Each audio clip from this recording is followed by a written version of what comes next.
and address the summit. Prime Minister Narendra Modi's inaugural session at the NDTV summit outlined his vision for the India century, driven by Aspirational India. हमारा प्रयास होगा भारत की century सिर्फ भारत की नहीं बल्कि पूरी मानवता की जीत की सेंचुरी बने. The summit brought together prominent global leaders, highlighting India's pivotal role on the world stage. Not just Indians trusting India's leadership, but the global South especially trusting India's leadership. Permanent seat on the UN Security Council is something that should be India's right. Canada is concerned, I think there are some very specific issues. I think a lot of people know that. AI is going to be one of the most important, drivers. It's a very exciting time for India, Indian cinema as well at a global level. NDTV World Summit was more than just a conversation. It was a confluence of ideas poised to shape our global future.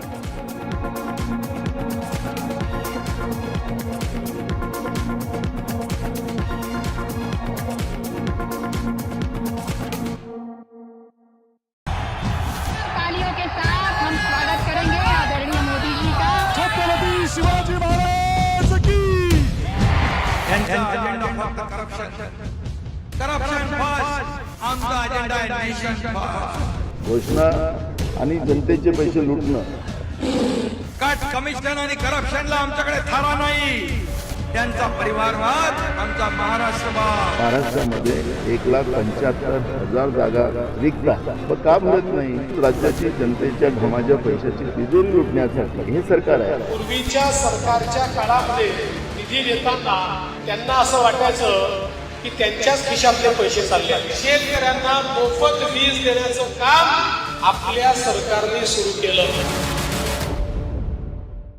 I've been reporting on all issues, big and small, from Andhra Pradesh, Telangana, rest of South India, bringing you all the action, all that you need to know, all that you want to know. The energy of Maximum City is infectious. I bring in that energy in our news coverage from financial capital Mumbai. India's IT capital is always buzz. It's literally a city that never sleeps. And I keep you ahead on all the Bengaluru buzz. Covering from the southernmost part of India over the last 23 years, I bring in-depth and 360-degree coverage from the Dravidian heartland. The land of Mishti is also known for its bitter politics. I have seen much water flow under the Howrah Bridge, covering Bengal in all its vivid colors.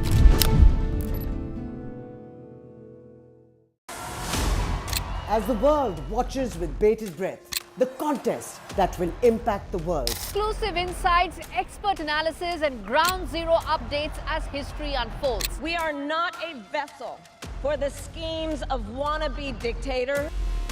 I'm the opposite of a Nazi. The election that will have worldwide ramifications. Immigration is far more than just a political talking point. NDTV World brings you the best worldly insight from the US and across the world. This is not just an election, it's a moment that will define a nation.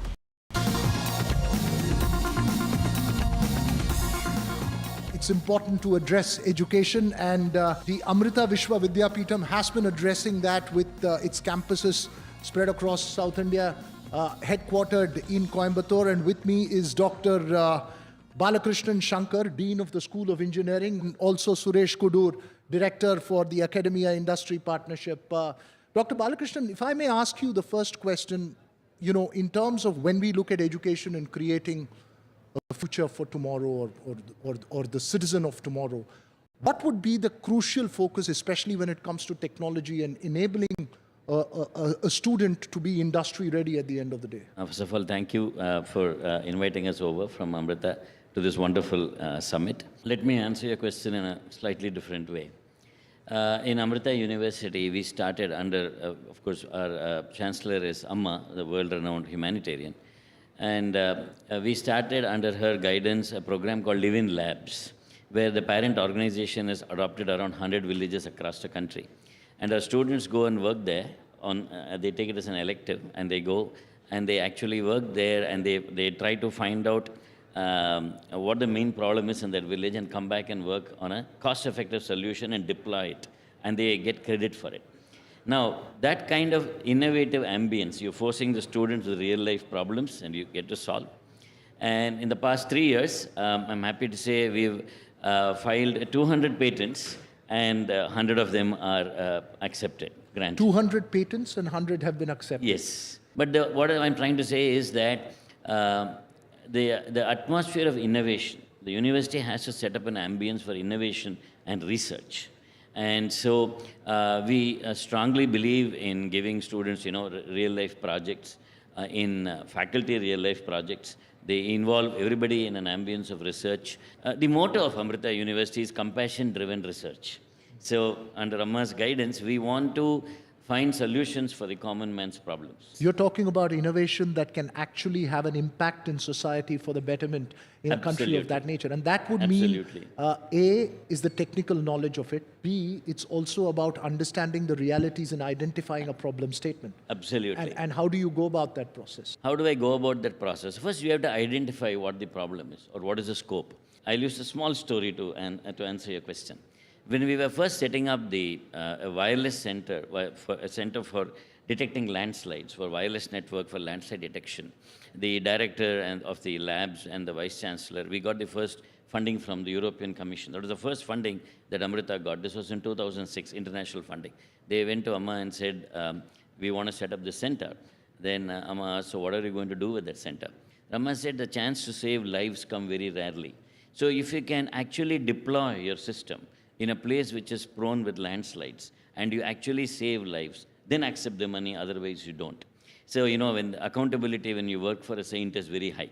So that's exactly what we did. We identified a village in Munnar, which is North Kerala, Middle Kerala, and which is susceptible to landslides, and we deployed sensors there, and we were able to predict landslides, and we've already evacuated the villages twice, and we've saved lives. And now the wireless center there is known as a world center of excellence in landslide detection. So the goal is, to answer your question, you set the goal very high. How do I actually solve this problem?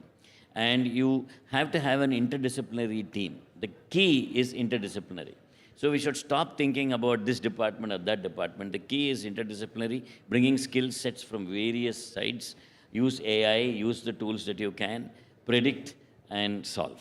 And it's not just about interdisciplinary in terms of departments, but it's about bringing together, let's say, the industry, the society, the government all together. And that's where your role comes in. Yeah. Just to add to that, actually, how do you build this workforce for the future? As we know, the technological disruptions like, say, intelligent robots and generative AIs, they're all really disrupting and reshaping the whole job landscape. And that requires new skills. And say, for example, AI is a big disruptor.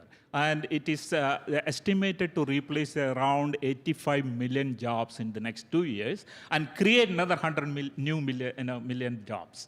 So that requires new skills. Now here, one of the key differences, always automation has replaced jobs. But in the past, it's all manual labor-intensive jobs. The key difference this time is automation is replacing human intellectual functions.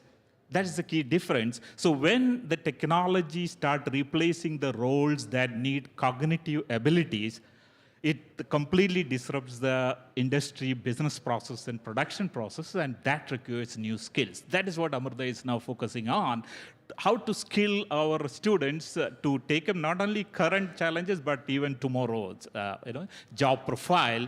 And that needs the real collaboration with the industry. They work directly with the industry projects. They go to the industry as interns and work there. And also, probably one other key points is the live-in labs, which Dr. Bala will be able to highlight, where students go to the rural areas, they work with the population there, they identify the problem statements, come back and come with a resolution. So they get to work on real-life problems, real-world problems, both in the industry and in the society. So you're forecasting problems of the future for the industry. You're looking at existential problems in society, and you're trying to get a student to innovate and apply that innovation to a real-life solution, if I can put it in a nutshell. Exactly.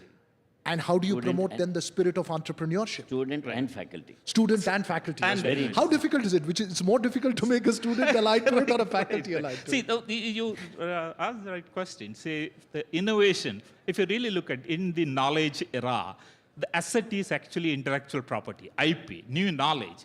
And the universities cannot remain as just centers of knowledge dissemination alone, knowledge distribution alone. They need to be knowledge creators. And that is where the innovation comes up. And innovation has to be, it's a mindset, it's a culture. You create new course, you introduce new subject, that will not create a mindset of innovation. It's a mindset. And Amrita is kind of focusing on that. Because let me tell you, innovation is not a natural ally to education. It may sound counterintuitive to at least to some, because education is training and skilling us to comply with what is existing.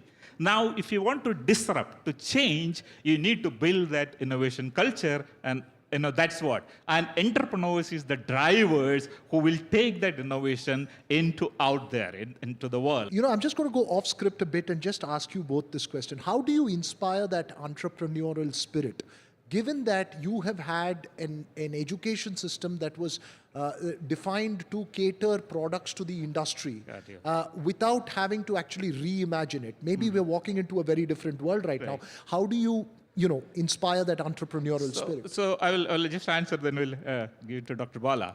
In the last year MSME hackathon for startup ideas, pan-India 35 ideas were selected, and 9 out of them were from Amrita University. So that's a great achievement in terms of how you encourage the students to start. We have a Amrita Center for Entrepreneurship where we encourage the faculty and the students to start their own. We have recently also launched Atal Incubation Center, which is a Niti Aayog scheme. One of them in Coimbatore is at Amrita University, where we encourage startups to come. And one of the focus area is e-mobility, and the other being cybersecurity.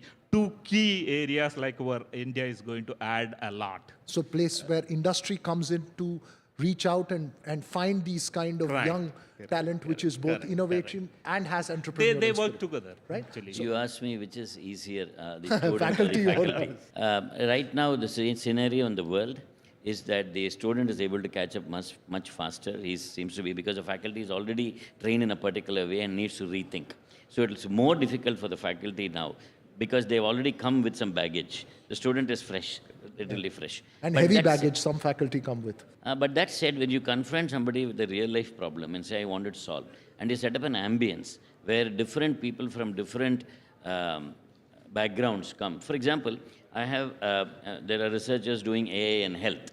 So they need to know health, they need to know how I can apply this. I can apply AI in predicting new materials. I can apply AI in discovering new drugs. So what happens is you need some domain knowledge, and you need new skills, and you need to set up an ambience that drives that forward. And all this would be essential ingredients in creating a workforce for the future of India's multi-trillion-dollar economy that you are aiming for. Exactly. One is the workforce, and the other is like on the higher end of the food chain, where you are leveraging the expertise of the internal researchers, collaborating with the industry to create new technology. For example, like one of the research area we are focusing on is hydrogen as a fuel. Dr. Bala is spearheading those research. Hydrogen as an alternate fuel, because hydrogen vehicles could be one of the options for tomorrow.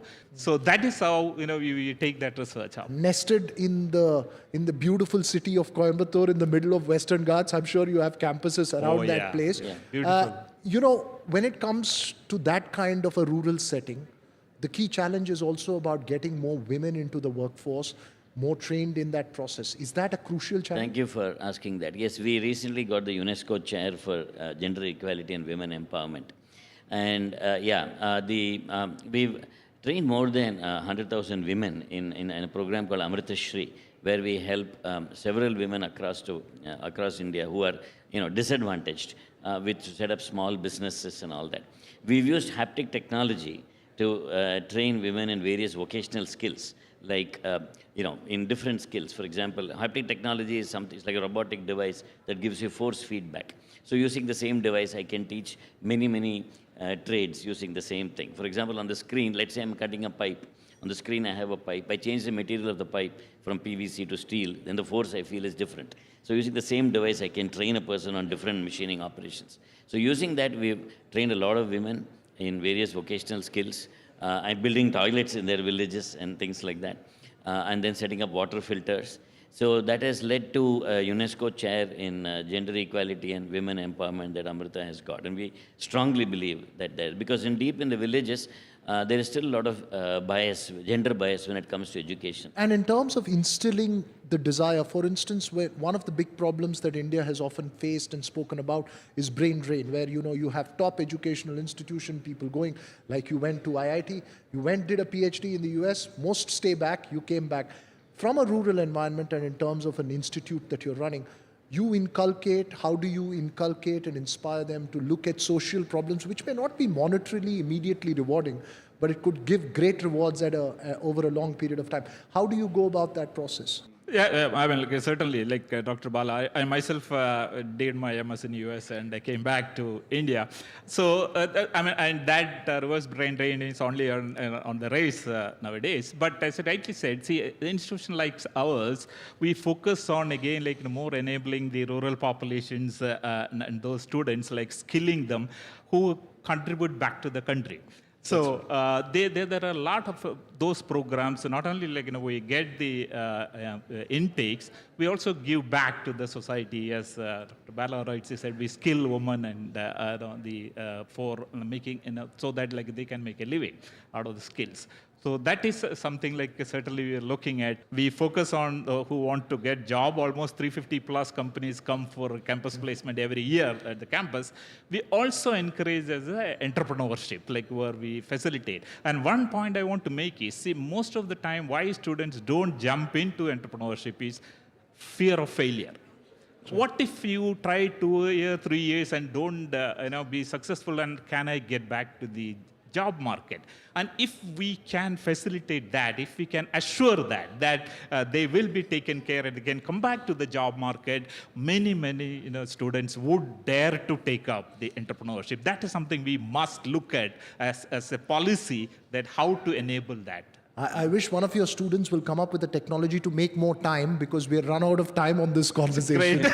And probably I want to make one last point is that academia and industry must understand each other's strengths and look for stronger collaboration for creating the technology breakthroughs and knowledge, so that we can make India a big economically as well as technologically advanced country. On that note, and I hope, wish you all success. Yes, very quickly, sir. Yeah, we, in Amrita, we not only have reverse brain drain, a lot of people coming back, we also have brain gain. There are people from other countries who have come and become our faculty. Brain gain, not just reverse brain drain. Thanks very much for being part of the NDTV World Summit. Thank you so much. All the best on all your endeavors there. Thank you very much for being here.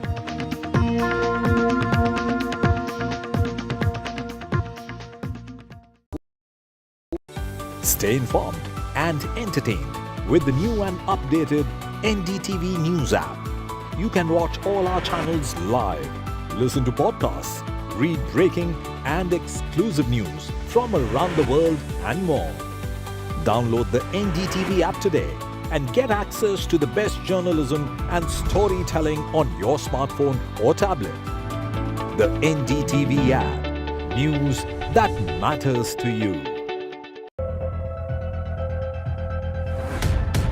We reached an agreement on patrolling.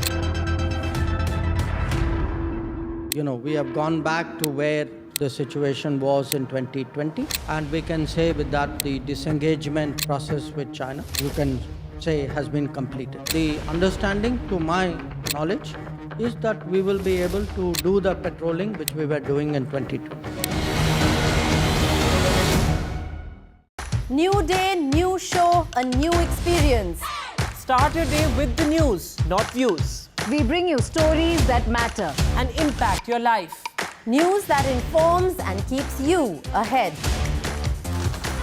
From Maximum City, Mumbai, to the seat of power, Delhi, NDTV brings you the best breakfast show. Breakfast news on NDTV, 8 a.m. every day. NDTV proudly upholds its legacy of trust and credibility. According to the prestigious Reuters Institute's Digital News Report 2024, NDTV is the top-most news platform in the country. Number 1 in both online and offline reach in India. Beating all its competition, NDTV stands for trust. Hello and welcome to India Sense, where I speak with global opinion makers. The United States has made a strategic decision over the last 20 years to move closer to India. Our $7 trillion economy seems a perfectly conceivable number. If you want to be a national party, it's that you sort of accept the way the world is rather than want to endlessly hark back to how it was. Modi is promoting the digitization of the economy, which is accelerating growth in the country.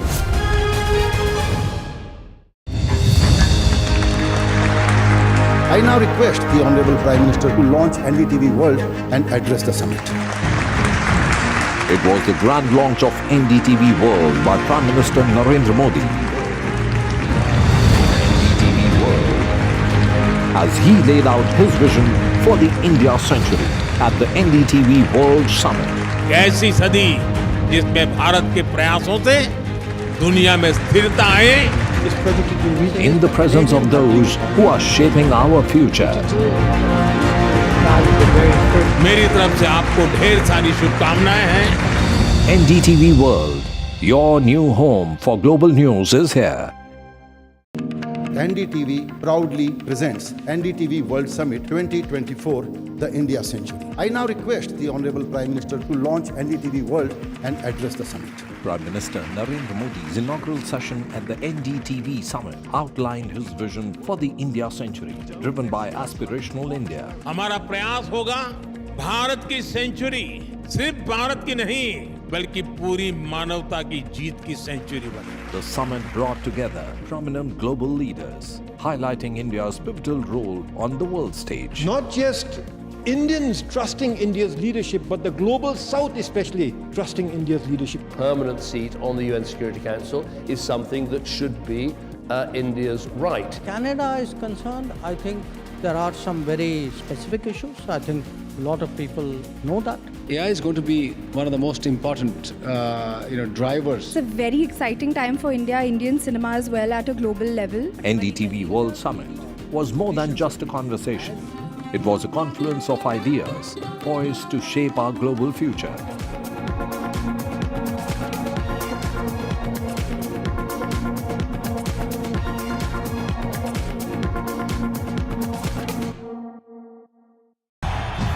तालियों के साथ हम स्वागत करेंगे आदरणीय मोदी जी का। छत्रपति शिवाजी महाराज की।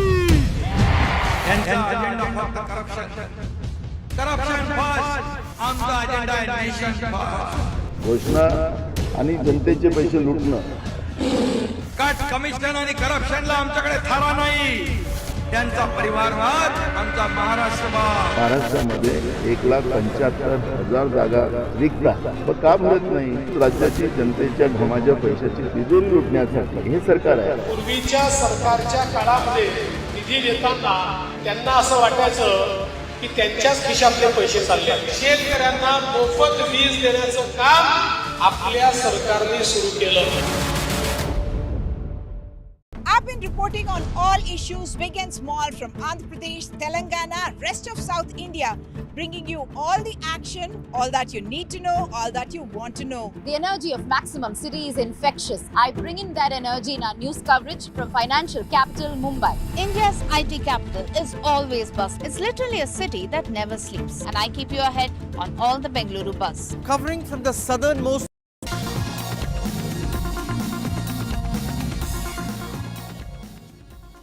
honorable dignitaries, guests, and my industry colleagues. It is my honor to be speaking here today. As the Honorable Prime Minister said, in a world full of chaos, what is being talked about is India. The India story is being talked about. We are well on track to cross the $5 trillion mark. This is exemplary and a reflection of how much progress we made over the past few decades. I will start with a personal story. In 1986, when I was a 6-year-old, my birthday gift was a 30-minute flight from Delhi to Dehradun on a Dornier aircraft. My second flight was only in 2003 to college, Delhi to Nagpur, 17 years after my first flight. The Indian middle class is now taking their second flight within days of their first flight. This has been possible due to the strong and business-friendly economic policies of the government. Just to put things in perspective, India has approximately 800 aircrafts. Another about 1,500 aircrafts are on order and expected to be delivered over the next decade. 2 of the world's largest aircraft orders, I repeat, 2 of the world's largest aircraft orders have come from Indian carriers. I believe this is just the tip of the iceberg, and India will continue this exponential growth in coming years. Consider these numbers. India has a middle-class population of about 400 million. US has a total population of 300 million. United States has about 7,800 plus aircraft. India has 800 aircraft only. India has 0.20 seats per capita. We are fast catching up to mature markets such as China, which is 0.7 seats per capita, and US, which is 4 seats per capita. Less than 5% of Indians have ever been on an aircraft, and about 85% of domestic traffic is within metros, which means that there is huge runway for growth. There is a strong infrastructure push. As our Honorable Prime Minister mentioned, the number of airports doubled in the last decade, and we will touch about 220 by end of this decade. I speak for the industry when I say we are committed to our Honorable Prime Minister's vision of Udan, Ude Desh Ka Aam Nagrik. We are ready for the challenge of connecting every Indian city, town with convenient, safe, and sustainable flight solutions. Indian airlines have already begun this journey. They have already run test flights with sustainable aviation fuel. As an engine maker, we at GE Aerospace have built new engines which are 10 to 15% more fuel efficient, less emitting than their predecessors. We are currently working on an engine design that will be about 20% more efficient than the current generation. GE Aerospace is a proud partner to Indian aviation industry for more than 40 years. We continue to be invested in India, focused in India. We have a Pune multimodal factory since 2015 that makes engine parts, components that are used by engines all over the globe. This year, we announced a $30 million investment into this facility to expand our production. This facility has trained over 5,000 polytechnic graduates in precision aerospace manufacturing skills. Later today, we will announce a $2.3 million global investment in skills, and a part of that will benefit polytechnics in India. Our engineers in Bangalore are researching on the next generation technology, and we are laying the building blocks of a robust supply chain ecosystem. In defense sector, we continue to work with Hindustan Aeronauticals Limited. They assemble our 11M 2500 marine propulsion engines that powers Indian Navy carriers. They will soon manufacture the F414 military engine right here in India. The aerospace industry is an important driver of Indian economic growth and flag bearer of our local manufacturing ambitions. We are making good strides in indigenous production of aircraft parts, commercial and defense, space exploration, and cutting-edge defense technologies. The sector is creating high-skilled jobs and attracting high-value investments. At this moment, when I speak to you, over 900,000 people across the globe are flying with GE Aerospace technology under wing. This is a big responsibility, and we take that seriously. We at GE Aerospace are committed to our purpose, which is we invent the future of flight, lift people up, and bring them home safely. In closing, I will say, I cannot be more excited what India has to offer to the aviation sector and what this sector can do for India's economic growth. Thank you and Jai Hind.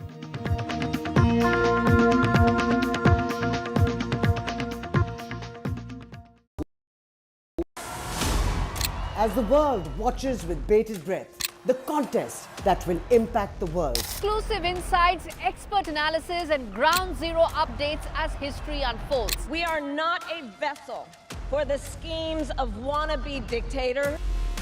I'm the opposite of a Nazi. The election that will have worldwide ramifications. Immigration is far more than just a political talking point. NDTV World brings you the best worldly insight from the US and across the world. This is not just an election, it's a moment that will define a nation and the world, and we will be present. Your view to the world. NDTV World. Stay informed and entertained with the new and updated NDTV News app. You can watch all our channels live, listen to podcasts, read breaking and exclusive news from around the world and more. Download the NDTV app today and get access to the best journalism and storytelling on your smartphone or tablet. The NDTV app. News that matters to you. We reached an agreement on patrolling. We have gone back to where the situation was in 2020, and we can say with that the disengagement process with China, you can say, has been completed. The understanding, to my knowledge, is that we will be able to do the patrolling which we were doing in 2020. New day, new show, a new experience. Start your day with the news, not views. We bring you stories that matter and impact your life. News that informs and keeps you ahead. From Maximum City, Mumbai, to the seat of power, Delhi, NDTV brings you the best breakfast show. Breakfast news on NDTV, 8 a.m. every day. NDTV proudly upholds its legacy of trust and credibility. According to the prestigious Reuters Institute's Digital News Report 2024, NDTV is the top-most news platform in the country. Number 1 in both online and offline reach in India. Beating all its competition, NDTV stands for trust. Hello and welcome to India Sense, where I speak with global opinion makers. The United States has made a strategic decision over the last 20 years to move closer to India.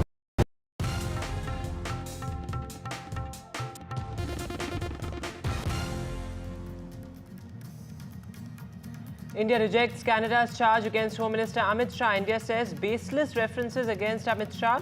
This as India hands over a diplomatic note to Canada amid charges against the Home Minister. India also warns Canada of serious consequences for its allegations. India's snooping charge against Canada amid the Niger showdown. Well, India hits out at Canada for spying on its officials, India says, as harassment of consular officials in Canada. UBT Sena MP Arvind Sawant apologizes to Shaina NC. The apology after outrage over sexist remarks. Sawant says, I didn't mean to hurt anyone.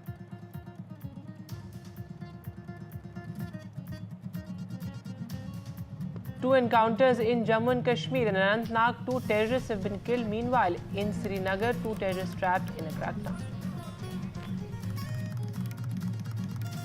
Former Chief Minister Farooq Abdullah says these terror encounters are a bit to destabilize the Omar Abdullah government.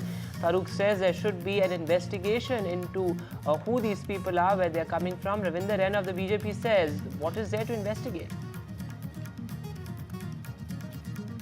Superstar Shah Rukh Khan turns 59 today. Wishes pour in from all across the world for the Badshah of Bollywood.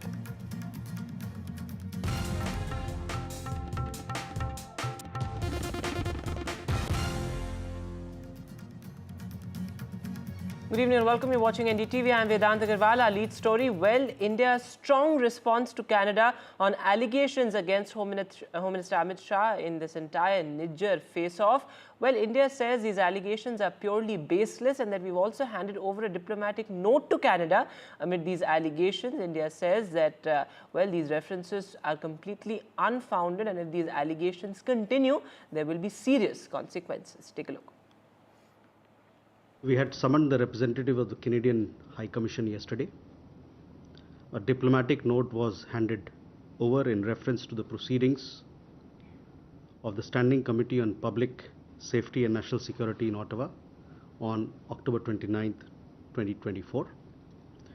It was conveyed in the note that the Government of India protests in the strongest terms to the absurd and baseless references made to the Union Home Minister of India before the committee by Deputy Minister David Morrison.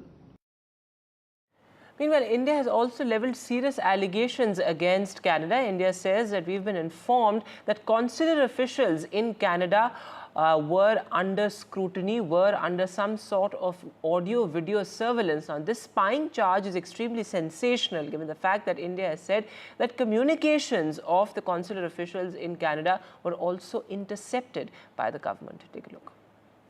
Yes, some of our consular officials have were recently informed by the Canadian government that they have been and continued to be under audio and video surveillance. Their communications have also been intercepted. We have formally protested to the Canadian government as we deem these actions to be a flagrant violation of relevant diplomatic and consular conventions. So India-Canada diplomatic relations certainly hitting rock bottom given the fact that Canada, of course, has made these wild allegations without any proof in public domain. Though, of course, Canada earlier had said that we do want to share proof, but no proof has been put out so far in the public domain, particularly as far as these absolutely wild allegations against the Home Minister are concerned. India saying that these are absolutely baseless and unfounded. Remember, earlier India had recalled various diplomats as well, and the former envoy to Canada, in fact, had also made several important points that we work in an atmosphere of great intolerance as far as Canada is concerned. In fact, the Ministry of External Affairs spokesperson also reiterating that charge, saying that there's a lot of harassment and intimidation that consular officials are facing in Canada. But let me go across to my colleague Mohammad Ghazali. So Ghazali, what is the way forward now? Because certainly the ties have hit rock bottom. India also upping the ante. India but strongly rejecting allegations against Home Minister Amit Shah leveled by Canada as well. And one point that India has been reiterating time and again is that evidence needs to be put out in the public domain once these wild allegations are made. See, the diplomatic relations are only worsening by every day. Initially, there was allegations that Indian government, our intelligence agencies were involved in targeted killings in Canada. When this entire report came out last year about the killing of Hardeep Singh Nijjar. And then we have seen targeted harassment of Indian diplomats there, those Indians who are a bit patriotic, and how despite repeatedly the Indian government and Indian officials, diplomatic officials, not only in Canada, but our own External Affairs Ministry have been raising it repeatedly with their counterparts in Canada. And despite that, there has been no such development which sort of supports this claim that perhaps India was involved in any kind of targeted killing of Canadian citizens on Canadian soil. And after that, it has only escalated with Canadian ministers now naming Indian Home Minister Amit Shah. Before that, India has also expelled 6 of the Canadian diplomats from India. And despite raising it multiple times, this perhaps has not earned the desired results for India. That is why a strong condemnation has come from MEA, which says that all these allegations against Union Home Minister, that he, on his directions, perhaps these targeted killings are taking place in Canada, is all baseless. And also, this is very serious, that how our own diplomats or people in the diplomatic community who are based there in Canada were also put under surveillance by Canadian officials. Spying and surveillance is a very serious charge when it comes to diplomacy between the two countries, and that is why a strong reaction has come from MEN. It doesn't look so that in the coming days we will see any kind of amendments from Canada when it comes to relations with India. And perhaps after the elections, maybe the situation will improve. But as of now, it only looks that things are only going down the hill when it comes to India-Canada relations. All right, Ghazali, thanks very much for joining us with the latest there. As Ghazali is reporting, surveillance and spying is an extremely serious charge when it comes to diplomacy, and that is what India has leveled against Canada. But moving now to the latest on the Salman Khan firing case. Well, one of the main accused is Anmol Bishnoi, who is Lawrence Bishnoi's brother, and the process of extradition as far as Anmol Bishnoi is concerned has begun as far as India goes. Remember, India has said that this process has begun of extradition of Anmol Bishnoi from the US. Remember, there is a clear link that the Maharashtra police has established as far as the Salman Khan firing case is concerned, and also the Baba Siddiqui murder is concerned. It is the Vishnoi gang which is suspected to be behind both these sensational incidents, and now the extradition of Anmol Bishnoi is going to be a key aspect as far as the investigation is concerned.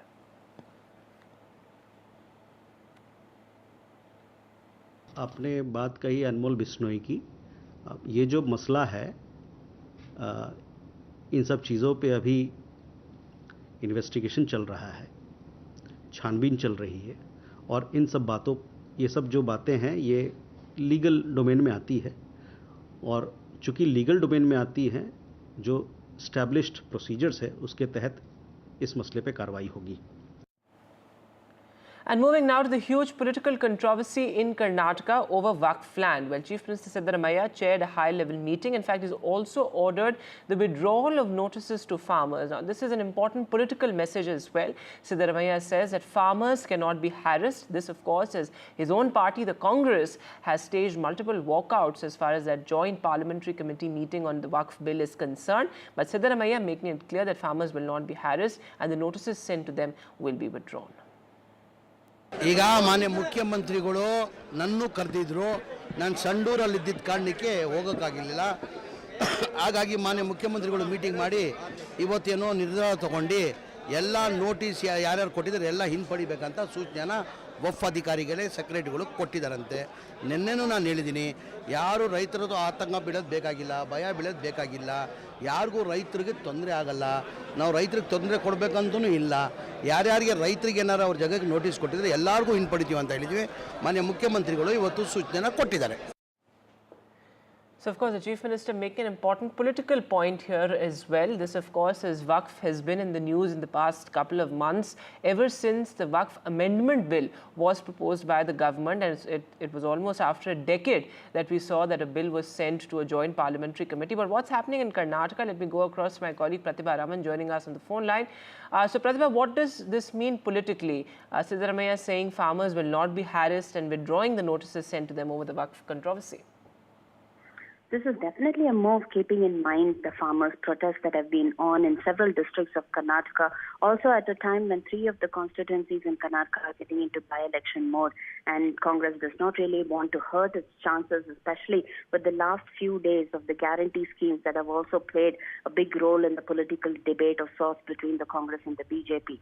The Chief Minister's decision also comes at a time when the BJP had been planning to stage protests, like a statewide protest of sorts on November, that is tomorrow. And they had been planning this protest, and this is definitely a counter move that has been taken as in the form of a decision after holding a meeting. And the Chief Minister has very categorically suggested that all the notices will be withdrawn. And several districts in Karnataka, starting from Vijaypura to Chikbalapur as well as Chitradurga, where we've seen farmers who are agitated, where their land records have suddenly been changed, belonging to the Waqf board property. And this is definitely not something that has gone down well, both for the BJP as well as for the farmers, hurting the prospects of the Congress. And that is precisely why the Chief Minister has made this move. All right, Pratibha, thanks very much for joining us for the latest there. But how is this playing out at the central level? Well, Asaduddin Owaisi of the AIMIM has hit out at the BJP over inclusion of non-Muslim members as far as the Waqf board is concerned. Remember, we have seen in the past 2 months particularly the opposition staging multiple walkouts as far as those JPC meetings were concerned, and Owaisi is saying that non-Muslim members must not be included in the Waqf board. Now the BJP has hit back. The BJP says that the Supreme Court has also made it clear that this is not a religious organization. Take a look. TTD के board के 24 member बनाए गए, जिसमें जनाब BR Naidu साहब जो chairman हैं, उसमें जो 24 मेंबर्स है बोर्ड के, उसमें एक भी नॉन हिंदू नहीं है। क्यों नहीं है? इसलिए नहीं है क्योंकि TTD का जो बोर्ड का जो सेक्शन है, सेक्शन 96, उसमें ये लिखा गया है, the persons 96 subsection 2, the persons appointed as members under subsection 1 shall be persons professing Hindu religion. तो जितने 24 मेंबर बनाए गए हैं TTD के, वो पूरे के पूरे हिंदूज हैं, नॉन हिंदू नहीं है। यहाँ पे जो ओवैसी जी कह रहे हैं तो वो तो पहले ही कहते हैं वक्फ इज नॉट, ये तो कोर्ट का जजमेंट है, it's not a religious thing, ये तो मैनेजमेंट ऑफ लैंड के लिए है, वो कोई धार्मिक अकीदा नहीं है, वो कोई धर्म स्थल नहीं है। तो अगर वो एक लैंड है और लैंड के मैनेजमेंट, इस पर तो सुप्रीम कोर्ट का जजमेंट है। In Hindu temple, Hindu only has to work, no other religion. So are there non-Hindus also there now? There are people. They are putting some name Venkateshwar Rao and he is going to the church. They're all converted. We'll find out that who are there with TTD vigilance, and I'll ask that report also. We'll take some action on that. And moving now to, well, the situation in Jammu and Kashmir as far as militancy is concerned. 2 back-to-back anti-terror encounters have been reported in Jammu and Kashmir today from Anantnag to Srinagar. Remember, Anantnag is an area very susceptible, vulnerable to militancy, and today we saw 2 terrorists being gunned down as far as Anantnag is concerned. It's an extremely challenging terrain and topography for our security forces.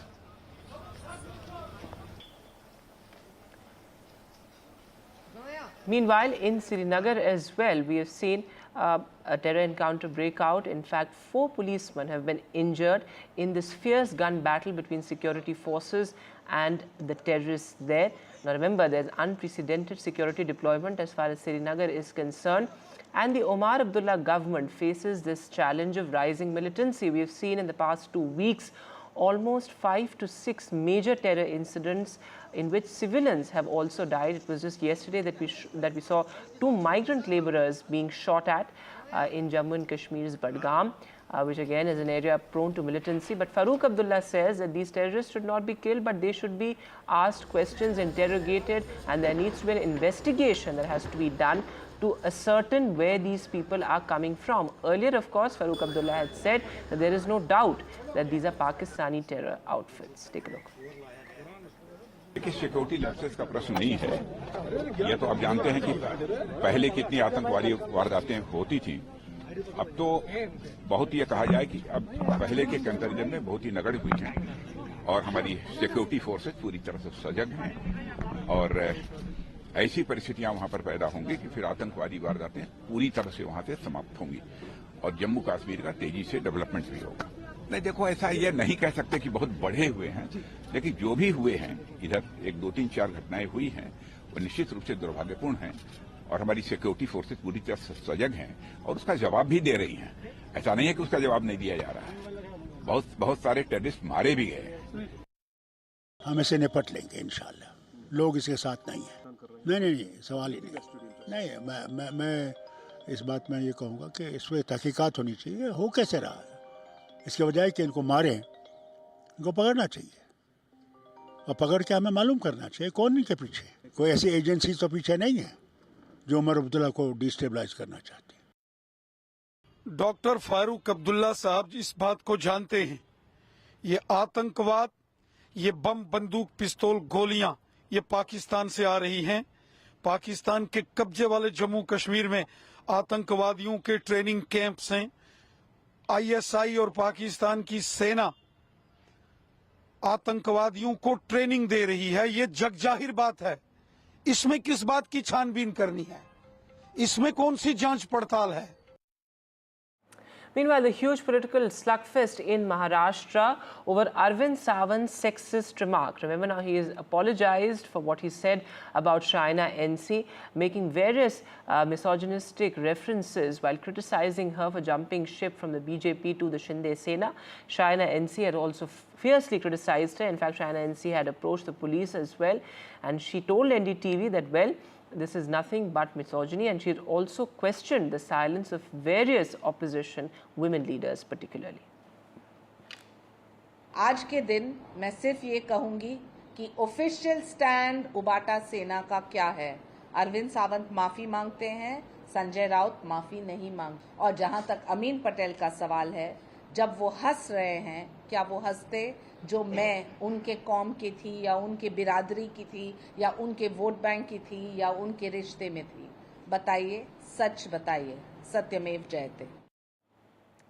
And well, it's Shah Rukh Khan's 59th birthday, and wishes pour in now from not just Bollywood but from across the world. And there's a beeline of fans outside his residence, Mannat, as well. My colleague Abiradhar sent us this report.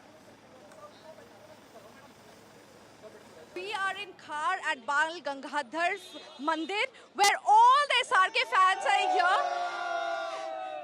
This is a meet and greet. They are here to meet Shah Rukh Khan. You can see they are extremely excited on his 59th birthday. All these fans have collected and they're going inside where Shah Rukh will be coming in an hour or so. आप लोग कहाँ से आए हैं? हम लोग the club SRK Nagpur से। हर साल आप आते हैं? Yes, every year. अच्छा, मुझे बताइए आपका शाहरुख खान का फेवरेट फिल्म कौन सा है? मेरा मैं हूं ना, मोहब्बतें, दिलवाली दुल्हनिया ले जाएगी, फिर जरा, जब तक ये जान। कितनी बार देखी है ये मूवीज? मैं हूं ना, मैंने 7 बार देखी है। मैंने 20 बार देखी होगी, 15 बार देखी होगी। मैंने 7 बार देखी और अभी री-रिलीज हुई तो बार-बार देखते रहता हूँ। मैं तो कोलकाता से आया हूँ, हर साल आता हूँ। मुझे छुट्टी नहीं मिल रहा था, बोला छुट्टी नहीं होगा क्योंकि काली पूजा का टाइम है, तो मैं अपने काम छोड़ दिया, छोड़ के आ गया। नौकरी तो मिल जाए लेकिन ये मौका बार-बार नहीं ना मिलता है।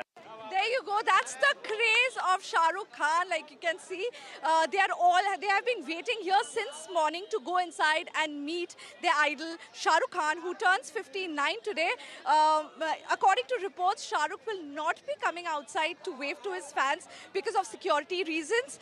So this is their only opportunity to meet their idol. This is Abira Dhar reporting from Mumbai for NDTV.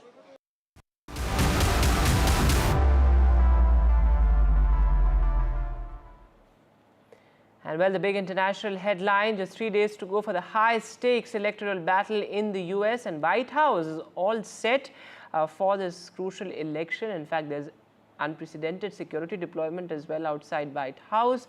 So there you can see those visuals of preparations at the Washington, D.C.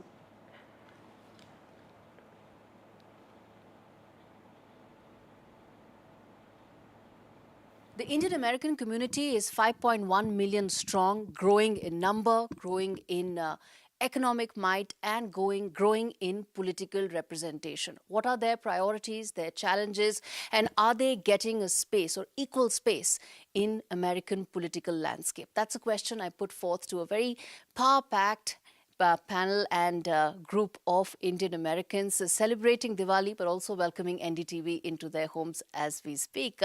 Sir, thank you so much for taking out the time and speaking to NDTV. Let me start by asking you that there's a lot of space now, political space being given to Indian Americans, a community that's really grown in all aspects, whether it's economic, political, or sheer numbers. What, according to you, are the top 2 or 3 concerns of the community? Great question. First of all, welcome. Welcome to our home. It is really an honor to have Such a beautiful community. It's actually a representation of a lot of the folks here. Livingston has grown in leaps and bounds to have Indian community. And for that reason, I was able to come on the town council seat and as part of the government. And from that vantage point, I can say that there are a few concerns, but also there are lots of good vibes for Indian Americans. I would say that one concern would be representation, to make sure that we are represented. We come from the largest democracy in the world to the oldest democracy in the world. Democracy is part of our lives.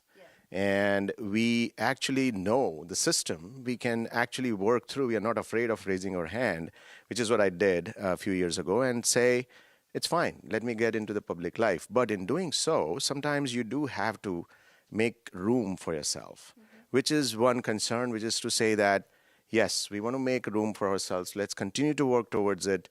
So that makes it not a concern, but an opportunity, I would say. It's less of a concern growing, as the time goes by. Yes. It's an opportunity where a lot of people are able to get onto the seats. Also bring in some of the other members, and I come back to the question with which I started with, which is that the top two priorities that would be for the Indian American community here, at a time when the perception is that they are essentially being wooed by both the Democrats and the Republicans. Let me ask that to the pretty lady in the blue outfit about the fact that I would say it's a good time to be an Indian American in politics right now here, right? Everybody is wooing this group, isn't it? I think it's always a good time to be an Indian American. I mean, I'm proud of my Indian heritage. I love being American as well as celebrating Diwali on this beautiful day, the Festival of Lights.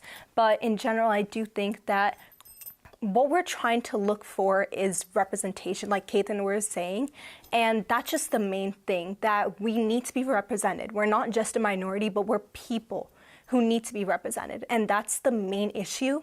And I personally don't think that we see that in Trump, and I think Kamala Harris, not only does she represent our interest, but us as people. Okay. So I think that is the main difference kind of between Trump and Kamala Harris. So that's what my real opinion is about this. Okay. What about you? What do you think about the fact that is the community is getting adequate political representation right now, incommensurate with its contribution, its growth, its potential? Do you see that? At this time, I see a lot of representatives coming in, but I really don't see still the enough of everything yet. There's still on a lot of things we are pretty much behind when it comes to our support. So what would you want as a member of the Indian American community for the next 3 to 4 years, maybe for the next presidential election when we would have this chat? What would you want as the top 2 or 3 things to be addressed by whichever of the two political parties? Yeah, I guess more and more people should come and stand to show the representation. Okay. I guess that should be the top priority. Show up everywhere and be part of the politics. With that, we'll take a short break now, but all the action in the US in the countdown to the crucial polls right here on NDTV.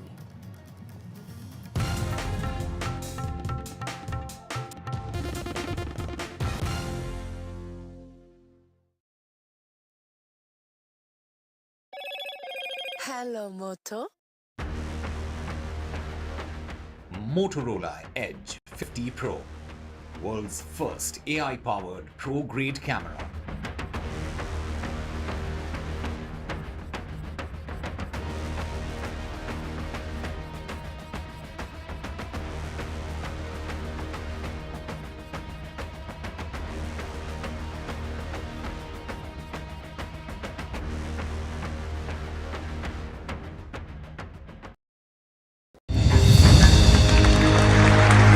I now request the Honorable Prime Minister to launch NDTV World and address the summit. It was the grand launch of NDTV World by Prime Minister Narendra Modi. NDTV World. as he laid out his vision for the India century at the NDTV World Summit. कैसी सदी जिसमें भारत के प्रयासों से दुनिया में स्थिरता आए. In the presence of those who are shaping our future. मेरी तरफ से आपको ढेर सारी शुभकामनाएं हैं. NDTV World, your new home for global news is here. NDTV proudly presents NDTV World Summit 2024, the India Century. I now request the Honorable Prime Minister to launch NDTV World and address the summit. Prime Minister Narendra Modi's inaugural session at the NDTV Summit outlined his vision for the India Century, driven by Aspirational India. हमारा प्रयास होगा भारत की century सिर्फ भारत की नहीं.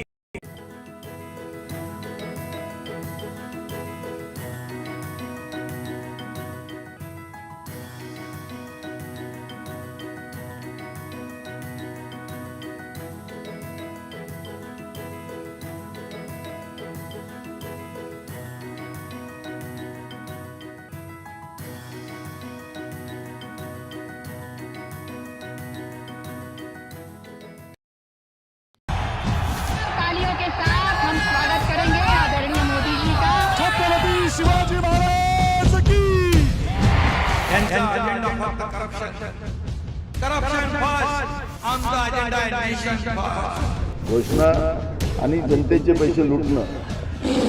Cut commission आणि करप्शनला आमच्याकडे थारा नाही. त्यांचा परिवारवाद आमचा महाराष्ट्रवाद. महाराष्ट्रामध्ये 1,75,000 जागा रिक्त आहेत. पण का भरत नाही?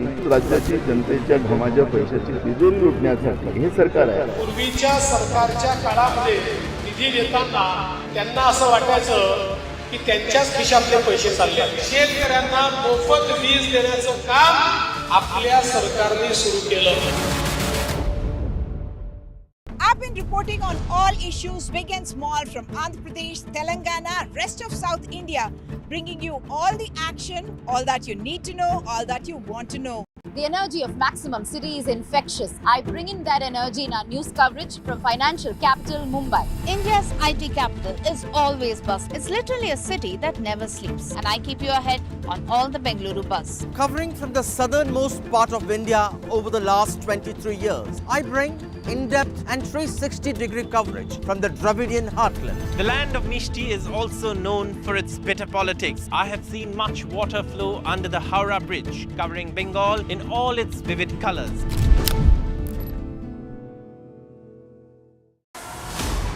As the world watches with bated breath, the contest that will impact the world. Exclusive insights, expert analysis, and ground zero updates as history unfolds. We are not a vessel for the schemes of wannabe dictator.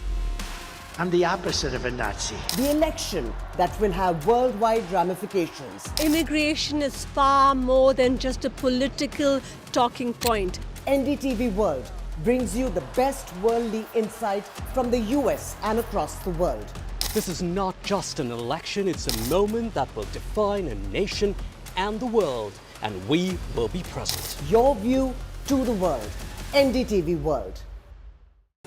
Stay informed and entertained with the new and updated NDTV News app. You can watch all our channels live, listen to podcasts, read breaking and exclusive news from around the world and more. Download the NDTV app today and get access to the best journalism and storytelling on your smartphone or tablet. The NDTV app. News that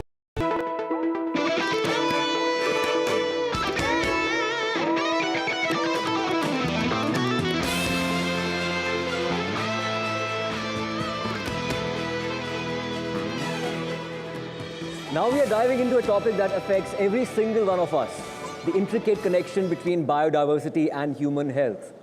Climate change, biodiversity loss, and the growing fragility of ecosystems are creating a threat to our health. We are not the only living creatures on Earth. There's a rich variety of life on our planet. इस biodiversity में हमारा एक slot है, एक निर्धारित जगह है. हमें अपने slot में सही सलामत रहने के लिए बाकी जीव जंतुओं और natural resources का बरकरार रहना ज़रूरी है. और मेरी मदद करने के लिए इस घंटे की मेरी को-एंकर है भूमि Pednekar. Welcome, Bhumi. Good to you here. Thank you for always supporting our campaign. Thank you so much. I am I'm on this platform yet again this year. And yes, let's begin. Bhumi, you've always been vocal about several important social causes, from your role with UNDP to being named a young global leader by World Economic Forum. It's a big thing, both incredible honors. And how are you using your position as somebody who's an opinion leader and creating some kind of buzz or difference in the society? You know, I've always believed that cinema is very, very impactful. In fact, many of the films that we've done together kind of stand for that kind of cinema. With my first film, I realized that if used in the correct way, we can truly have an impact on a large number of people. So when I get a platform like UNDP or YGL that I'm a part of, which is Young Global Leaders with the World Economic Forum, you meet like-minded people that are passionate about like-minded causes.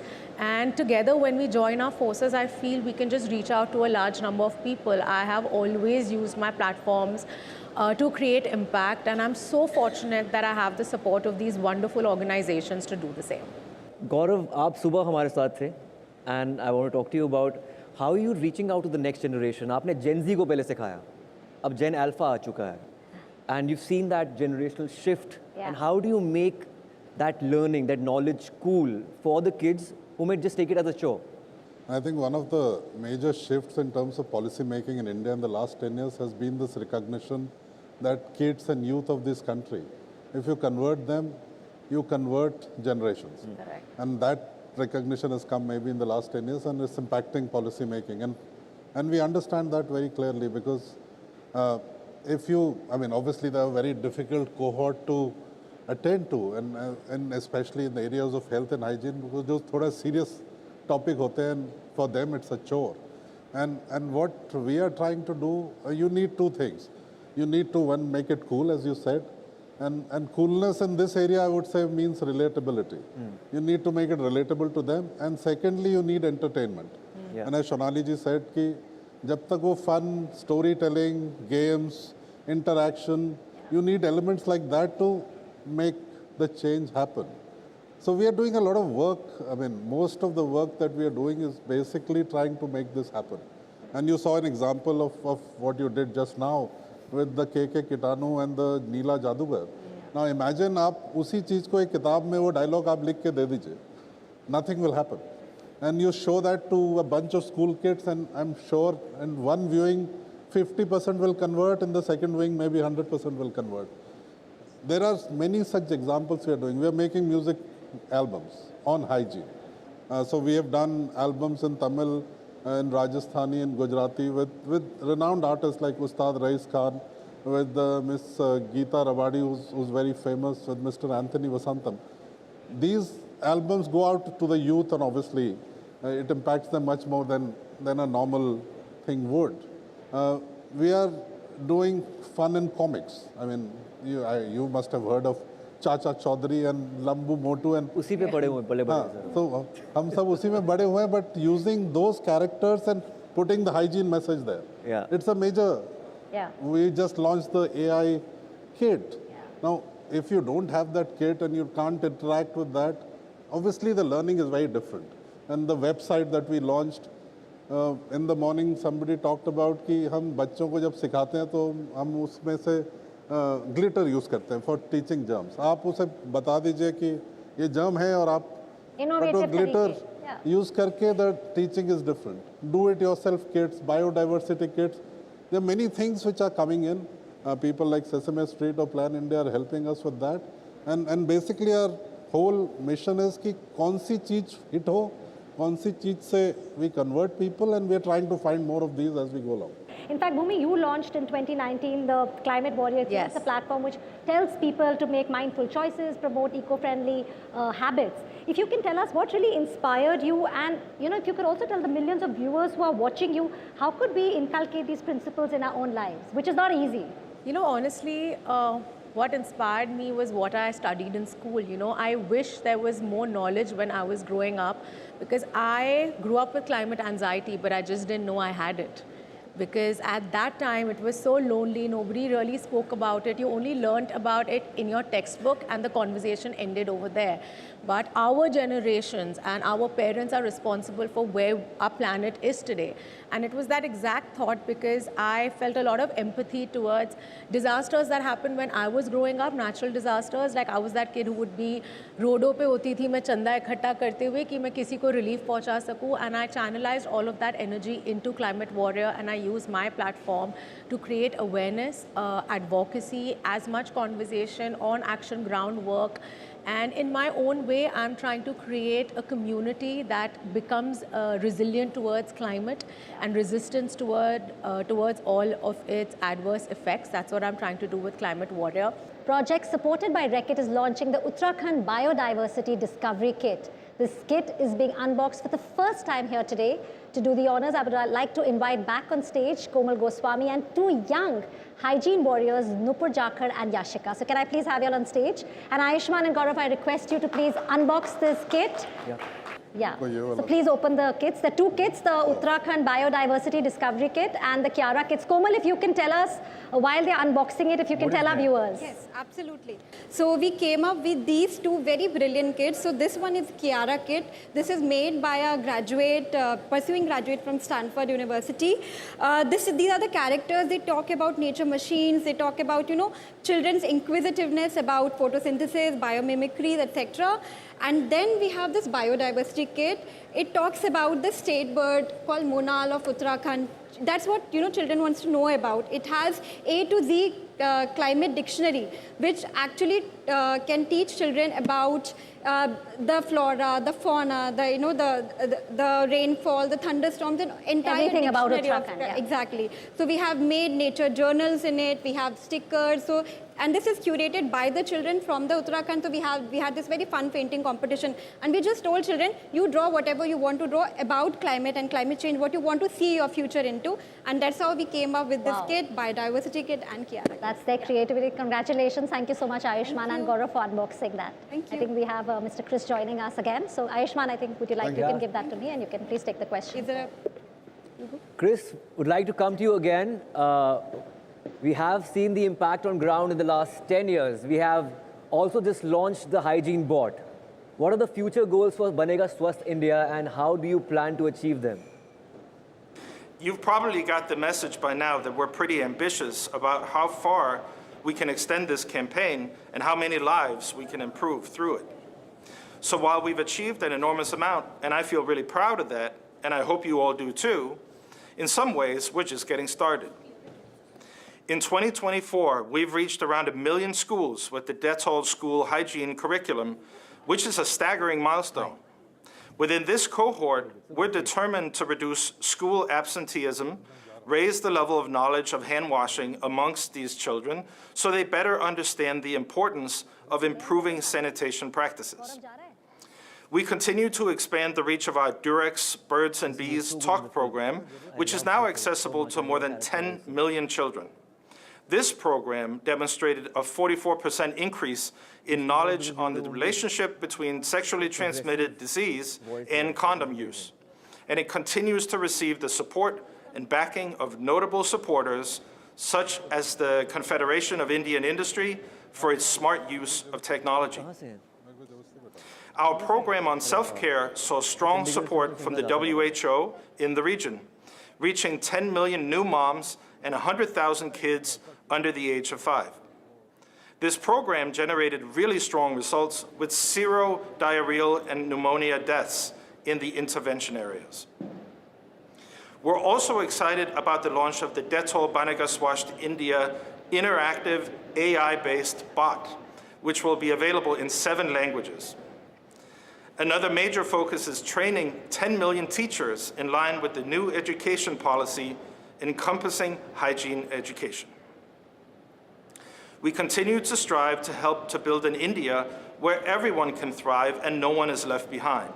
And we're supporting the Indian government's Aspirational Blocks program, working in some of the country's most underserved regions. Chris, thank you for explaining that really well. Expanding on that, what direction would you like to take Reckitt in as a purpose-led organization? At Reckitt, we aim to be purpose-led in everything we do, from the way our brands help to tackle some of the most important issues in society, including health and hygiene, which we're discussing today, to nurturing infants and supporting people right across the world to lead cleaner and healthier lives. We're already making great progress, and much of that is down to the long-term campaigns like Banega Swasht, which continue to be a source of enormous pride for all of us at Reckitt. But we all know that there is still more work we can do. Since becoming CEO of Reckitt, I've had the opportunity to discuss our plans to build a cleaner, healthier world with government leaders, NGOs, my fellow CEOs, our investors, advisors, and others. They all understand the important role that our brands can play in the kind of world we all want to live in. So we know and understand that our responsibility to deliver on that promise is important, and it's only with your help that we're able to make that a reality. So let me take a moment to thank you for all the hard work and the journey that we have been on together. Thank you so much, Chris, for your deep insight and always being so gung-ho about this campaign. And now we have Pratibha Ranta. Congratulations. Lapata Ladies is heading to Oscars in 2025. And you performed a brilliant character, and it was very progressive, and you aspired to be an organic farmer in the film. So we need to know about what rural women face challenges in our country, be it societal challenges or health, sanitation, economic dependency. How do you think the storytelling affects the total impact on society? First of all, thank you so much. I feel so honored sitting here.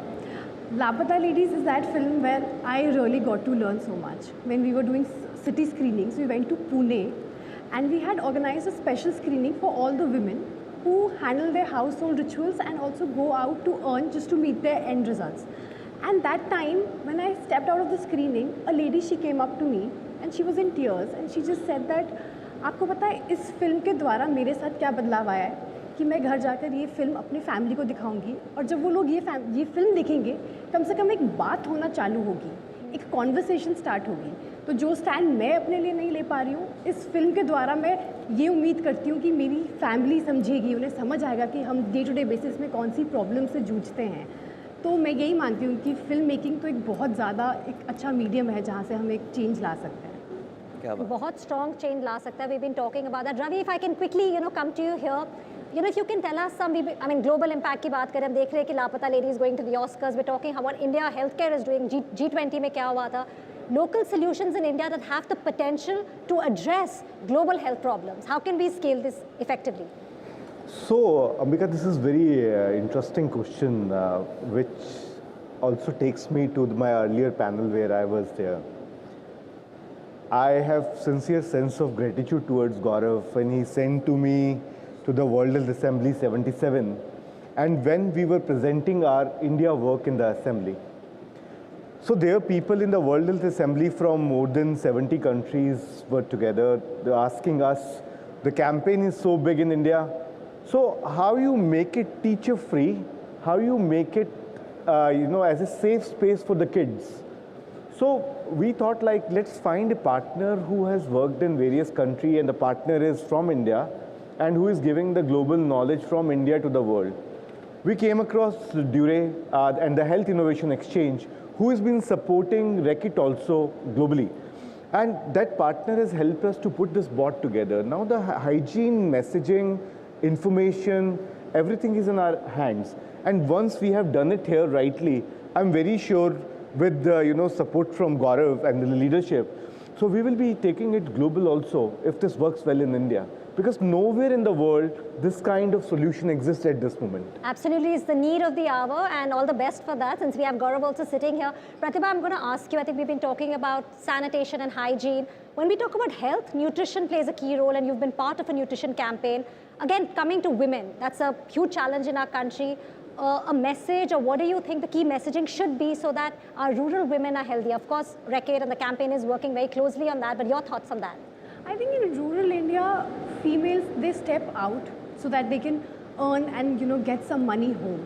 And in addition to that, they also go through so many bodily changes like menstruation, pregnancy. And to overcome all of that, I think nutrition is the base thing that everyone should be provided with, and I think it's very important to have proper nutrition in order to have a bright future.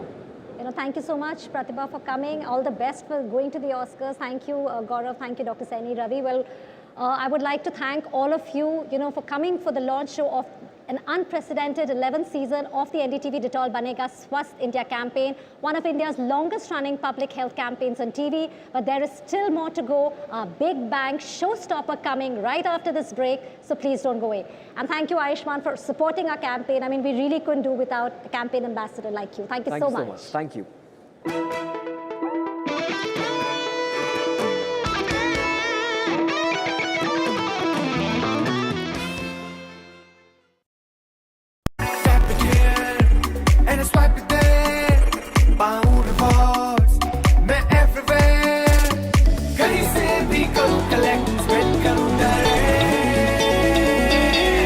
Download any single ID partner app, link your card and earn reward with top brand. Get it free with single ID. New day, new show, a new experience. Start your day with the news, not views. We bring you stories that matter and impact your life. News that informs and keeps you ahead. From Maximum City, Mumbai, to the seat of power, Delhi, NDTV brings you the best breakfast show.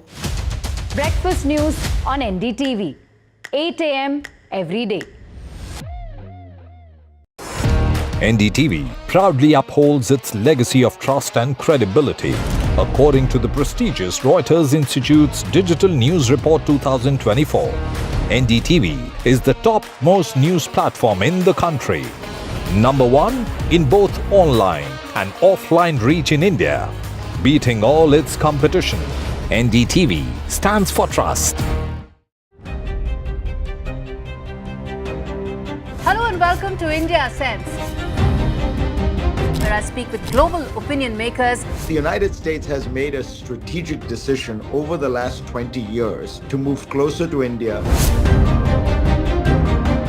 So a $7 trillion economy seems a perfectly conceivable number. If you want to be a national party, it's that you sort of accept the way the world is rather than want to endlessly hark back to how it was. Modi is promoting the digitization of the economy, which is accelerating growth in the country. NDTV proudly presents NDTV World Summit 2024, the India Century. I now request the Honorable Prime Minister to launch NDTV World and address the summit. Prime Minister Narendra Modi's inaugural session at the NDTV Summit outlined his vision for the India Century, driven by Aspirational India. हमारा प्रयास होगा भारत की century सिर्फ भारत की नहीं बल्कि पूरी मानवता की जीत की सेंचुरी बने. The summit brought together prominent global leaders, highlighting India's pivotal role on the world stage. Not just Indians trusting India's leadership, but the global South especially trusting India's leadership. Permanent seat on the UN Security Council is something that should be India's right. Canada is concerned, I think there are some very specific issues. I think a lot of people know that. AI is going to be one of the most important, drivers. It's a very exciting time for India, Indian cinema as well at a global level. NDTV World Summit was more than just a conversation. It was a confluence of ideas poised to shape our global future.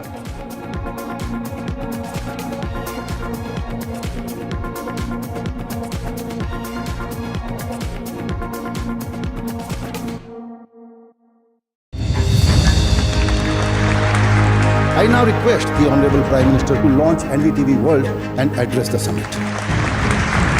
It was the grand launch of NDTV World by Prime Minister Narendra Modi. NDTV World, as he laid out his vision for the India Century at the NDTV World Summit.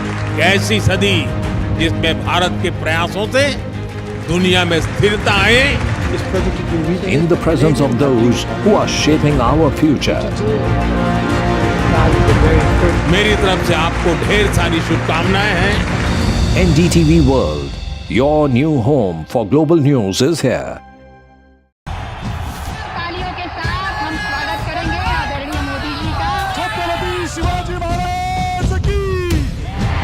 त्यांचा agenda फक्त corruption first, आमचा agenda आहे nation first. घोषणा आणि जनतेचे पैसे लुटणं.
तेरी मैं ता जागर राता रोक न पावा अखियां बिचों गम दियां बरसातां सारे गिन गिन याद तेरी मैं ता जागर राता रोक न पावा अखियां बिचों गम दियां बरसातां हो हो हो हो हो हो इश्क तेरा तड़पावे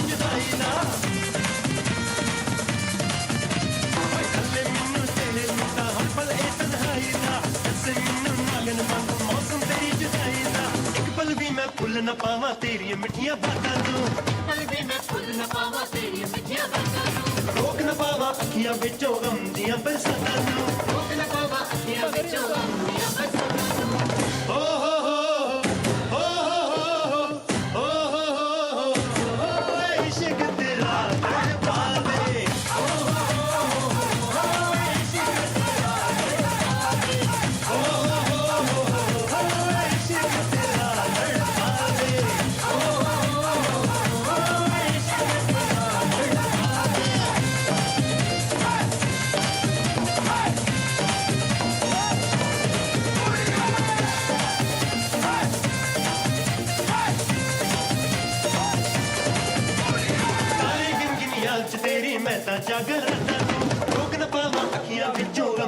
बरसातां नू तारे गिन गिन याद च तेरी मैं ता जागा रातां नू रोक न पावा अखियां विचों गम दियां बरसातां नू हो हो हो हो हो हो हो हो हो इश्क तेरा तड़पावे हो हो हो हो इश्क तेरा तड़पावे हो हो हो इश्क तेरा तड़पावे हो हो हो इश्क तेरा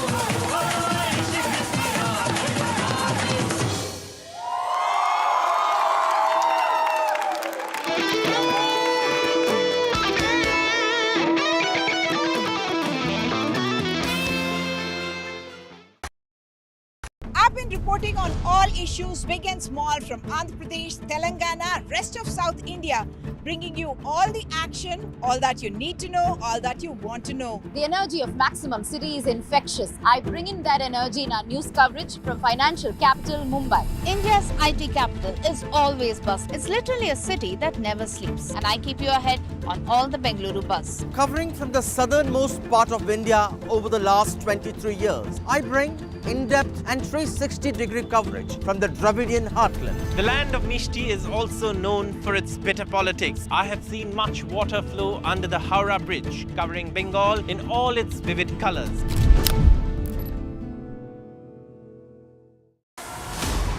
As the world watches with bated breath, the contest that will impact the world. Exclusive insights, expert analysis, and ground zero updates as history unfolds. We are not a vessel for the schemes of wannabe dictator.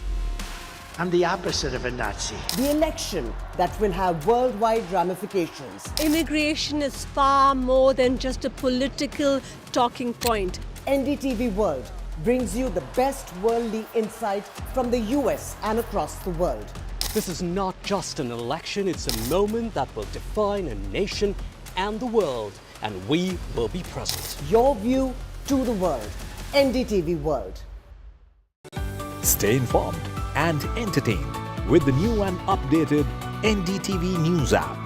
You can watch all our channels live, listen to podcasts, read breaking and exclusive news from around the world and more.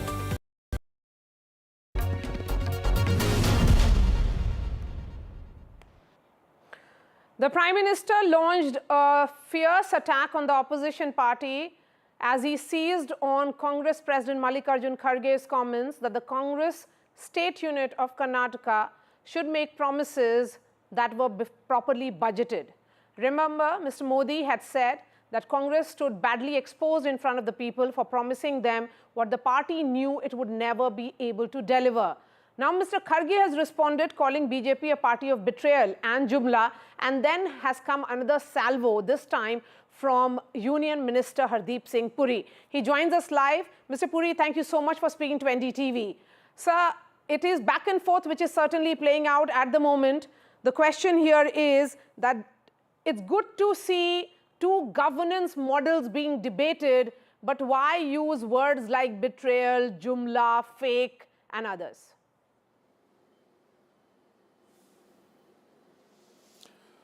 Maria ji, the governance model which is successful, which delivers economic growth, welfare to the people, is a governance model. Any other model which bases itself on freebies, on empty promises, not grounded in reality, is not a governance model. So I don't think it's a choice between two governance models. Insofar as the use of words like betrayal, jumla, please, apart from your many other accomplishments, add a little bit of behavioral psychology to your analysis. Shri Mallikarjun Kharge must have got excited when they appointed him the president of the grand old party, a party which has a great long history which was founded in 1885. But slowly he's discovering the downsides of being president of this grand old party. When the Pratham family's young aspiring politician was filing her nomination papers, Kharge ji had to peep through a door which was slightly ajar. Then when he was addressing the party in a meeting and he had the Honorable Chief Minister and Deputy Chief Minister on either side, and the truth came out. I don't know whether he knew that the cameras were on. Truth came out. Don't make promises on which you can't deliver. If you use words like review, it means you're not able to deliver. Now that is the hard truth. The Congress makes outlandish claims. It promises the moon and is not able to deliver. And then it gets caught. If you want to think in terms of imposing a tax on the construction of toilets in Haryana, in Himachal, you're in trouble. Now the most important thing is that this tormented mind, after the jalebi factory in Haryana, they are now seeing the writing on the wall in Maharashtra, they are seeing the writing on the wall in Jharkhand. So all this khatakhat, fatafat model is failing. Okay. Insofar as prices are concerned, let me tell you, after all the bluff, petrol and diesel are still 10 rupees more expensive in Congress-ruled states than they are in BJP-ruled states, number one. Number two, there is a fundamental difference between the freebie model of the Congress and the Aam Aadmi Party and the Labharthi benefits part of a scheme like the Pradhan Mantri Awas Yojana, Ujjwala Yojana, name it. If you have the resources and you can design a scheme which delivers welfare to the people, let me give you the example of Mufat Bijli. They promise, Aam Aadmi Party in particular, 300 unit Mufat Bijli de denge. So Punjab mein what happens? Any family who wants it, they have 2 or 3 connections. Rich people are misusing the scheme. What is our model? Our model is come and get a solar panel from us at a reasonable cost. We will subsidize it a little. Then you produce electricity from it, solar energy.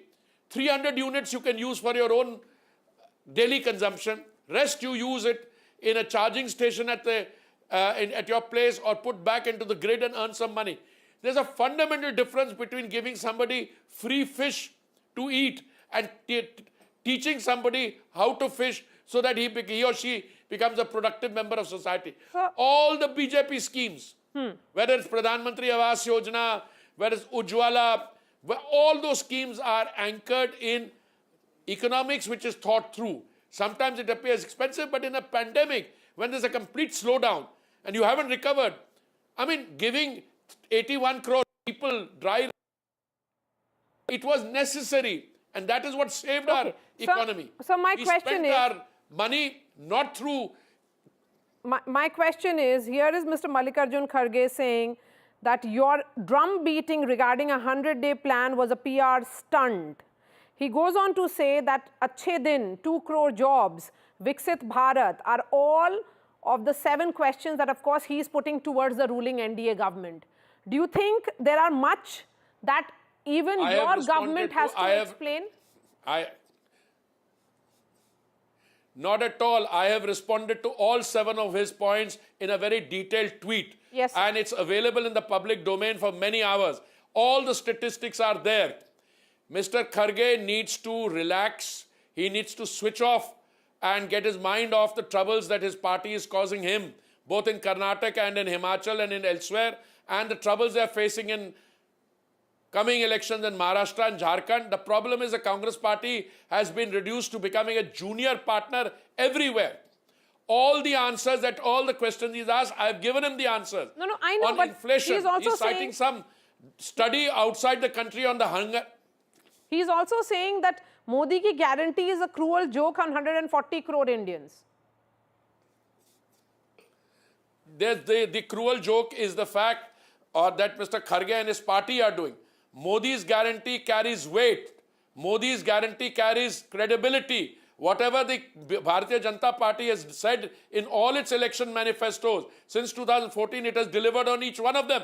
And if the Pradhan Mantri Awas Yojana or additional 4 crore houses that are going to be built, petrol prices, diesel prices, all the Prime Minister's guarantee, the welfare of the consumer are written in. Their model, on the other hand, they took a oil bond loan of 1,41,000 crores. We are having to pay back 3,20,000. So, Mr. Mallikarjun Kharge, the Honorable President of the Congress Party, today is being delusional. When he talks in terms of credibility, it is the Congress Party, and as he said in the press conference, I don't know whether he knew the mic was on, that you guys will not have credibility because you are making a promise and not being able to fulfill it. This is typical. When you know that you can't win an election, you make outlandish promises, and having made the promise, you're not able to deliver on them. And then you're faulting the BJP. I would like you to analyze the 100 days or 125 days program. Every is empirical evidence. Okay. All the schemes I have been associated with, I can reel off the statistics. And the fact of the matter is, because of what happened in the jalebi factory in Haryana, the writing on the wall in Maharashtra and in Jharkhand, Mr. Kharge is deeply tormented, it seems, and he's finding fault. He should start with the, nucleus of the... And the fact that decision-making is confined to a few people who are not getting good intellectual support from the researchers, etc., to tell them where they are going wrong. If somebody has the courage to tell them, look, this is the mistake you're making. Look, khada khat, fada fat. They were talking about redistribution models. Hey, please, please, please. You have to create wealth. Mr. Modi has taken the economy from 10th position in 2014 to 5th position today, and the IMF said by 2027 it will be in the 3rd position globally. We are going from a 4 to a 7 to a $10 trillion economy. And Mr. Kharge and his Pratham Parivar, they are lost in a world of their own, and I think khada khat fada fat is going to apply to them in terms of their diminishing political fortunes. Okay, so the Congress is also saying, and this is Mr. Siddaramaiah, Mr. Puri, that BJP left Karnataka plagued with 40% commission corruption, draining resources that could have transformed lives. So that entire question of fiscal health is actually something they say they have inherited from the previous BJP government. Did he also inherit that Mudda scheme? Did he also, his wife got about 15 plots. Did he also inherit that from the BJP? I think, we should be a little careful. They were in opposition then. If there is some act of omission or commission by the BJP, you could have questioned it then. But today, when you're faced with monumental corruption and a bankrupt exchequer, now to raise these issues, let me ask him this question through your channel. All these 15 plots, that other scheme which is now the subject of inquiry, I think it's called Mudda scheme. What's happened to that? Did the BJP invent that scheme or did you start it? Look, I am familiar in my adult political life of an entire vocabulary. It is CW, 2G, 3G, God knows which parts of the vocabulary. They have been tainted by corruption over an extended period of time, and when they have to answer questions, then they start blaming each other. Now, whether it is fault lines between Siddaramaiah ji and D.K. Shivkumar, or the two of them versus Kharge ji, or one against Kharge and the other for Kharge, I don't know. I think the Congress has to sort out this mess, including whether they want to tax the construction of toilets. Okay, I have just one more question to you, Mr. Puri, and of course this relates to Maharashtra. In Maharashtra, Mahayuti candidate Shaina NC, who faced a rather misogynistic and very shameful comment from the Mahavikas Aghadi member, Arvind Sawant, has taken it up legally as well, and she has questioned as to why the women in Mahavikas Aghadi, be it Priyanka Gandhi Vadra, who is the Congress from the Congress party, or she has also said that Supriya Sule, who is from Sharad Pawar's NCP, why are they silent? As part of Mahayuti, do you think these comments certainly need to, there has to be a great degree of caution on part of leaders when they deal with women counterparts? Maria ji, you use the correct term, misogynist. And this kind of vocabulary is not acceptable anywhere. You don't refer to an opposition candidate or to a Mahila in those terms. I mean, to use the word like mal, this is objectifying a candidate, and it has to be condemned in the strongest possible term. And I would like to reach out to my friends, whether they are, Priyanka Chaturvedi ji or the others whom I know quite well. They should stand up and condemn this comment which has been made by the concerned political leader. And I think China NC did very well in questioning it. Somebody told me that he has apologized, but I think this needs to be pursued to the logical conclusion, and I'm sure that my sisters and daughters and our mothers in Maharashtra will give an absolutely befitting reply to this kind of misogyny. All right, Mr. Puri, thank you so much for speaking to NDTV. Stay with us. In 30 seconds, we go live on NDTV Hindi as well, so continue to be with us. Over to you, Vedant, for rest of the news. All right, Maria, thanks very much for that interview. Hardeep Puri making some very important points there. He has been a very articulate voice as far as this entire debate around welfareism versus freebies is concerned. He also spoke about China NC, and in the latest in that political controversy, China NC in fact has now doubled down on her allegations against Arvind Sawant. This is Arvind Sawant apologized for his remark but remained defiant that she was not attacking anybody in particular, but he was talking about this kind of Aye Ram Gaya Ram politics in Maharashtra. Take a look.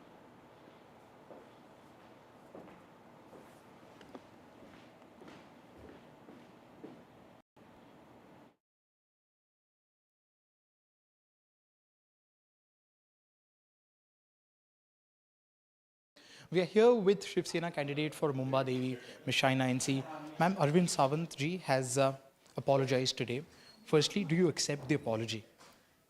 You know, it's a very strange kind of apology because it's not unconditional. There are lots of ifs and buts. On the one hand, he apologizes after 30 hours. And on the other hand, you have Mr. South who does just the opposite by questioning me, my credentials, and saying that I'm imported mal. Firstly, Mr. Sanjay Raut, I'm not imported mal. I belong to South Mumbai, 3 generations of South Mumbai service, which I have shown photographic evidence of. When Mr. Arvind Sawant wanted to campaign 2014-19, it was all very well to call me Ladki Behan and use Prime Minister Modi's photograph. And today, cut to 2024, he uses this term imported mal. You have the local MLA who is standing next to him and laughing away. I want to say, would you laugh if this was your sister or mother? Would you laugh if it was somebody from your own community or your vote bank? Would you laugh if it was somebody from your own biradari? Probably not. All right, let me go across live to Anuj now. So Anuj, China NC doubling down her remarks against, on her charge against Arvind Sawant. This is Arvind Sawant. He may have apologized, but he still remains defiant that he was not attacking anyone in particular. But this has certainly snowballed into a huge political controversy now. As expected, you see, because after the apology, the quote-unquote apology put by Arvind Sawant today afternoon, it was very clear that it was not a completely unconditional apology, and some sort of reaction was expected from China NC, and who's made it very clear that the apology, she's not satisfied with the kind of apology, but more importantly, she's asked the UB faction of Shiv Sena to give a clarification on what exactly do they think about this. She doesn't just want Arvind Sawant to, to show that he regrets for whatever he said, but she wants the stand of the entire UBT, if not for the entire MVA against this. She, in the press conference today, she cited several examples from 2014 till 2019 where she had worked with the United Shiv Sena, and a lot of times she had worked with Mr. Arvind Sawant, where he had of course called her Ladki Bahin and had campaigned with her for a long time. And she's basically highlighted how the times have changed and how the connotations used for women have also changed meanwhile. She also led a strong attack on 2 of the strong, women leaders from MVA or India Alliance, that is Supriya Sule and Priyanka Gandhi. She said that these women have time and again went outside of their political, loyalties or their political realms and have supported the cause of women. But then what is exactly stopping them from doing the same when the ball is in China NC's court? She demanded clarification and an apology not just from Arvind Sawant or Sanjay Raut in specific, but from the entirety of MVA here. Of course, when asked about the statements that were made by by other leaders of Mahayuti, time and again, which were highlighted a few days ago as well, when a leader from Ahmednagar also shot to some sort of limelight for doing that. She said that across party lines, statements like this should be condemned. But she very categorically pointed out that Priyanka Gandhi and Supriya Suri, who've talked a lot about these things in the past, should also stand by her side this time around. All right, Anuj, thanks very much for joining us for the latest there. As Anuj is reporting, not an unconditional apology certainly from Arvind Sawant, but this has become a huge political flashpoint right ahead of the Maharashtra polls. But moving now to the big international headline, well, the Ministry of External Affairs responding strongly to Canada's allegations against Home Minister Amit Shah. Now, India has said categorically that all these allegations are baseless and unfounded. In fact, India has also warned of serious consequences if these allegations continue without any proof whatsoever. Remember, India has said that, well, these are just media leaks which show their strategy to discredit India. In fact, of course, the Ministry of External Affairs in the past has also said that Justin Trudeau is hostile towards India, and this anti-India campaign that he's running is only benefiting him domestically. We had summoned the representative of the Canadian High Commission yesterday. A diplomatic note was handed over in reference to the proceedings of the Standing Committee on Public Safety and National Security in Ottawa on October 29th, 2024. It was conveyed in the note that the Government of India protests in the strongest terms to the absurd and baseless references made to the Union Home Minister of India before the committee by Deputy Minister David Morrison. Meanwhile, India has also levelled serious allegations against Canada, saying that Canada has been spying on consular officials in Canada. In fact, India has said that this is a violation of diplomatic conventions. Remember, spying or snooping is an extremely serious charge when it comes to diplomacy. India says that several Indian officials in Canada are under audio-video surveillance. Take a look. Yes, some of our consular officials were recently informed by the Canadian government that they have been and continued to be under audio and video surveillance. Their communications have also been intercepted. We have formally protested to the Canadian government as we deem these actions to be a flagrant violation of relevant diplomatic and consular conventions. So, well, India-Canada ties certainly hitting rock bottom. But in other news, Anmol Bishnoi's extradition process will begin soon. This, of course, as the Ministry of External Affairs has also spoken about this process. Remember, he is Lawrence Bishnoi's brother who operates out of America. Remember, he is one of the key accused as far as the Salman Khan firing case is concerned.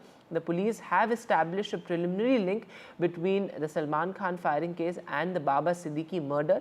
It is a Bishnoi gang that is suspected to be behind both these sensational incidents. But listen to what the Ministry of External Affairs said on the Mumbai police initiating Anmol Bishnoi's extradition.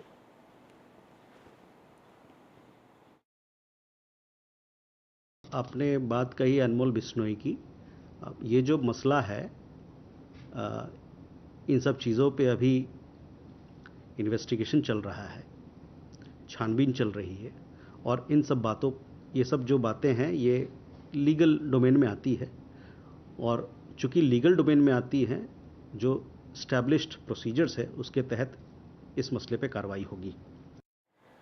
Meanwhile, in other news, back-to-back terror encounters in Jammu and Kashmir from Anantnag to Srinagar. In fact, in Anantnag, 2 terrorists were neutralized. Remember, this is an area extremely vulnerable to militancy. Militancy has been on the rise both in Jammu as well as the valley, and Anantnag, 2 terrorists being killed there after a fierce encounter between security forces and terrorists. But in Srinagar as well, remember, there were 2 terrorists who were trapped and 4 policemen have been injured in this fierce encounter. This, of course, as there is unprecedented security deployment in Srinagar. 1 terrorist was also neutralized in this terror operation as far as Srinagar is concerned. In fact, Farooq Abdullah, the former Chief Minister of Jammu and Kashmir, has said that, well, we need to investigate where these terrorists are coming from. Earlier, of course, he had said that there is no 2 ways about the fact that this is Pakistan pushing its terror module into Jammu and Kashmir as the new government takes shape. कि security lapses का प्रश्न नहीं है। यह तो आप जानते हैं कि पहले कितनी आतंकवादी वारदातें होती थी। अब तो बहुत ये कहा जाए कि अब पहले के कंपैरिजन में बहुत ही नगण्य हुई है और हमारी सिक्योरिटी फोर्सेस पूरी तरह से सजग हैं और ऐसी परिस्थितियां वहां पर पैदा होंगी कि फिर आतंकवादी वारदातें पूरी तरह से वहां से समाप्त होंगी और जम्मू कश्मीर का तेजी से डेवलपमेंट भी होगा। नहीं, देखो, ऐसा ये नहीं कह सकते कि बहुत बढ़े हुए हैं, लेकिन जो भी हुए हैं इधर 1, 2, 3, 4 घटनाएं हुई हैं वो निश्चित रूप से दुर्भाग्यपूर्ण हैं और हमारी सिक्योरिटी फोर्सेस पूरी तरह से सजग हैं और उसका जवाब भी दे रही हैं। ऐसा नहीं है कि उसका जवाब नहीं दिया जा रहा है। बहुत सारे टेररिस्ट मारे भी गए। हम इसे निपट लेंगे इंशाल्लाह। लोग इसके साथ नहीं है। नहीं, सवाल ही नहीं। मैं इस बात में ये कहूँगा कि इस पर तहकीकात होनी चाहिए। हो कैसे रहा है, इसके बजाय कि इनको मारें, इनको पकड़ना चाहिए और पकड़ के हमें मालूम करना चाहिए कौन इनके पीछे। कोई ऐसी एजेंसी तो पीछे नहीं है जो उमर अब्दुल्ला को डिस्टेबलाइज करना चाहती है। डॉक्टर फारूक अब्दुल्ला साहब इस बात को जानते हैं, ये आतंकवाद, ये बम, बंदूक, पिस्तौल, गोलियां ये पाकिस्तान से आ रही हैं। पाकिस्तान के कब्जे वाले जम्मू कश्मीर में आतंकवादियों के ट्रेनिंग कैंप्स हैं।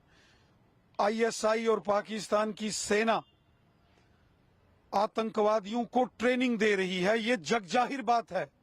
इसमें किस बात की छानबीन करनी है, इसमें कौन सी जांच पड़ताल है? And finally, well, a one-of-its-kind Paragliding World Cup is taking place in Himachal Pradesh's Birbiling. In fact, 100 paragliders from over 50 countries are participating in this World Cup. Look at those stunning pictures there from Himachal Pradesh. Remember this, of course, as the Himachal government continues to push for adventure tourism, of which such air sports are a very crucial part.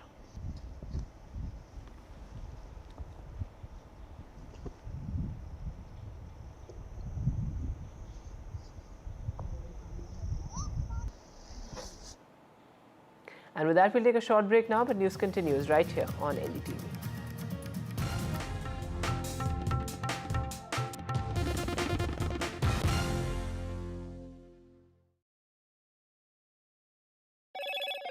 Hello, Moto. Motorola Edge 50 Pro, world's first AI-powered pro-grade camera.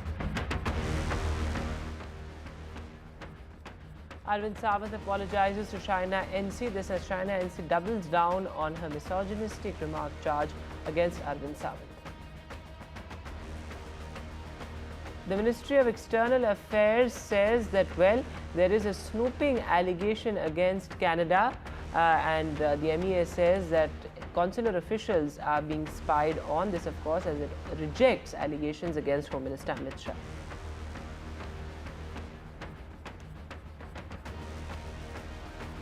India says consular officials are being spied on in Canada, rejecting all allegations against Home Minister Amit Shah.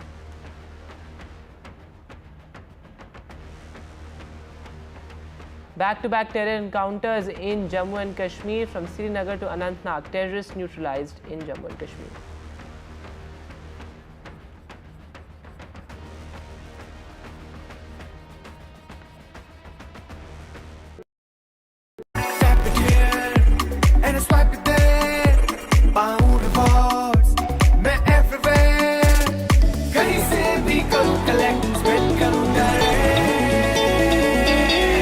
Download any single ID partner app, link your card and earn reward with top brand. Get it free with single ID. New day, new show, a new experience. Start your day with the news, not views. We bring you stories that matter and impact your life.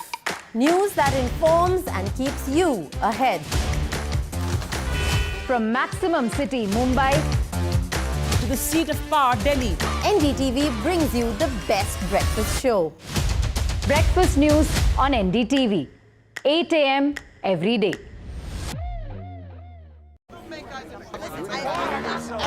I don't care for no songs and proses. I don't care for no sweet boys with roses. All I want is a touch of love. NDTV proudly upholds its legacy of trust and credibility.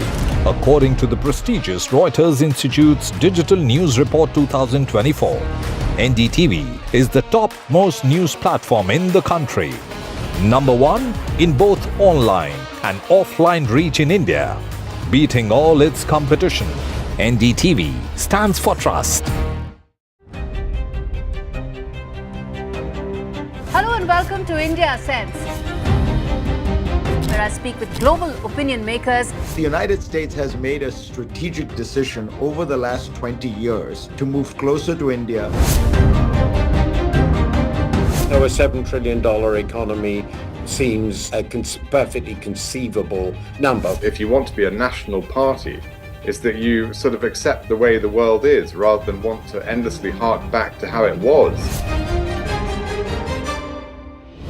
Modi is promoting the digitization of the economy, which is accelerating growth in the country. NDTV proudly presents NDTV World Summit 2024, the India Century. I now request the Honorable Prime Minister to launch NDTV World and address the summit. Prime Minister Narendra Modi's inaugural session at the NDTV Summit outlined his vision for the India Century, driven by Aspirational India. हमारा प्रयास होगा भारत की century सिर्फ भारत की नहीं बल्कि पूरी मानवता की जीत की सेंचुरी बने. The summit brought together prominent global leaders, highlighting India's pivotal role on the world stage. Not just Indians trusting India's leadership, but the global South especially trusting India's leadership. Permanent seat on the UN Security Council is something that should be India's right. Canada is concerned, I think there are some very specific issues. I think a lot of people know that. AI is going to be one of the most important drivers. It's a very exciting time for India, Indian cinema as well at a global level. NDTV World Summit was more than just a conversation. It was a confluence of ideas poised to shape our global future.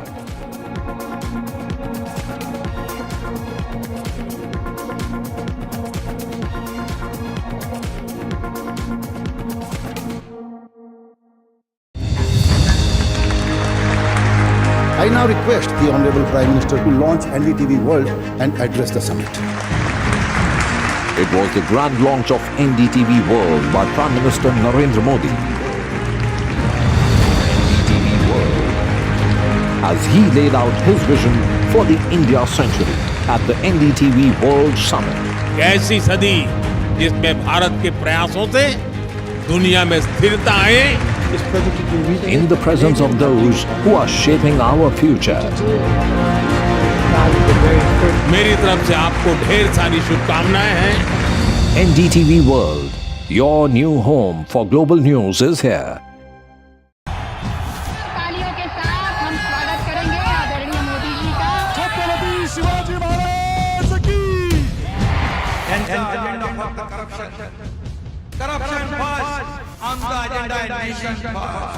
घोषणा आणि जनतेचे पैसे लुटणं. Cut commission आणि करप्शनला आमच्याकडे थारा नाही. त्यांचा परिवारवाद आमचा महाराष्ट्रवाद. महाराष्ट्रामध्ये 1,75,000 जागा रिक्त आहेत. मग का भरत नाही? राज्याची जनतेच्या घमाच्या पैशाची तिजोरी लुटण्यासाठी हे सरकार आहे. पूर्वीच्या सरकारच्या काळामध्ये निधी देताना त्यांना असं वाटायचं की त्यांच्याच खिशातले पैसे चालले. शेतकऱ्यांना मोफत वीज देण्याचं काम आपल्या सरकारने सुरू केलं. I've been reporting on all issues, big and small, from Andhra Pradesh, Telangana, rest of South India, bringing you all the action, all that you need to know, all that you want to know. The energy of Maximum City is infectious.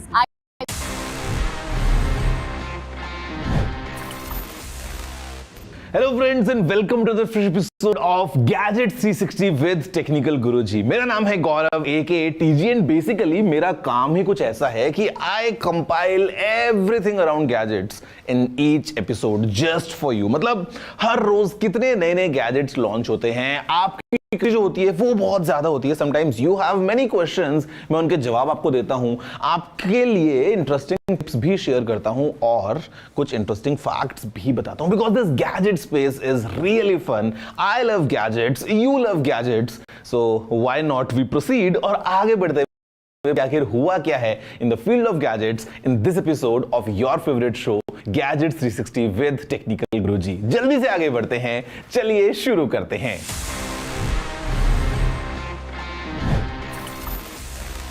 तो friends, ये जो gadgets की दुनिया है ना, it is very complicated. अब एक नया कुछ प्रोडक्ट जब आता है उसके पीछे just imagine the amount of R&D that goes on. कितने सारे एक्सपेरिमेंट्स, कुछ फेल हुए, कुछ पास हुए, और कितनी सारी चीजें मिलती हैं तब जाके हमें एक नया गैजेट मिलता है। एंड ये दुनिया हर रोज बदल रही है, हर सेकंड कुछ ना कुछ नया हमको मिल जाता है। तो let's first take a closer look to understand कि आखिर क्या in the field of gadgets in this segment, news of the week. Apple has refreshed iPad mini for 2024 with the A17 Pro SoC, जो हम iPhone 15 Pro models में already देख चुके हैं. It now supports Apple Intelligence and the Apple Pencil Pro as well. iPad mini 7th gen 4 colors में available है: blue, purple, starlight और space gray. It can be bought for a starting price of rupees 49,990 in India. Samsung has announced the upcoming expansion of 4 new languages for Galaxy AI: Turkish, Dutch, Swedish and Romanian. Galaxy AI अभी 16 languages support करता है, and after this update it will have support for 20 languages. ये updates October and से roll out होंगे and the users will be able to download these updates as language packs from the settings app of compatible Galaxy devices. Infinix Zero Flip is the new vertically folding phone from Infinix. इस smartphone में आपको 3.64 inch का AMOLED 120Hz cover display मिलता है जो 1100 nits तक की brightness offer करता है। Infinix Zero Flip 2 colour options में अवेलेबल है, रॉक ब्लैक और blossom glow, and the brand is selling it for an introductory price of rupees 44,999 after combining all the offers.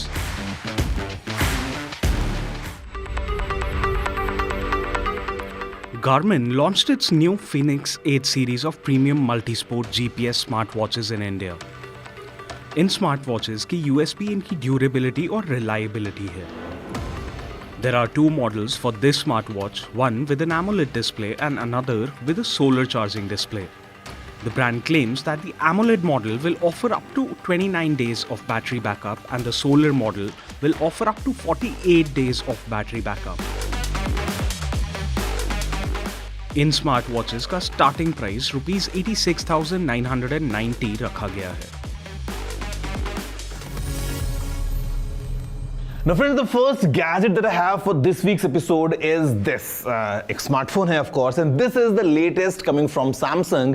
It is the Samsung Galaxy S24 FE. Now FE अगर आपको नहीं पता है stands for the Fan Edition. मतलब this is the smartphone which Samsung thinks is suitable for all the Galaxy fans. मतलब यहाँ पे the kind of features it packs काफी आपको एक complete package मिल जाता है because the experience is quite polished. Just like a flagship S24 phone, but थोड़ा उससे नीचे बैठता है the S24 FE. Big screen, dynamic AMOLED 2x screen है in fact, a big battery, Exynos 2400E processor, a properly functional triple cam setup, a metal frame, IP rating. इस phone में आपको वो सब कुछ मिलता है जो शायद आपको चाहिए होगा। Basically on top Galaxy AI भी है। Let's have a closer look at this Samsung Galaxy S24 FE. Samsung's Fan Edition smartphone is back for 2024 with the Samsung Galaxy S24 FE. When compared to its predecessor, the S23 FE, जो last year launch हुआ था, the S24 FE comes equipped with a slightly larger, brighter display, a bigger battery, new SoC, and the addition of Galaxy AI features जो usually Samsung के flagship smartphones में होते हैं. The S24 FE sports a 6.7-inch FHD Plus AMOLED 2x display with a peak brightness of 1900 nits. ये आता है equipped with a triple rear camera setup जिसमें एक 50 मेगापिक्सल प्राइमरी कैमरा है और ये स्मार्टफोन 8K 30 FPS के रेजोल्यूशन पर भी वीडियो शूट कर सकता है अपने रियर कैमरा से। S24 FE में 4700 mAh की बैटरी आती है, but the smartphone still supports 25 watts of wired charging and 15 watts of wireless charging. It comes equipped with Samsung's Exynos 2400E processor. Now this is a 4nm SoC and it comes in two variants, 128GB of storage and 256GB of storage, and दोनों ही variants में 8GB RAM standard है। The smartphone retails starting at 59,999 in India with 3 color options to choose from: blue, graphite and mint. So friends, ये है वो phone जो कि Samsung Galaxy fans के लिए है, the Samsung Galaxy S24 FE, basically packing all the essential in this nice package. और अब आपको सब कुछ पता है कि इस फोन में क्या है।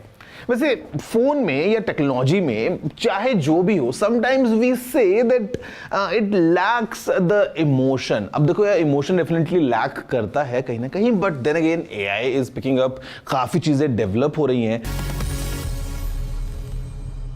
And guys, did you know, मैं आपको बहुत ही इंटरेस्टिंग फैक्ट बताने वाला हूं, आपके स्मार्टफोन से जुड़ा है। बिकॉज सी, स्मार्टफोन स्मार्ट इसलिए बना because we use tons of applications in our phones, तभी तो ये स्मार्ट बन पाया। अब दुनिया भर में अलग अलग जगहों पे करोड़ों करोड़ों लोग अपने स्मार्टफोन्स को यूज करते हैं, उनमें अलग अलग एप्स को they use for different purposes. Tinder एक ऐसी एप्लीकेशन है which people use for dating, and did you know it became the first app जिसने 2 लोगों को कनेक्ट कराया इन अंटार्कटिका। यस, तो अंटार्कटिका कॉन्टिनेंट के ऊपर 2 लोगों को कनेक्ट कराने वाली पहली अपनी कैटेगरी की एक ऐसी ऐप बनी Tinder. Just like Metallica was the first band जो सभी कॉन्टिनेंट्स पे प्ले हुआ। मतलब अगर हम ग्लोबली देखें तो it's definitely a big move. वैसे मुझे लगता है कि अंटार्कटिका में जितने लोग होंगे वो शायद एक दूसरे को पहले से ही जानते होंगे, but then again Tinder came for the rescue और वहां पे 2 लोग कनेक्ट हो पाए using an application on their smartphones. Do you know this? Yes, then very good. अगर आपको नहीं पता था तो you know क्या आपको करना है। Pretty simple, आपको ईमेल लिखना है tg@ndtv.com पे। Now friends, the next gadget I have, it's pretty interesting because it looks like this. Now take a guess कि ये क्या हो सकता है। हो सकता है आप शायद ठीक से guess ना कर पाए, but guess करना becomes pretty easy अगर मैं इसको ऐसे पहन लूँ तो। Because ये जो है guys, these are the latest earphones from Nothing. They're called the Nothing Ear Open. They are open ear style earphones with this quite unique design. मतलब कान में पहनना is like कि जैसे कुछ पहना ही ना हो, because feels like nothing, sounds like everything, और आपको आपके आसपास की आवाजें भी ये सुनाते हैं for better reasons. काफी इंटरेस्टिंग फीचर्स लेके आते हैं। इनफैक्ट एक अलग एक्सपीरियंस प्रोवाइड करते हैं if in case you want to enjoy your music on the go while running, जहां पे आपको आपके आसपास की आवाज भी सुननी है और म्यूजिक का मजा भी उठाना है। Quite uniquely designed. Let's have a closer look at these latest Nothing Ear Open. Nothing has launched a couple of earbuds in the past, but their latest premium offering, the Nothing Ear Open, stands out from the lot. These earbuds are priced at 17,999 in India और ये आते हैं iconic Nothing see-through charging case के साथ. The earbuds themselves, they don't look like anything from Nothing, quite frankly. They have these long ear hooks that are made up of soft silicone so that users को ear discomfort ना हो और वो इनको longer durations के लिए use कर सके, पहन सकें. The earbuds, they weigh just 8.1 grams each. According to Nothing, the Ear Open has a talk time of up to 24 hours और टोटल बैटरी लाइफ इनकी अप टू 30 आवर्स है चार्जिंग केस के साथ। सिर्फ 5 मिनट का चार्ज आपको 2 घंटे की बैटरी लाइफ दे देता है। They use AI to enhance call quality and offer a noise free calling experience to the listeners. ये ईयरबड्स IP54 रेटेड हैं वाटर एंड डस्ट रेजिस्टेंस के लिए, so you don't have to worry about them getting wet and dusty. The Nothing Ear Open is available to buy only in the white colour. Friends, I am sure कि आप इन earphones को या अपने earphones को use करेंगे और enjoy करेंगे अपने फेवरेट म्यूजिक को, बट अभी के लिए जो आप करेंगे वो करना है थोड़ा सा इंतजार, बिकॉज मैं आने वाला हूं ब्रेक के ठीक बाद, जहां पे आपको एक बहुत ही इंटरेस्टिंग टिप देने वाला हूं। It is related to sound, तो बहुत ज्यादा काम आएगी आप सबके, और इनफैक्ट आपके सवालों के जवाब भी देने वाला हूं right after this short break.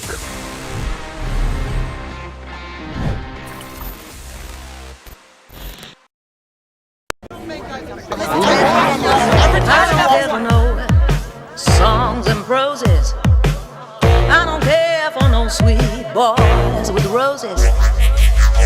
I'm too busy, baby, making plans on how to get me one of them mailing bands. All I want is a touch of love. Stay informed and entertained with the new and updated NDTV News app. You can watch all our channels live, listen to podcasts, read breaking and exclusive news from around the world and more. Download the NDTV app today and get access to the best journalism and storytelling on your smartphone or tablet. The NDTV app. News that matters to you. New day, new show, a new experience. Start your day with the news, not views. We bring you stories that matter and impact your life. News that informs and keeps you ahead. From Maximum City, Mumbai, to the seat of power, Delhi, NDTV brings you the best breakfast show. Breakfast news on NDTV, 8 a.m. every day. NDTV proudly upholds its legacy of trust and credibility. According to the prestigious Reuters Institute's Digital News Report 2024, NDTV is the top-most news platform in the country. Number one in both online and offline reach in India. Beating all its competition, NDTV stands for trust. Hello and welcome to India Sense, where I speak with global opinion makers. The United States has made a strategic decision over the last 20 years to move closer to India. So a $7 trillion economy seems a perfectly conceivable number. If you want to be a national party, it's that you sort of accept the way the world is rather than want to endlessly hark back to how it was. Modi is promoting the digitization of the economy, which is accelerating growth in the country. NDTV proudly presents NDTV World Summit 2024, the India Century. I now request the Honorable Prime Minister to launch NDTV World and address the summit. Prime Minister Narendra Modi's inaugural session at the NDTV Summit outlined his vision for the India Century, driven by Aspirational India. हमारा प्रयास होगा भारत की century सिर्फ भारत की नहीं बल्कि पूरी मानवता की जीत की सेंचुरी बने. The summit brought together prominent global leaders, highlighting India's pivotal role on the world stage. Not just Indians trusting India's leadership, but the global South especially trusting India's leadership. Permanent seat on the UN Security Council is something that should be India's right. Canada is concerned, I think there are some very specific issues. I think a lot of people know that. AI is going to be one of the most important, drivers. It's a very exciting time for India, Indian cinema as well at a global level. NDTV World Summit was more than just a conversation. It was a confluence of ideas poised to shape our global future.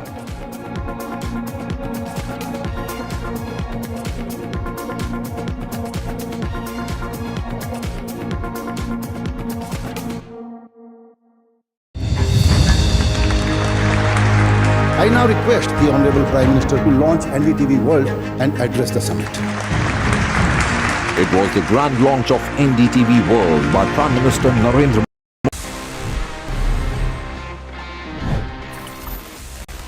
So hello guys, welcome back once again after the break to your favorite show Gadget 360 with Technical Guruji. मेरा नाम है गौरव aka TG and basically break से पहले मैंने आपको बताया था कुछ नए गैजेट्स के बारे में और अभी टाइम है to give you some tips around these gadgets. तो आज की जो टिप है वो बहुत ज्यादा यूजफुल हो जाती है. सी द फैक्ट कि हमारे स्मार्टफोन्स में ना बहुत सारे सेंसर्स होते हैं.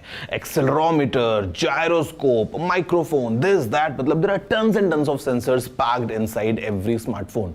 Now you can take advantage of these sensors for your benefits.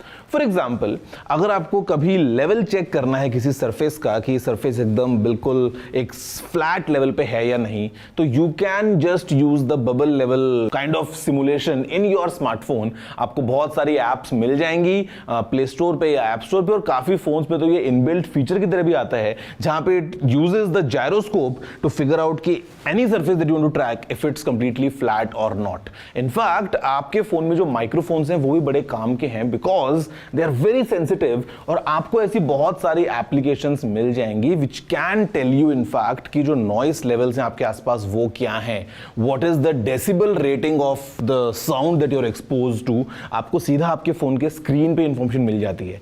Pretty useful अगर आपको चेक करना है कि if the environment around you is too loud, या हो सकता है you have change the exhaust of your vehicle, और आपको चेक करना है कि is it under the norms या आपकी साउंड ज़्यादा तेज जा रही है। All you need is just one application, your smartphone, और आप ये काम घर बैठे कर सकते हैं। Quite interesting tip, take a look, और ऐसी एप्लीकेशंस आपको बहुत सारे मिल जाएंगे जहां पे your phone essentially becomes your tool kit. Yes, just a phone for everything that you might need. पता है तो शेयर करो, और नहीं पता है तो एपिसोड्स देखो ताकि आपको ऐसी और टिप्स मालूम चल सके। So friends, now it's time for me to answer आपके दिमाग की सारी क्यूरियोसिटी से भरे हुए सारे सवाल जो भी आपने पूछे हैं in regards to your gadgets. Let's see the kind of questions we have for this week's episode.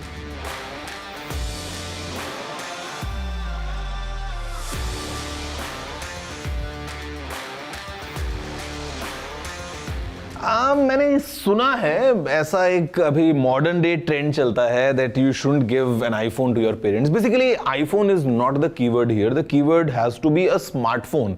और सबके अपने अपने लॉजिक हैं दैट एट दिस एज, जिस एज पे आपके पेरेंट्स हैं, you shouldn't expose them to these new technologies because कई बार ये इतना हेल्दी नहीं होती है इन टर्म्स ऑफ कि अगर वो ज़्यादा फ़ोन को यूज़ करते हैं तो उनकी आंखों के लिए ठीक नहीं होगा फॉर एग्जाम्पल, या इफ़ दे आर कम्प्लीटली एक सिंपल लाइफ जीने के बाद में तुरंत अभी टेक स्पेस में आ जाते हैं, तो that happens to be the reason. But इसके फिर ऑन द अदर साइड अगर आप देखेंगे तो काफ़ी सारे फ़ायदे भी हैं if they are exposed to smartphone. तो इट डिपेंड्स, दोनों तरफ एडवोकेट्स हैं जो कुछ बोलते हैं कि स्मार्टफोन्स नहीं देने चाहिए, कुछ बोलते हैं कि नहीं smartphones are quite essential for even our parents. तो जस्ट दैट्स द रीजन। इसके अलावा ऐसा कुछ एज सच रीजन नहीं है कि यू शुडंट बी गिफ्टिंग और giving iPhones to your parents.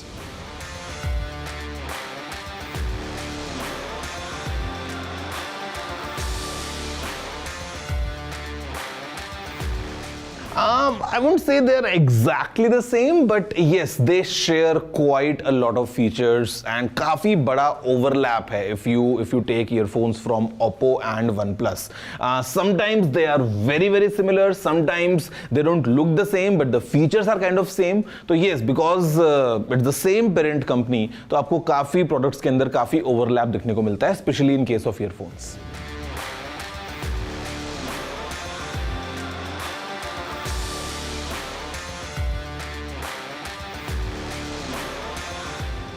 Yes, I definitely use AI, and I use AI for many things. I use AI to kind of make my life easy. काफ़ी सारे ऐसे repetitive tasks जो होते हैं उनको solve करने के लिए AI जो है वो काफ़ी अच्छे से help कर देता है. If I'm trying to edit a photo or a video जहाँ पे normally Photoshop would take maybe a day, AI would do in just 2 minutes. So AI के अलग अलग use के scenarios हैं. Maybe if I am stuck somewhere, I want some new ideas, तो AI could be a nice starting point. तो AI मतलब मुझे मतलब this is the way that I should propagate this as well, that consider AI as a tool, not a replacement for anyone, but just a tool for you to do things in a better way. तो I incorporate AI in all my tasks जहाँ मुझे लगता है कि yes, AI could be of some use.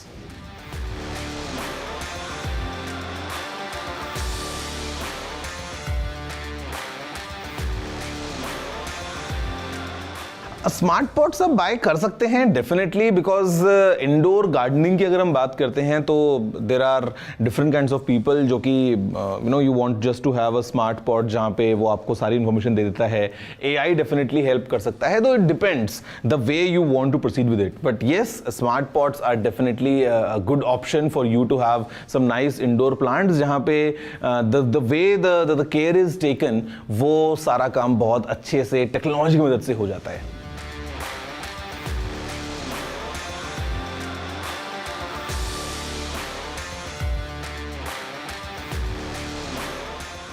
Diwali tech shopping list. Oh ho ho. Basically, it's for friends. It's for people around me. Now, I don't shop as such. मतलब I shop all around the year. तो ऐसा कुछ दिवाली को लेके specific नहीं है. But maybe if you want to gift and if you want to have some gifting ideas, तो छोटे smart home appliances जो हैं वो काफी trend में हो सकते हैं. Maybe a small speaker is a good gifting idea. A pair of headphones, maybe a new phone. Or a power bank, these kind of things, a new camera for example, a new smartphone. तो बहुत सारे ideas हो सकते हैं, but personally मैंने दिवाली को लेके अपने लिए एज सच कुछ शॉपिंग नहीं करी है. Okay, so friends, that's all from my side. This week's episode of Gadget 360 with Technical Guruji. I think हर बार की तरह बहुत फन होगा आप सभी के लिए, because हमको नए नए गैजेट्स के बारे में जानने को मिलता है, उनके बारे में काफी इन डेप्थ नॉलेज मिल जाता है और इनफैक्ट फिर सवालों के जवाब भी मिलते हैं. आपको ये सभी चीजें एक बार वापस से मिलने वाली हैं, बट नेक्स्ट वीक, बिकॉज अगले वाले एपिसोड में और ज्यादा फन होगा with even more exciting glowing gadgets. काफी मजा आने वाला है. सो अभी के लिए इतना रखते हैं. Stay tuned for next week. Have a good day and take care.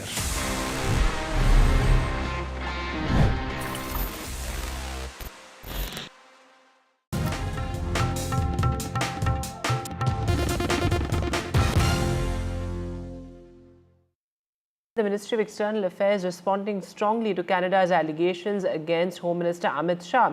Now, India has said categorically that all these allegations are baseless and unfounded. In fact, India has also warned of serious consequences if these allegations continue without any proof whatsoever. Remember, India has said that, well, these are just media leaks which show their strategy to discredit India. In fact, of course, the Ministry of External Affairs in the past has also said that Justin Trudeau is hostile towards India, and this anti-India campaign that he's running is only benefiting him domestically. We had summoned the representative of the Canadian High Commission yesterday.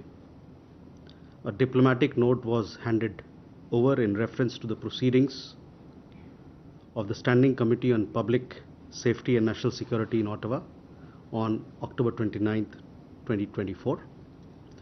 It was conveyed in the note that the Government of India protests in the strongest terms to the absurd and baseless references made to the Union Home Minister of India before the committee by Deputy Minister David Morrison.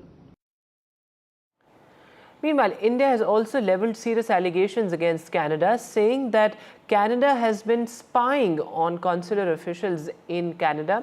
In fact, India has said that this is a violation of diplomatic conventions. Remember, spying or snooping is an extremely serious charge when it comes to diplomacy. India says that several Indian officials in Canada are under audio-video surveillance. Take a look. Yes, some of our consular officials were recently informed by the Canadian government that they have been and continued to be under audio and video surveillance. Their communications have also been intercepted. We have formally protested to the Canadian government as we deem these actions to be a flagrant violation of relevant diplomatic and consular conventions.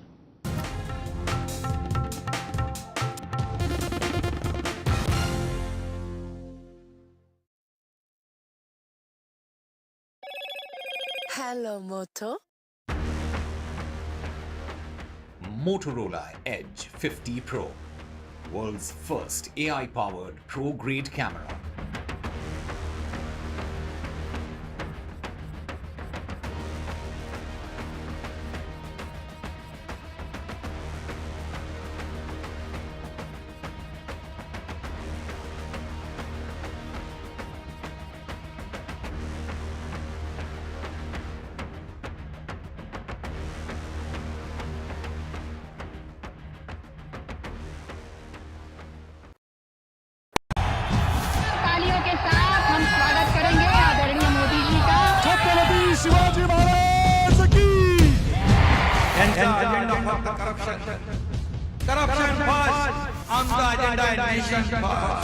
घोषणा आणि जनतेचे पैसे लुटणं.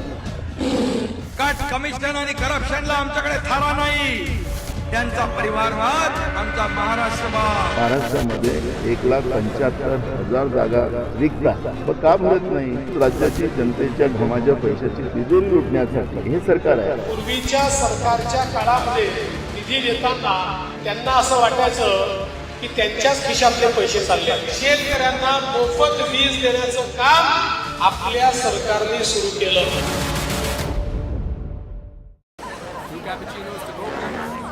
I don't care for no songs and proses.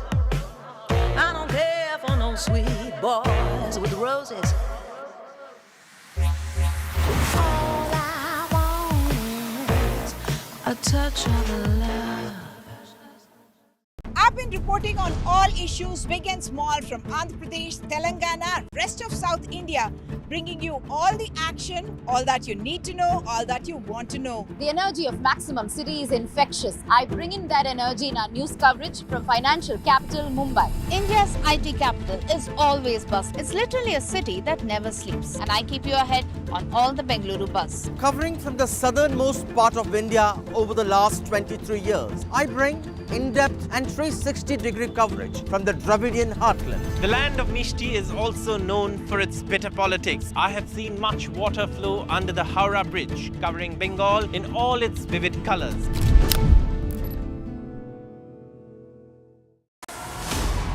As the world watches with bated breath, the contest that will impact the world. Exclusive insights, expert analysis, and ground zero updates as history unfolds. We are not a vessel for the schemes of wannabe dictators. I'm the opposite of a Nazi. The election that will have worldwide ramifications. Immigration is far more than just a political talking point. NDTV World brings you the best worldly insight from the US and across the world. This is not just an election, it's a moment that will define a nation and the world, and we will be present. Your view to the world. NDTV World. Stay informed and entertained with the new and updated NDTV News app. You can watch all our channels live, listen to podcasts, read breaking and exclusive news from around the world and more. Download the NDTV app today and get access to the best journalism and storytelling on your smartphone or tablet. The NDTV app. News that matters to you. New day, new show, a new experience. Start your day with the news, not views. We bring you stories that matter and impact your life. News that informs and keeps you ahead. From Maximum City, Mumbai, to the seat of power, Delhi, NDTV brings you the best breakfast show. Breakfast news on NDTV, 8 a.m. every day. NDTV proudly upholds its legacy of trust and credibility. According to the prestigious Reuters Institute's Digital News Report 2024, NDTV is the topmost news platform in the country. Number 1 in both online and offline reach in India. Beating all its competition, NDTV stands for trust. Hello and welcome to India Sense, where I speak with global opinion makers. The United States has made a strategic decision over the last 20 years to move closer to India. So a $7 trillion economy seems a perfectly conceivable number. If you want to be a national party, it's that you sort of accept the way the world is rather than want to endlessly hark back to how it was. Modi is promoting the digitization of the economy.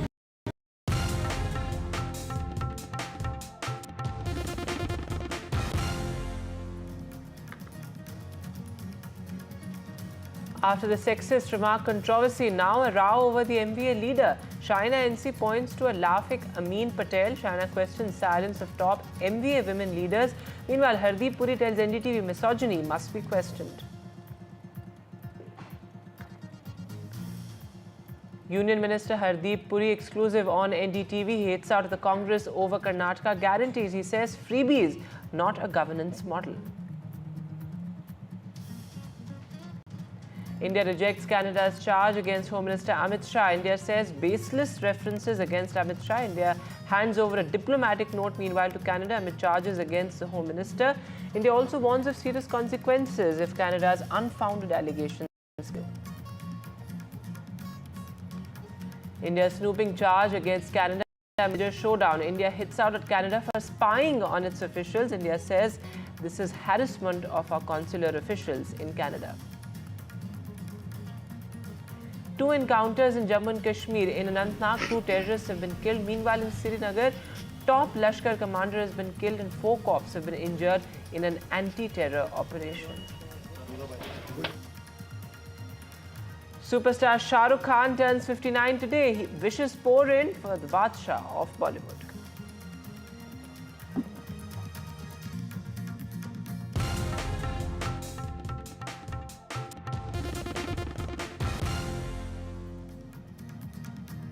Hello and welcome. You're watching NDTV. I'm Vedant Agarwal. Well, after Arvind Sawant's misogynistic remark against Shaina NC, now Shaina NC has hit out not only at various MVA leaders but also other women in the opposition as well, saying that nobody has spoken up for me. This, of course, as she also points out, to a laughing Amin Patel, of course, a senior MVA leader, saying that there's a culture of misogyny as far as the MVA is concerned. This, of course, Arvind Sawant has apologized for his remark. He says that, well, my intention was not to hurt anyone, though he remains defiant that he was not attacking anyone in particular, but the larger question of people jumping parties right ahead of elections. Take a look at all the reactions that have come in. We are here with Shiv Sena candidate for Mumbai Devi, Ms. Shaina NC. Ma'am, Arvind Sawant ji has apologized today. Firstly, do you accept the apology? You know, it's a very strange kind of apology because it's not unconditional. There are lots of ifs and buts. On the one hand, he apologizes after 30 hours. And on the other hand, you have Mr. Sanjay Raut, who does just the opposite by questioning me, my credentials, and saying that I'm imported mal. Firstly, Mr. Sanjay Raut, I'm not imported mal. I belong to South Mumbai, 3 generations of South Mumbai service, which I have shown photographic evidence of. When Mr. Arvind Sawant wanted to campaign 2014-19, it was all very well to call me Ladki Behan and use Prime Minister Modi's photograph. And today, cut to 2024, he uses this term imported mal. You have the local MLA who is standing next to him and laughing away. I want to say, would you laugh if this was your sister or mother? Would you laugh if it was somebody from your own community or your vote bank? Would you laugh if it was somebody from your own biradari? Probably not. I think Shaina NC did very well in questioning it. Somebody told me that he has apologized, but I think this needs to be pursued to the logical conclusion, and I'm sure that my sisters and daughters and our mothers in Maharashtra will give an absolutely befitting reply to this kind of misogyny. Meanwhile, the huge political slugfest over Congress guarantees in Karnataka. Well, the BJP has cornered the Congress, saying that it comes up with unreal poll promises, something that it's not able to fulfill ever. In fact, Hardeep Puri says that this is typical deceit that is, quintessential of the Congress governments, and this entire controversy, remember, erupted after Mallikarjun Kharge said that the state units must be in compliance with the budgets and should not go overboard. The Prime Minister, of course, also hit out at the Congress, saying that Congress's fake promises now stand exposed. But listen in to this exclusive conversation that my colleague Mara Shakil had with Hardeep Puri. The governance model which is successful, which delivers economic growth, welfare to the people, is a governance model.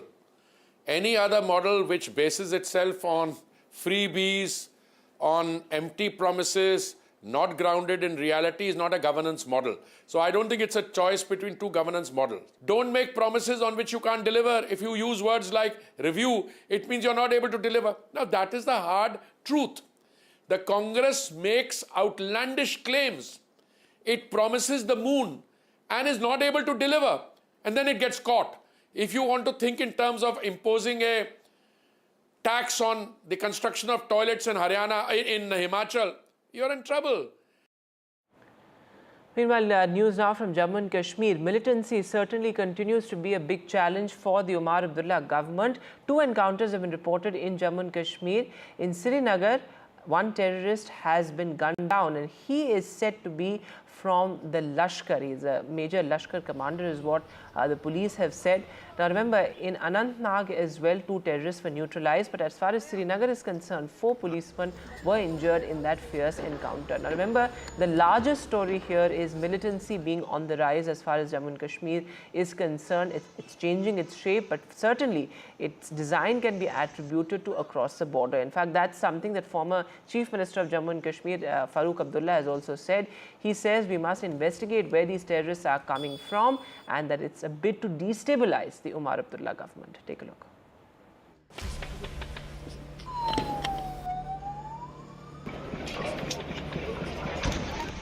Back-to-back encounters in Jammu and Kashmir. As Srinagar woke up to a fierce gun battle at Khanyar neighborhood, where a foreign terrorist was killed after a 9-hour-long encounter. The house where the other terrorist was hiding was also destroyed during the anti-terror operation. 4 police personnel were also injured during the encounter after the hold-up terrorist lobbed a grenade. In Anantnag, a swift anti-terror operation led to the killing of 2 terrorists. As the region witnessed a spurt in terrorist-related incidents, Defence Minister Rajnath Singh said there has been no security lapse and the number of attacks has reduced. देखिए, security lapses का प्रश्न नहीं है। यह तो आप जानते हैं कि पहले कितनी आतंकवादी वारदातें होती थी। अब तो बहुत ये कहा जाए कि अब पहले के कंपैरिजन में बहुत ही नगण्य हुई हैं और हमारी सिक्योरिटी फोर्सेस पूरी तरह से सजग हैं और ऐसी परिस्थितियां वहां पर पैदा होंगी कि फिर आतंकवादी वारदातें पूरी तरह से वहां से समाप्त होंगी और जम्मू कश्मीर का तेजी से डेवलपमेंट भी होगा। नहीं, देखो, ऐसा ये नहीं कह सकते कि बहुत बढ़े हुए हैं, लेकिन जो भी हुए हैं, इधर 1, 2, 3, 4 घटनाएं हुई हैं, वो निश्चित रूप से दुर्भाग्यपूर्ण हैं और हमारी सिक्योरिटी फोर्सेस पूरी तरह से सजग हैं और उसका जवाब भी दे रही हैं। ऐसा नहीं है कि उसका जवाब नहीं दिया जा रहा है। बहुत सारे टेररिस्ट मारे भी गए। In the last 24 hours, there have been 4 terrorist incidents across 4 districts in the valley. In Budgam, 2 migrant workers from Uttar Pradesh, Sufia and Usman, were shot at and injured on Friday evening. And in Bandipora district, the army repulsed an attack on its camp. National Conference President Farooq Abdullah alleges a conspiracy behind the spike in attacks. He demanded an independent probe to ascertain if the attacks were an attempt to destabilize the Umar Abdullah government. हम इसे निपट लेंगे इंशाल्लाह। लोग इसके साथ नहीं है। इस बात में ये कहूँगा कि इस पर तहकीकात होनी चाहिए। हो कैसे रहा है? इसके बजाय कि इनको मारें, इनको पकड़ना चाहिए और पकड़ के हमें मालूम करना चाहिए कौन इनके पीछे। कोई ऐसी एजेंसी तो पीछे नहीं है जो उमर अब्दुल्ला को डिस्टेबलाइज करना चाहती है। The BJP says there is no need for a probe, as everyone knows that terrorists come from Pakistan. Doctor Farooq Abdullah साहब इस बात को जानते हैं, ये आतंकवाद, ये बम, बंदूक, पिस्तौल, गोलियां ये पाकिस्तान से आ रही हैं। पाकिस्तान के कब्जे वाले जम्मू कश्मीर में आतंकवादियों के ट्रेनिंग कैंप्स हैं। ISI और पाकिस्तान की सेना आतंकवादियों को ट्रेनिंग दे रही है। ये जग जाहिर बात है। इसमें किस बात की छानबीन करनी है? इसमें कौन सी जांच पड़ताल है? Over the last 3 years, the Jammu region was increasingly high on the terrorist radar, witnessing a series of attacks on army and civilians. After the elected government took over just few weeks ago, it appears that the valley is back on the terror radar. With Nazir Masoodi, Bureau Report, NDTV. And moving now to the other big headline, India strongly reacting to Canada's allegations. India has rejected categorically allegations against Home Minister Amit Shah. In fact, India has also said that a diplomatic note was handed over to Canada. The spokesperson of the Ministry of External Affairs said that there would be serious consequences if Canada's unfounded allegations continue. Remember, Canada has so far not put out any public evidence as far as any of its allegations are concerned. Listen in to what the Ministry of External Affairs spokesperson had to say. We had summoned the representative of the Canadian High Commission yesterday. A diplomatic note was handed over in reference to the proceedings of the Standing Committee on Public Safety and National Security in Ottawa on October 29th, 2024. It was conveyed in the note that the Government of India protests in the strongest terms to the absurd and baseless references made to the Union Home Minister of India before the committee by Deputy Minister David Morrison. Meanwhile, the Ministry of External Affairs has also levelled a serious allegation against Canada, saying that Canada has been snooping on various Indian officials in Canada. These are consular officials that India is talking about. Remember, snooping or surveillance is perhaps the most grave allegation when it comes to diplomacy. Listen. Yes, some of our consular officials were recently informed by the Canadian government that they have been and continued to be under audio and video surveillance. Their communications have also been intercepted. We have formally protested to the Canadian government as we deem these actions to be a flagrant violation of relevant diplomatic and consular conventions. Indian government, our intelligence agencies were involved in targeted killings in Canada when this entire report came out last year about the killing of Hardeep Singh Nijjar.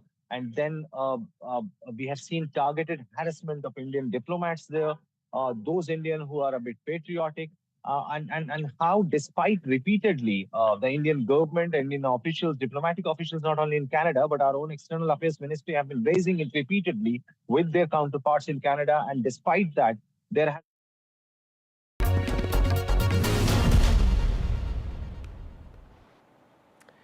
Well, as the political war over guarantees continues to rage, the big newsmaker joining us on NDTV at this hour, Arjun Ram Meghwal. So thanks very much for your time on NDTV. Sir, मेरा पहला सवाल आपसे यही है कि एक तरफ जहां बीजेपी कह रही है कि कांग्रेस पार्टी की ये जो तमाम गारंटीज हैं ये फेक प्रोमिसेस हैं और ये कांग्रेस जब भी प्रॉमिस करती है ऐसा कुछ उसको फुलफिल नहीं कर पाती, लेकिन दूसरी तरफ आप ये देखें कि सारी ही पार्टियां गिल्टी हैं। बीजेपी में ने भी कहीं ना कहीं ये जो वेलफेयर पॉलिटिक्स है उसको बढ़ावा दिया है, चाहे वो महाराष्ट्र में हो, आप लाडकी बहन की बात कर लीजिए, चाहे वो मध्य प्रदेश में हो, तमाम जगह बीजेपी भी इन्हीं फ्रीबीज को प्रोपगेट कर रही है। तो इस क्रिटिसिज्म पर आपका क्या रिस्पॉन्स होगा? देखिए, आज हम जो चर्चा करने के लिए बैठे हैं उसमें कांग्रेस के राष्ट्रीय अध्यक्ष माननीय खड़गे जी का जो स्टेटमेंट है मंच पे दिया गया कि ऐसी कुछ योजनाएं जो कांग्रेस पार्टी ने घोषित कर दी या घोषणाएं कर दी या गारंटी दे दी जिनको बजटरी प्रावधान नहीं होने के कारण हम पूरा नहीं कर सकते, इसलिए जनता हमारे विपरीत भी खड़ी हो सकती है। ये जो कबूलनामा किया है मल्लिका अर्जुन खड़गे साहब ने, उस पे चर्चा के लिए बैठे हैं। और जो अगर बजटरी प्रावधान करके और जिसका फिजिकल मैनेजमेंट ठीक करके कोई आदमी अगर योजना लाते हैं, कोई भी सरकार लाती है, तो वो तो अच्छी बात है, वो तो स्वागत योग्य है। लेकिन आप घोषणा कर देते हो और पूरा नहीं कर पाते हो और बजटरी प्रावधान नहीं है, उसको कांग्रेस पार्टी के राष्ट्रीय अध्यक्ष ने कांग्रेस के नेताओं को चेताया है कि भाई ये भ्रम फैलता है, इससे कांग्रेस को नुकसान होता है। ये चर्चा का विषय है आज। इस पर एक सवाल ये भी उठ सकता है मेघवाल जी कि कई स्टेट गवर्नमेंट्स ने बात कही है, चाहे बंगाल गवर्नमेंट हो, यहाँ दिल्ली में भी आम आदमी पार्टी गवर्नमेंट ने ये बात कही है, साउथ की कई गवर्नमेंट्स ने, केरला गवर्नमेंट ने ये बात कही है कि जो स्टेट के लिए फंड्स हैं वो सेंटर रिलीज नहीं करती और एक फिस्कल कोऑपरेशन नहीं है सेंटर और स्टेट के बीच में। इस वजह से जो ऑपोजिशन रूल स्टेट्स हैं वो सफर करते हैं।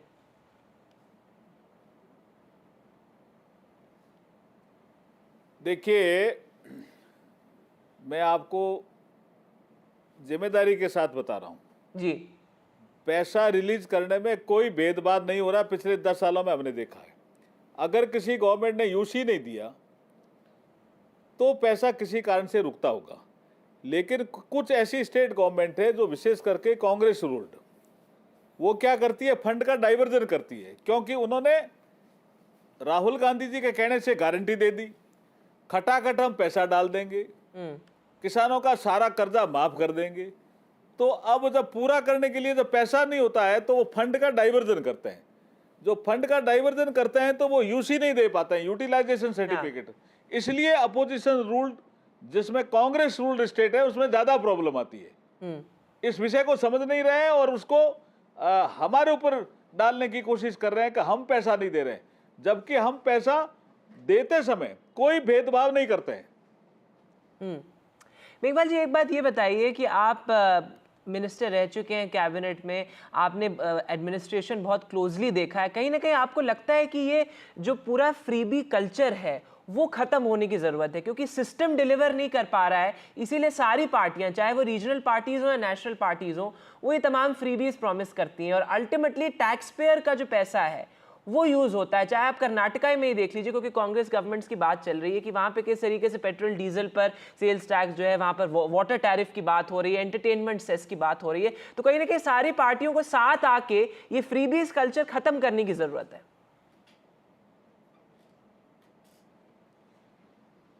देखिए, जो आज हम चर्चा करने के लिए बैठे हैं उसमें विषय यही है कि हमारे पास फाइनेंशियल रिसोर्सेज है या नहीं है, हम जनता से वादे क्या कर रहे हैं।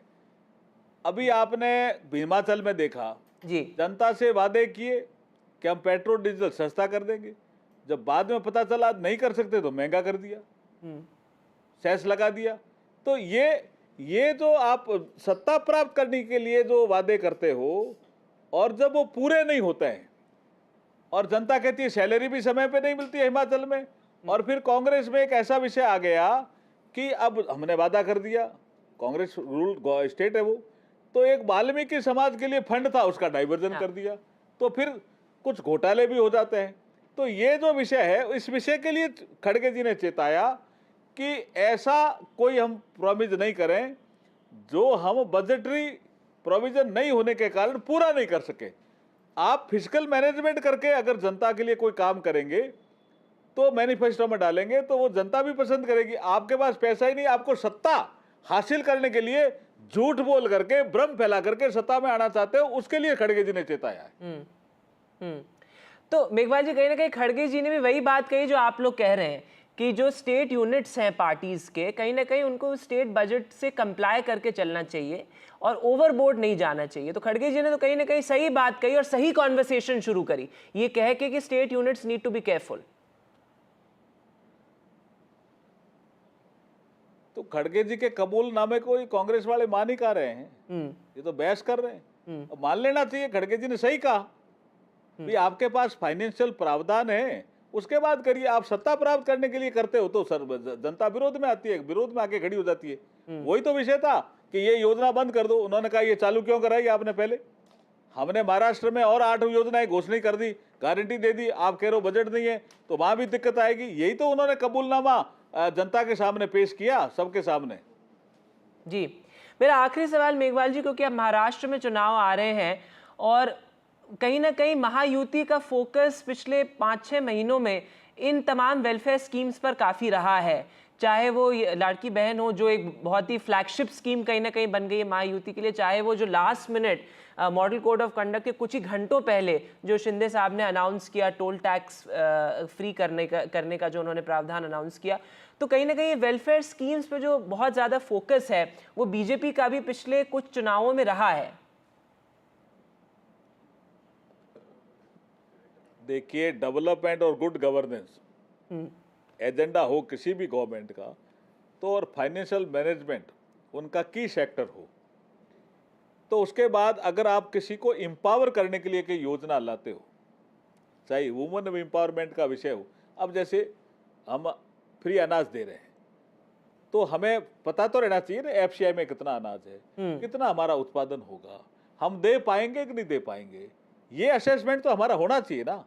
लाभार्थियों का भारतीय जनता पार्टी ये असेसमेंट करके जनता से वादे करती है, और कांग्रेस पार्टी सत्ता प्राप्त करने के लिए भाई एक बार वादा कर लो, सत्ता प्राप्त कर लो, फिर जनता जाए चाहे कहीं भी, ये कल्चर है, ये कल्चर ठीक नहीं है, ये विषय है जी।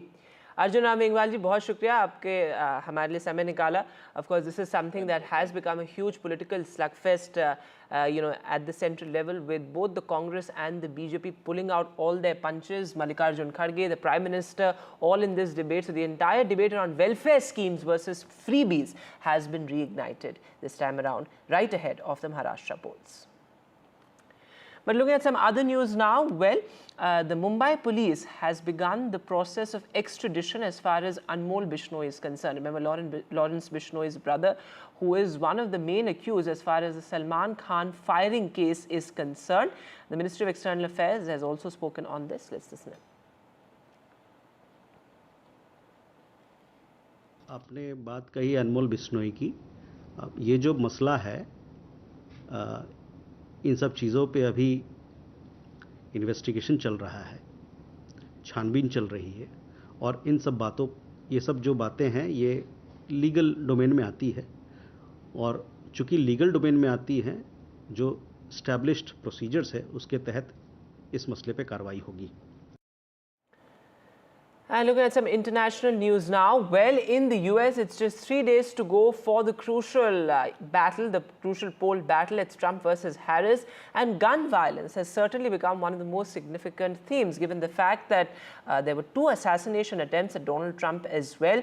And he is somebody who has had a very radical position as far as gun violence is concerned. So has Kamala Harris. But how easy is it to access guns in the US? My colleague Gauri Dwivedi does a reality check.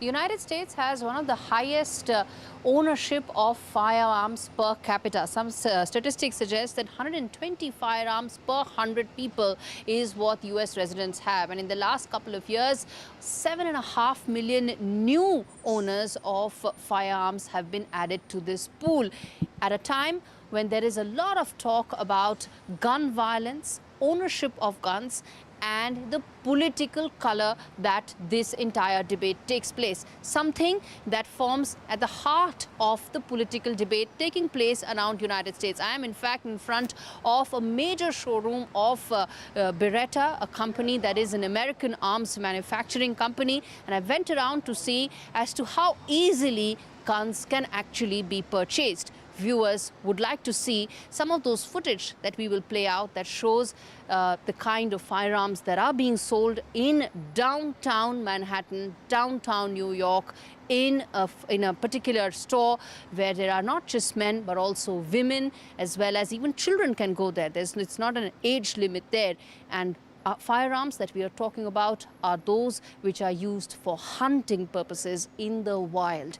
How easily such firearms can actually be purchased in downtown New York tells you the risk that is there as far as gun violence is concerned. And any number of debate about gun violence essentially becomes a debate about the political aspects of it. Republicans against any ban whatsoever on gun ownership, Democrats in favor of it. But at the heart of it is the political color of a debate which is essentially about human lives ends up ensuring no progress whatsoever. But our viewers would see some of those images and those videos to understand how guns can actually be purchased in America.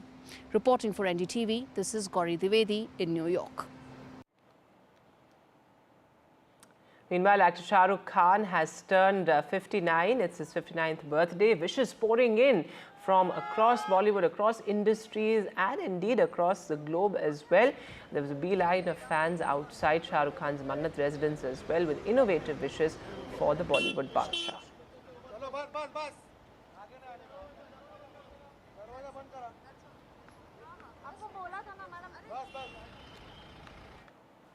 And finally, a one-of-its-kind Paragliding World Cup in Himachal Pradesh's Bir-Biling. More than 100 paragliders from 50 countries are participating in it.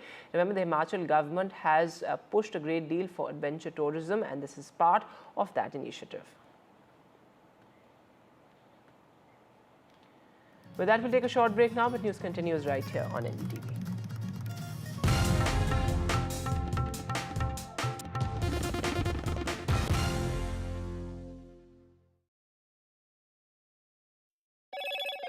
Hello, Moto. Motorola Edge 50 Pro, world's first AI-powered pro-grade camera.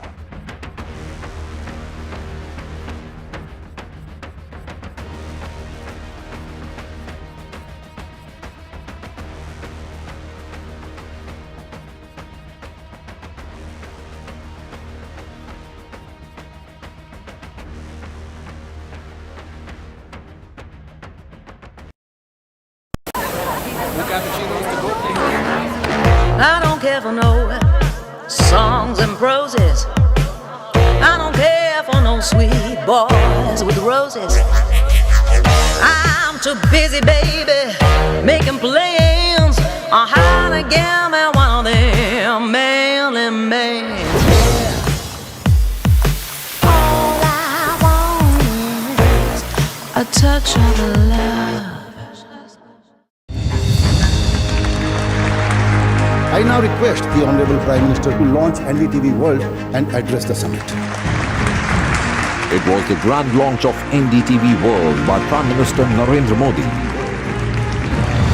NDTV World, as he laid out his vision for the India century at the NDTV World Summit. ऐसी सदी जिसमें भारत के प्रयासों से दुनिया में स्थिरता आए. In the presence of those who are shaping our future. मेरी तरफ से आपको ढेर सारी शुभकामनाएं हैं. NDTV World, your new home for global news is here. तालियों के साथ हम स्वागत करेंगे आदरणीय मोदी जी का. छत्रपति शिवाजी महाराज की. Corruption first. On the agenda, nation first. घोषणा आणि जनतेचे पैसे लुटणं. कट कमिशन आणि करप्शनला आमच्याकडे थारा नाही. त्यांचा परिवारवाद आमचा महाराष्ट्रवाद. महाराष्ट्रामध्ये 1,75,000 जागा रिक्त आहेत. पण का भरत नाही? राज्याची जनतेच्या घमाच्या पैशाची तिजोरी लुटण्यासाठी हे सरकार आहे. पूर्वीच्या सरकारच्या काळामध्ये निधी देताना त्यांना असं वाटायचं की त्यांच्याच खिशातले पैसे चालले. शेतकऱ्यांना मोफत वीज देण्याचं काम आपल्या सरकारने सुरू केलं.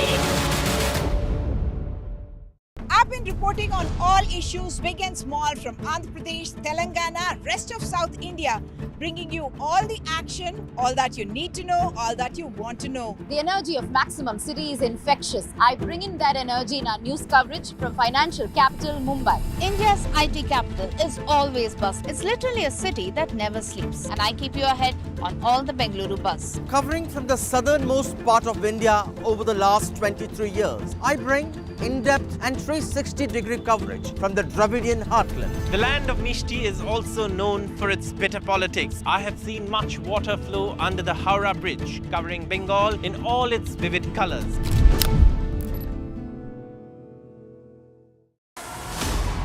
As the world watches with bated breath, the contest that will impact the world. Exclusive insights, expert analysis, and ground zero updates as history unfolds. We are not a vessel for the schemes of wannabe dictators. I'm the opposite of a Nazi. The election that will have worldwide ramifications. Immigration is far more than just a political talking point. NDTV World brings you the best worldly insight from the US and across the world. This is not just an election, it's a moment that will define a nation and the world, and we will be present. Your view to the world.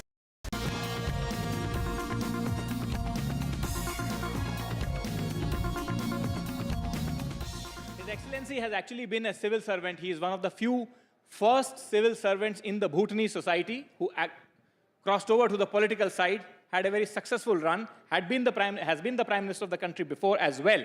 And this is his second stint as the Prime Minister of Bhutan. Prime Minister, you have a very interesting educational background too. You have studied at Pittsburgh, 4 years at Pittsburgh, and then you have a master's from Harvard. A thought came to my mind that how have you used that education, that American exposure, that education at your very young age to help transform the society here, or add value to the society here in this country, in Bhutan and otherwise. Thank you, Nikunji. Delighted to be here. And I want to congratulate you and your entire NDTV team for putting together the World Summit. And congratulations on the inaugural summit. Who better than Prime Minister Modi to launch the summit? I am honored also and humbled, deeply humbled, to be included in your inaugural summit. I can see the summit grow from strength to strength. God knows the world needs NDTV and the World Summit. Thank you, Prime Minister. The question you asked about how did the University of Pittsburgh and then the University of Harvard, where I spent a year, how did they mold me to serve my country? Fair question. But the better question would be, how did India mold me to serve my country?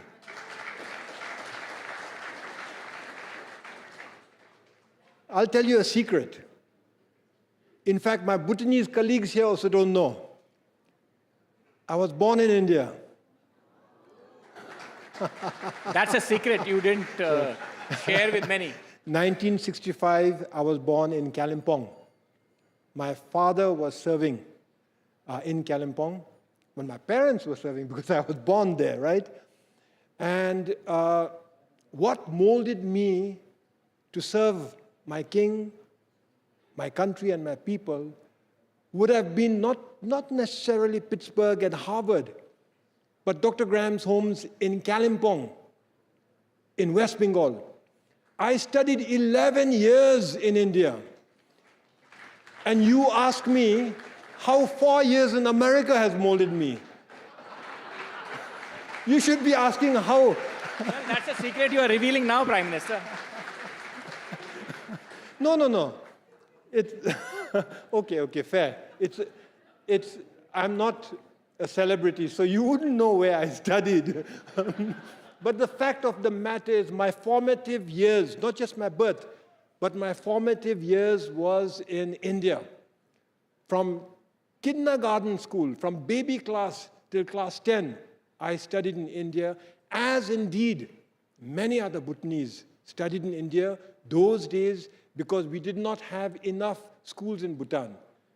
But when we did establish schools, we did not have enough teachers, and those teachers came from India. And so we grew up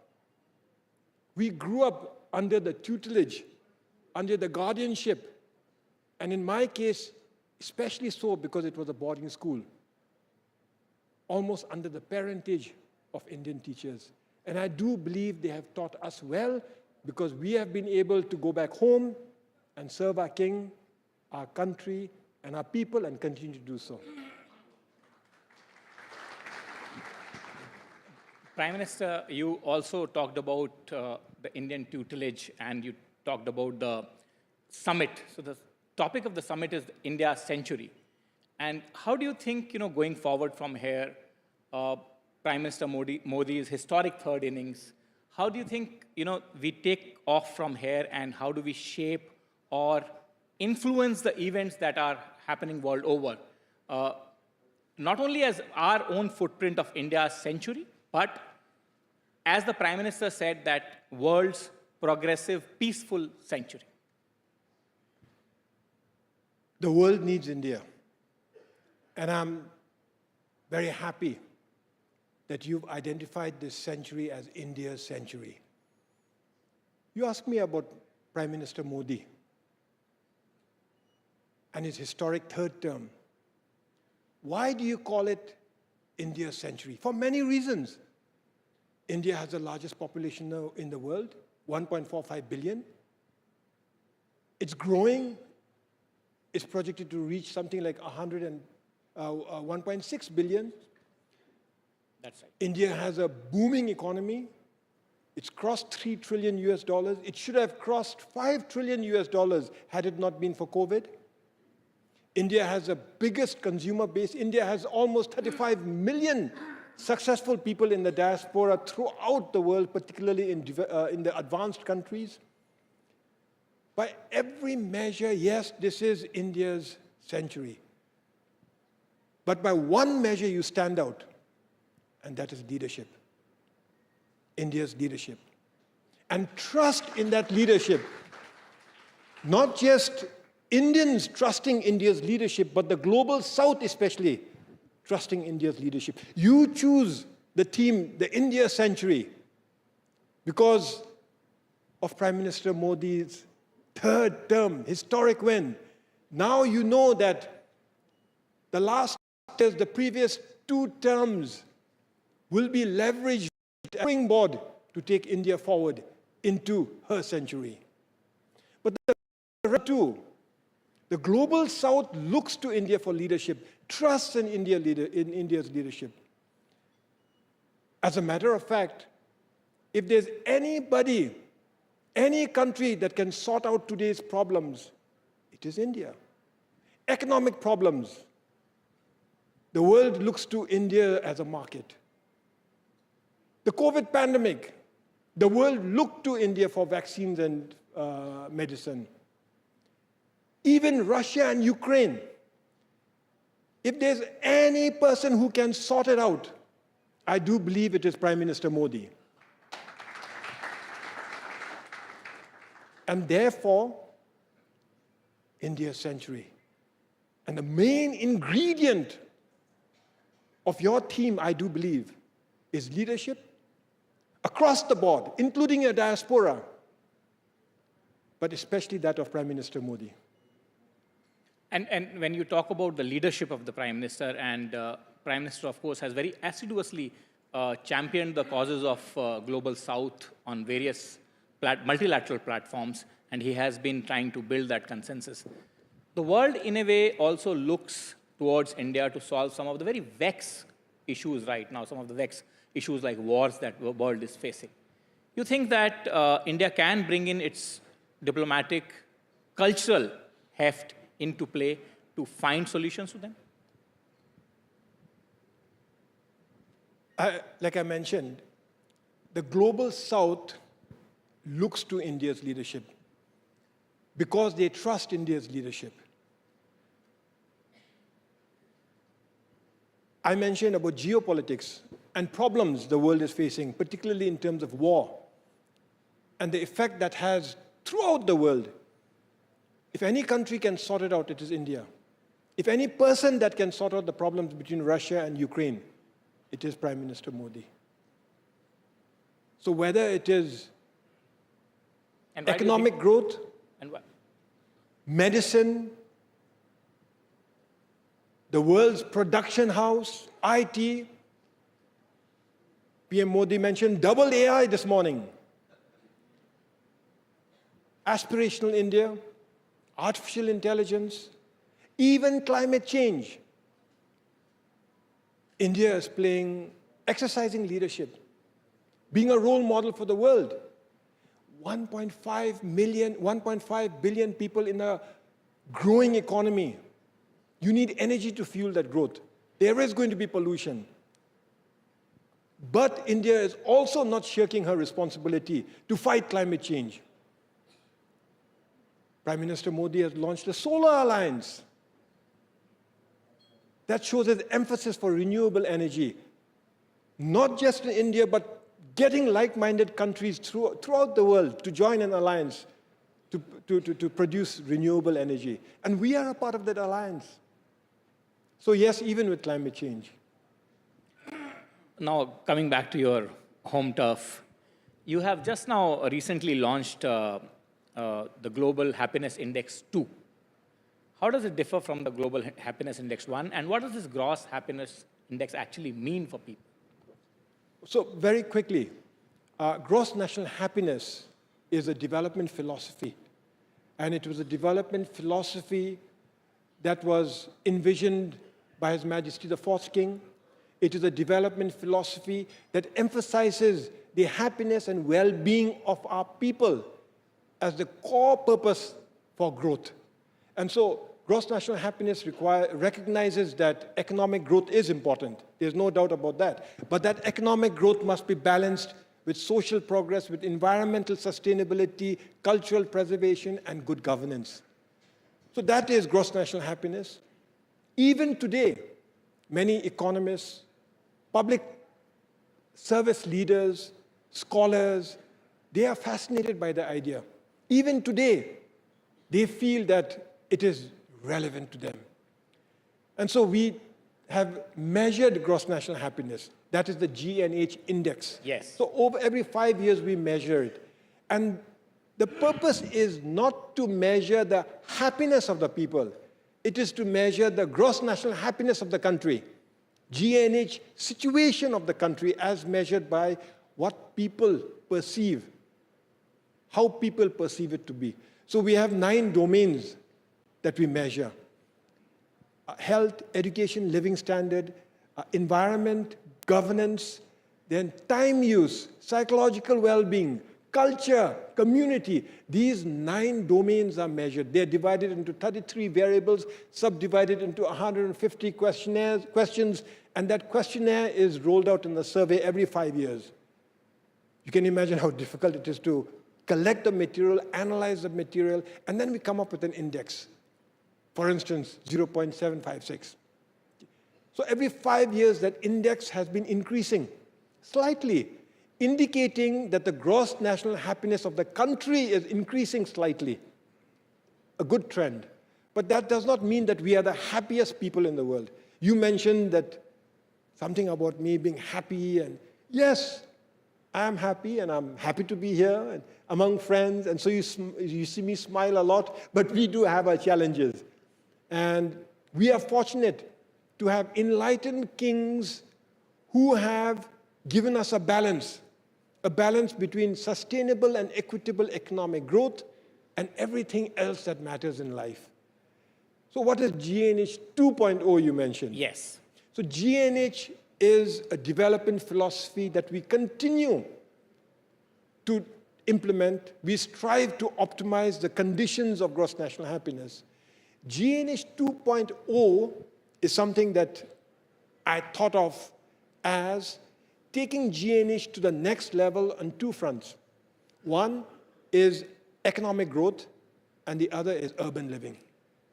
And together, G&H 2.0 is basically an articulation, my description of His Majesty the King's royal vision, which is the Gaelifu Mindfulness City. The Gaelifu Mindfulness City? Yes, that's another issue that I wanted to talk to you about, the Gainfulness Mindness, which the King has recently launched. Not an issue. You want to learn more about the Gaelifu Mindfulness City, because I say not an issue because you will benefit from the Gaelifu Mindfulness City as much as I will. The Gaelifu Mindfulness City is a special administrative region which will have independence in government, in lawmaking, and judiciary independence. The Gaelifu Mindfulness City is going to be a city. We call it a city, but it's going to be spread over 2,500 odd square kilometers. It has 2 protected areas, a national park and a wildlife sanctuary. It has rivers that can generate 4,000, 5,000 megawatts of renewable energy. It has forests, it has biological corridors, it's teeming with wildlife. It has paddy fields. It has an old little town. So that whole area is being developed and envisioned by His Majesty the King to provide for our next generation, to take gross national happiness to the next level, where people can live in harmony with other people from all over the world. But also, all these people will live in harmony with our nature and with our biodiversity. This is gross national happiness 2.0. I say it'll benefit you and all of India as much as it'll benefit me and all of Bhutan, because this city has been purposely placed on the border with India, along the border with India, Assam to be precise.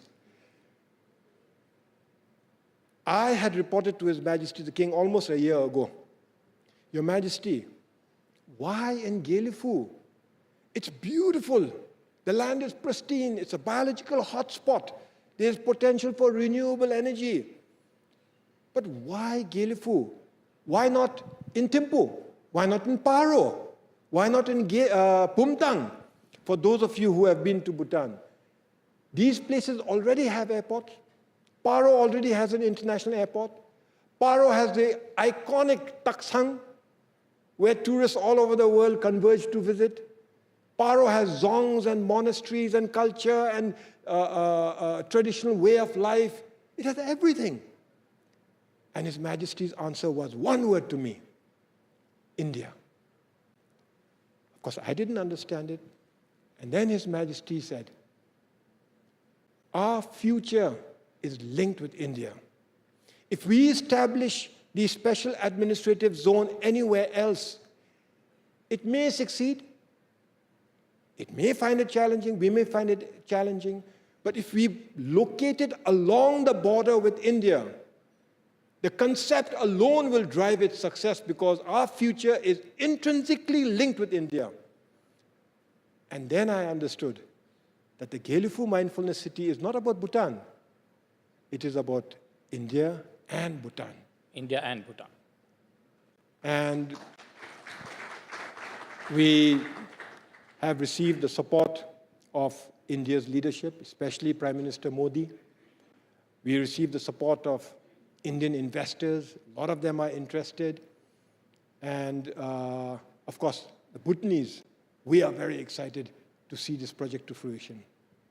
Prime Minister, I'll come back to this issue of the development partnership. India, of course, and Bhutanese have always considered us as the largest, the biggest developmental partner. So one is this mindfulness city project that you have now said that it is linked to India intrinsically, as you describe it. What are the other key developmental areas where India and Bhutan are now working together to take this developmental partnership to the next level? What you call development partnership, I call friendship. We have many development partners, many countries, many multilateral agencies. We have one main friend. India has been with us. The mindfulness city is one area that we are already working very closely with India. I can see us working even more closely with India. But other areas are our 13th five-year plan. For the 13th five-year plan, the government of India is giving us an assistance package of 8,500 crore rupees. Extremely generous. Almost double that of what we received in the 12th five-year plan. This is going to finance much needed infrastructure. Roads, bridges, schools, hospitals, IT, and the like. In addition to that, the Indian government has rolled out an economic stimulus program.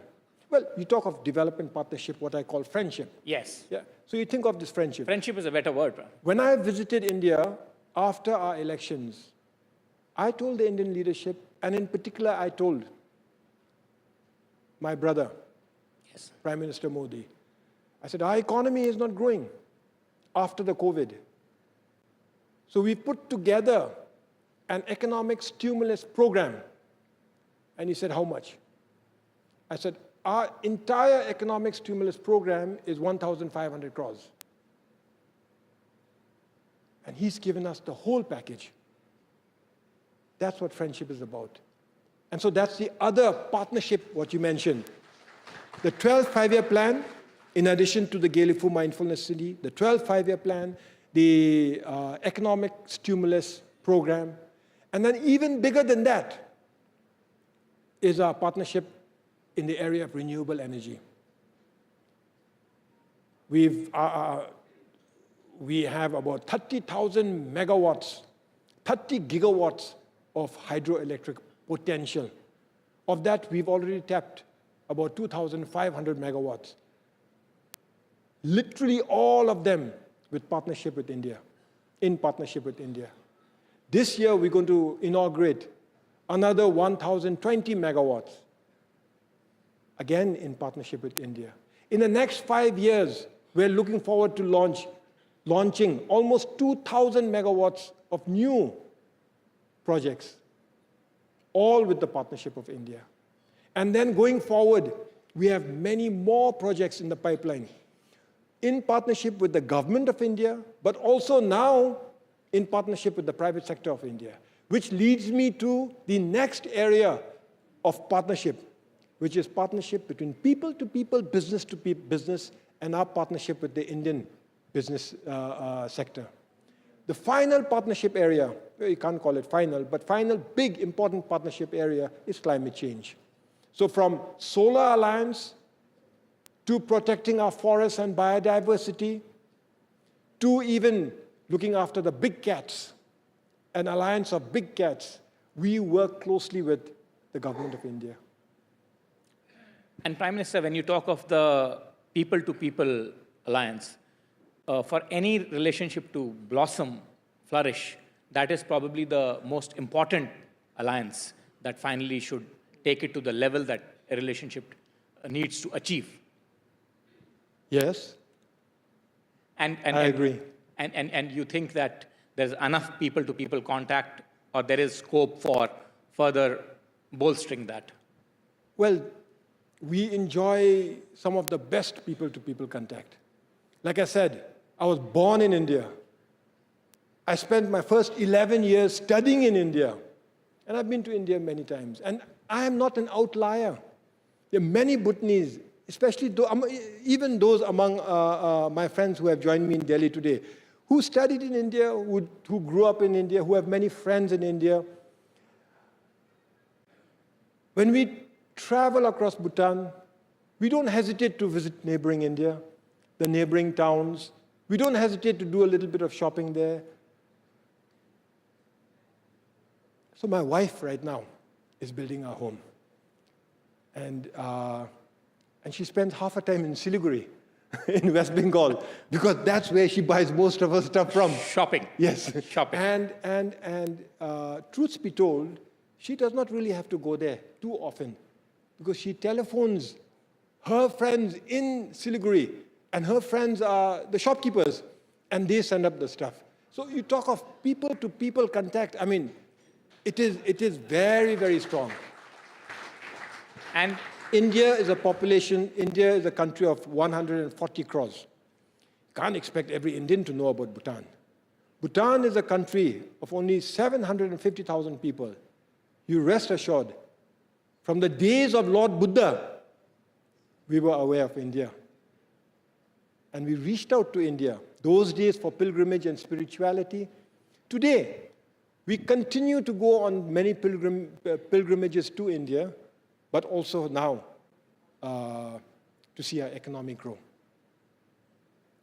And my final question to you, Prime Minister, is that after this, I'm told you are city hopping and you're going to visit various places. What is it that you have in your mind that you wish to probably focus on, see, watch, the way the city is evolving, the national capital? Well, I looked out from my room and I see this park. It's like a forest. And every time I see it, I'm amazed that in one of the most congested cities of the world, so-called polluted cities of the world, you see a forest in the center of the city. And I can't get enough of this. The greenery, especially in New Delhi, I enjoy seeing this. But what you are referring to is my bus ride that I'm going to go on immediately after this. We are going to go on a bus that's driven by hydrogen fuel. And I'm really, really excited because this is the new, not just the new future, but the new India, to use renewable fuels to even drive transport.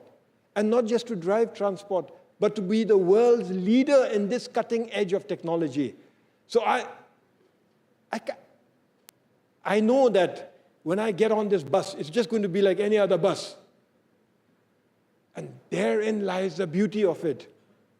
Because hydrogen fuel, not diesel, not petrol, not even electricity, hydrogen is what's driving this bus.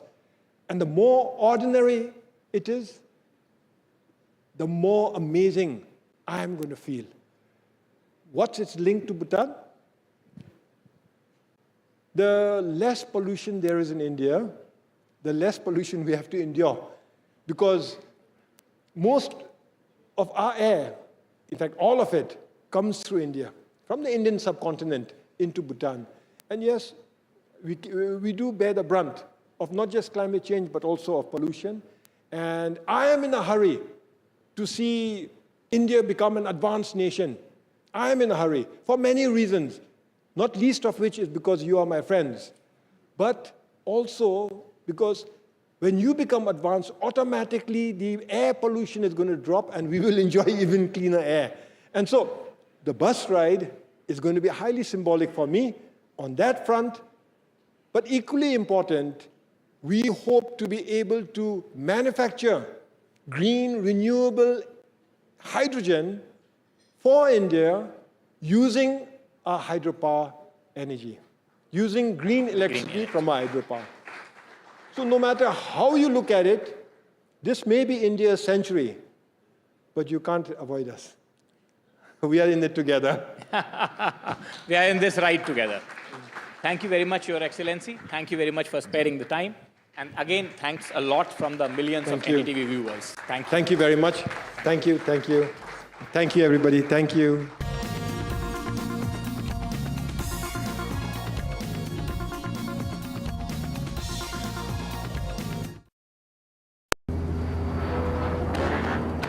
I don't care for no songs and proses. I don't care for no sweet boys with roses. All I want is a touch of love. New day, new show, a new experience. Start your day with the news, not views. We bring you stories that matter And impact your life. news that informs and keeps you ahead.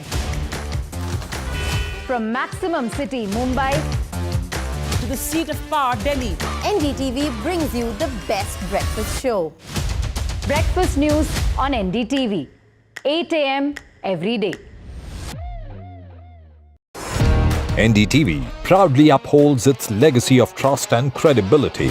According to the prestigious Reuters Institute's Digital News Report 2024, NDTV is the top-most news platform in the country.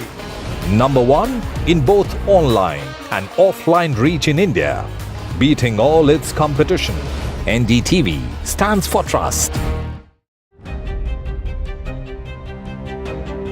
Hello and welcome to India Sense, where I speak with global opinion makers. The United States has made a strategic decision over the last 20 years to move closer to India. So a $7 trillion economy seems a perfectly conceivable number. If you want to be a national party, it's that you sort of accept the way the world is rather than want to endlessly hark back to how it was. Modi is promoting the digitization of the economy, which is accelerating growth in the country. NDTV proudly presents NDTV World Summit 2024, the India Century. I now request the Honorable Prime Minister to launch NDTV World and address the summit. Prime Minister Narendra Modi's inaugural session at the NDTV Summit outlined his vision for the India Century, driven by Aspirational India. हमारा प्रयास होगा भारत की century सिर्फ भारत की नहीं बल्कि पूरी मानवता की जीत की सेंचुरी बने. The summit brought together prominent global leaders, highlighting India's pivotal role on the world stage. Not just Indians trusting India's leadership, but the global South especially trusting India's leadership. Permanent seat on the UN Security Council is something that should be India's right. Canada is concerned, I think there are some very specific issues. I think a lot of people know that. AI is going to be one of the most important, drivers. It's a very exciting time for India, Indian cinema as well at a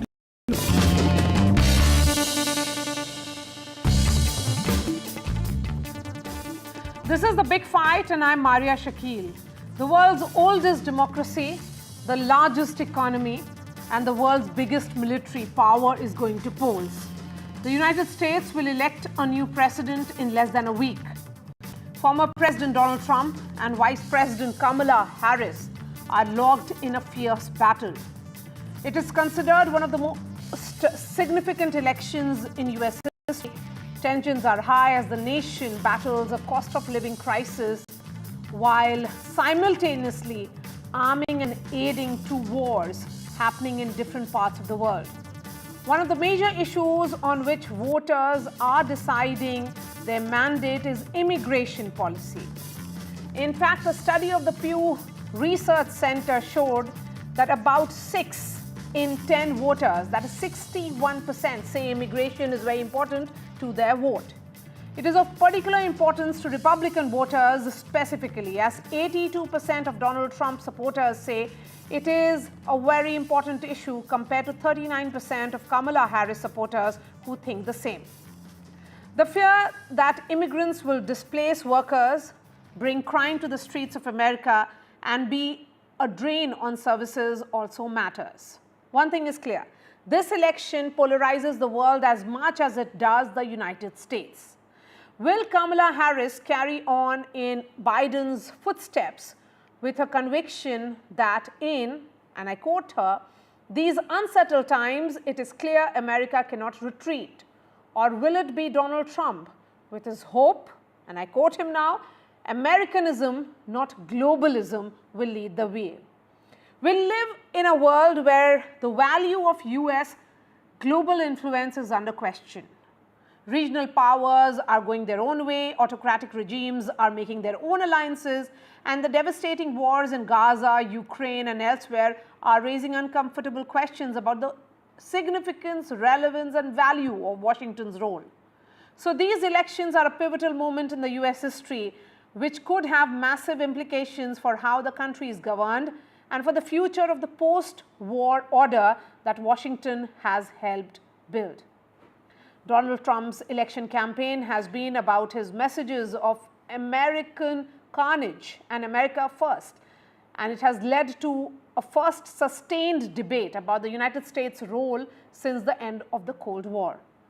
And that's what we discuss on The Big Fight tonight. Let me bring in my guests now. And it's a high-powered panel which is joining us from across the US. We have John Rosamondo, commentator on US national security, joining me from Washington, D.C. Professor David K. Johnston is professor at Rochester Institute of Technology. He's also the author of The Making of Donald Trump. We have Matt Klink, who is a Republican strategist, Jonah Blank, former advisor to President Joe Biden. We also have Stephen Ezell, Vice President, Global Innovation Policy, ITIF. Professor Zenia Bahel is professor and political analyst and someone who has a keen eye on the Indian diaspora. We have Nicholas Nugent, British journalist, joining me from London. And we also have Meenakshi Ahmed, author of A Matter of Trust, US-India Relations from Truman to Trump, and Kanwal Sibal, former Indian Foreign Secretary, will be joining me shortly. I'm going to begin with you, Professor Johnston. What are the issues on voters' minds? Is it healthcare, education, or immigration and foreign policy? I think the most important issue is going to turn out to be the Supreme Court decision that revoked Roe versus Wade, which created a right under certain circumstances to have an abortion. We've seen this turn out huge numbers of voters at the polls. We've seen it motivate many people who were not registered to vote. And while that's not being discussed very much in the news, I think it's the most important issue. Immigration is clearly an issue, especially in some of the states. There are also some phony issues here. For example, inflation is now at a rate of 2.1%. The target of the Federal Reserve is 2%. That is essentially the same. The inflation rate right now is well below the post-World War average of 3.5%. The U.S. economy, according to The Economist magazine, which is as sober a publication as exists in the world, is the envy of the world, with job creation, rising wages, increased domestic investment. But a lot of Americans don't know that. A lot of Americans believe wrongly that we're in a recession. Okay. And one view certainly is that this is a referendum on the entire global trade system. So how will it really impact the voters' choice if they have that sense of big responsibility here, Matt Klink? I'd like to start by saying to the professor, thank you for that academic treatise on how great things are. Unfortunately, voter sentiment doesn't match what you say. And typical Democratic response is, oh, we're just not communicating effectively. Under Biden and Harris, everything costs more. Everything. Across the board. Families are suffering. On the global stage, the world is in a markedly more dangerous place because of 4 years of weakness from the Biden and Harris administration. One need only look at the Ukraine, where it's pretty interesting that Ukraine has been attacked twice, once under Barack Obama and once under Joe Biden. Israel is infinitely weaker. America is less respected around the world. And look, if you want 4 more years of weakness, then vote for Kamala Harris, because that's what you're going to get. I think that the American voters are pretty sober, and they realize that 4 years of Biden and Harris has been a failure, and they're going to enact some fundamental change come Tuesday of next week. Okay, Professor Zinnia, weighing on this, particularly the point that has been made about what Donald Trump said, that tariff is a very beautiful word in the dictionary, more beautiful than respect, than love, and more beautiful than respect. You know, many say that this would hit more than $3 trillion in US imports and probably cause multiple trade wars as other countries will retaliate with their own tariff policies. Yes, what you're talking about is, right, the consumption tax. And the United States will not be the first economy to actually implement that if at all Trump comes to power and is able to successfully implement that, right? There have been other economies in the world, including Canada and other developed countries, which have implemented that. But you also need to understand that if that is implemented, it will significantly increase the cost of basic necessities for consumers within the United States, right? That plan itself can impact families, can impact middle-class families. So it's something to consider. And Trump has always been an advocate of increasing tariffs, right? Increasing tariffs from goods coming from China, coming from India, right? He's often stated that countries such as India, countries such as China have taken advantage of more lenient trade policies in the United States, as he's called it. So the sentiment about inflation is definitely, echoed, especially in the state of Pennsylvania, which is a battleground state. Voters in various counties have talked about inflation and how that has impacted, the middle class budget overall. And it's a very big issue, right? And can Trump solve it, or can Kamala Harris solve it? That's an interesting question. Do want to add some balance here, right? Economists at Wharton stated that Kamala Harris's plan, the opportunity economy, may also lead to a bigger deficit than what America is currently battling, right? The overall deficit is over 34 trillion, if I'm not mistaken. But we also see a strong economy right now, right? When my fellow professor had talked about, we do see a strong economy. The US economy just added about 12,000 jobs. So there are those pluses, there are those minuses. But overall, it's about how the middle class is going to pick a candidate, and inflation, of course, abortion, a lot of these issues are going to impact the voter sentiment, especially in the swing states. Okay, so then, what started as an election, Meenakshi Ahmed, where Kamala Harris, when her name was announced, what was at a decisive gap between the two candidates, has turned out to be, as the early voting continues, to be one of the closest elections in American history. I mean, something that nobody is taking a chance and predicting it. And it's also a sense that it's almost like a dead heat. Why do you think it's becoming such a close contest?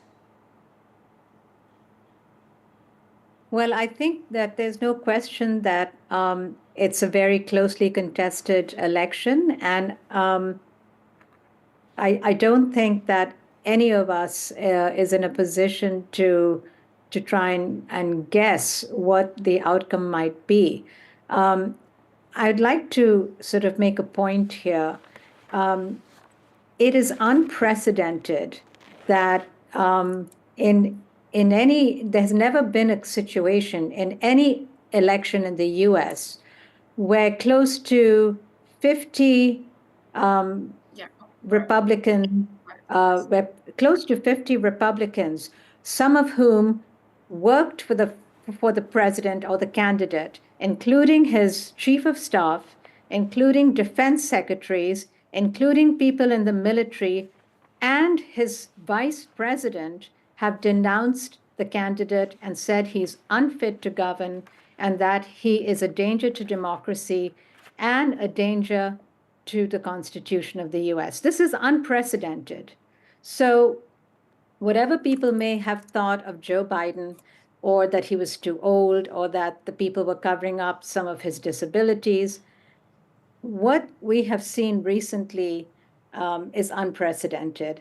The US set up an architecture of alliances in the world that basically kept Europe and much of the world safe for close to 50, after World War II. And almost every president, Republican and Democrat, subscribed to those alliances. Donald Trump, when he was president, upended that.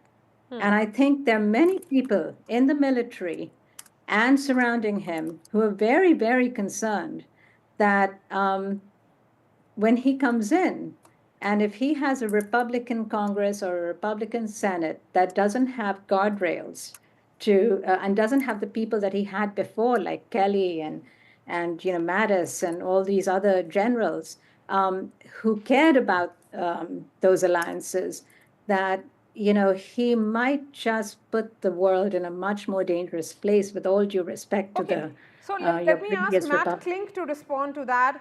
Here is a view that is coming in that Donald Trump is increasingly isolated in his own team. So within the Republicans, among the Republicans, he may have been the choice because they did not have any, but now he's seen as this dangerous figure who's not good for the world and America.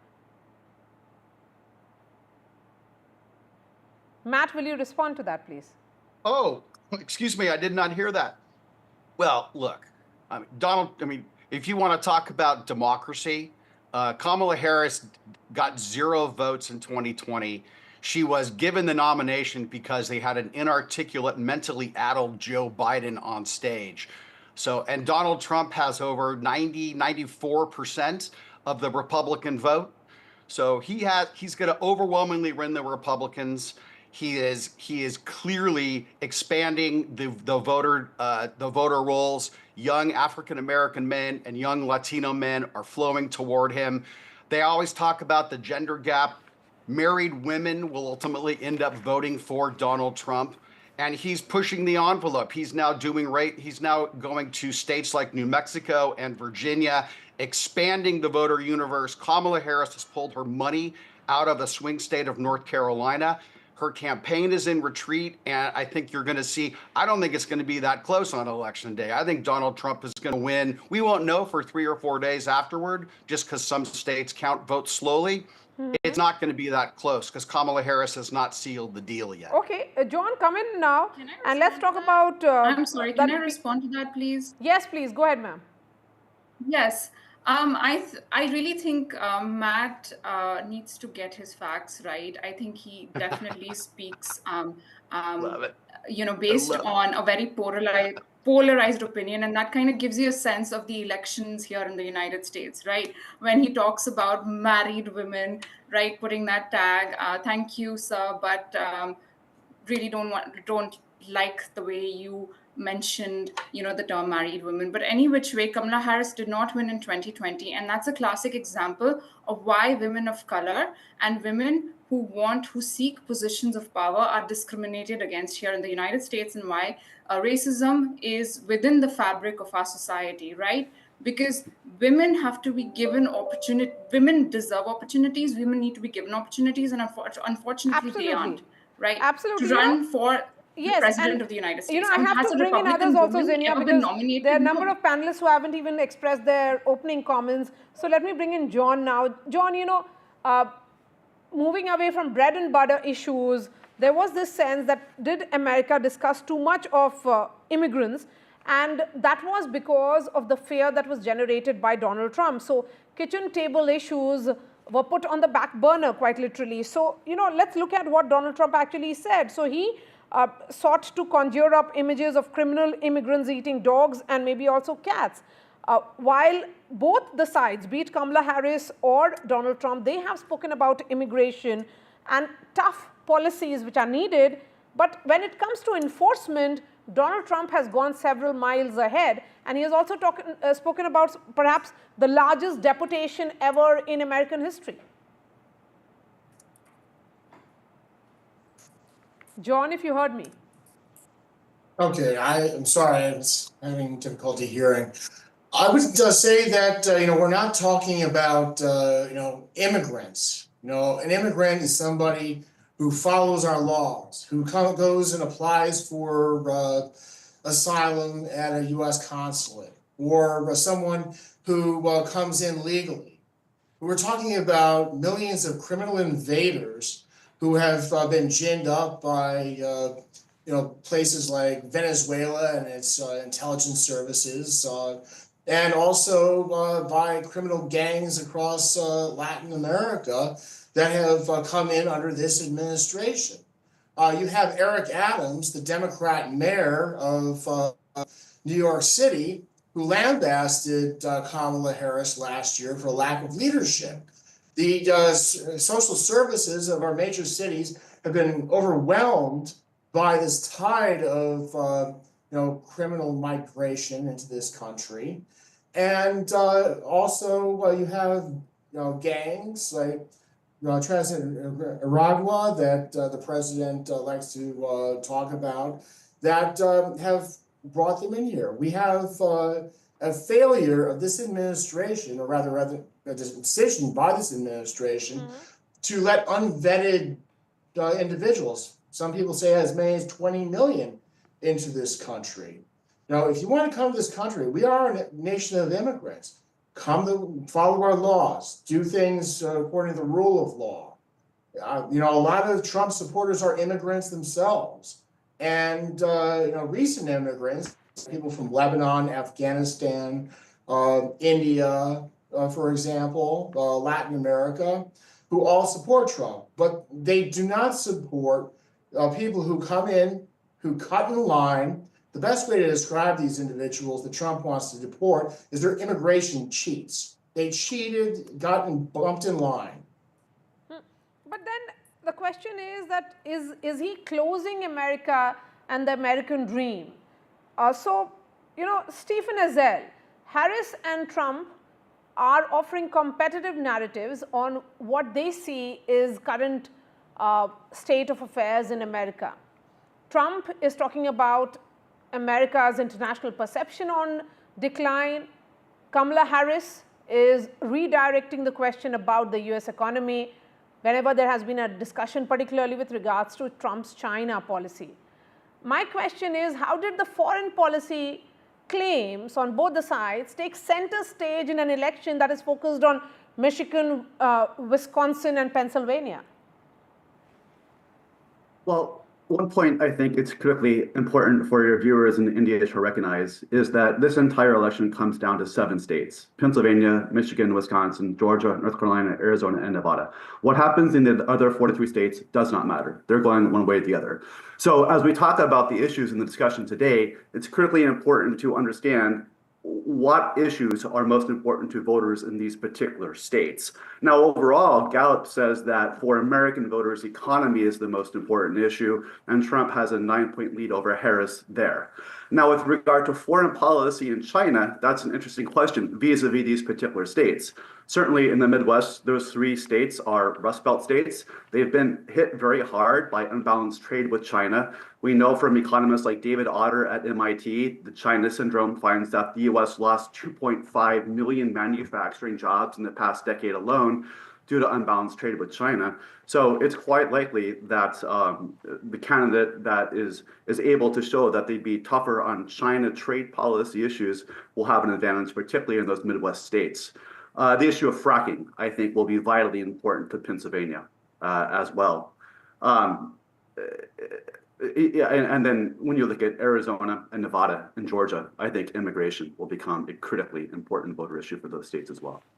But overall, interestingly, I think despite the state of the world we see today with the challenges in Ukraine, obviously in the Middle East, China, Taiwan, I think domestic national issues will still be overall, abortion as well, will be the deciding determinant on Americans' minds when they cast their votes on Tuesday.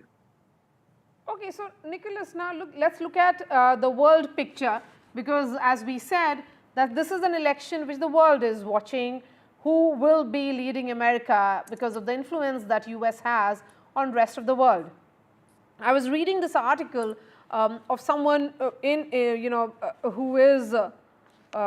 covers Europe, and the sense was that US election feels like an end of an era, whatever the outcome, and Trump's victory is either a nightmare or a gift. So how is UK viewing this election?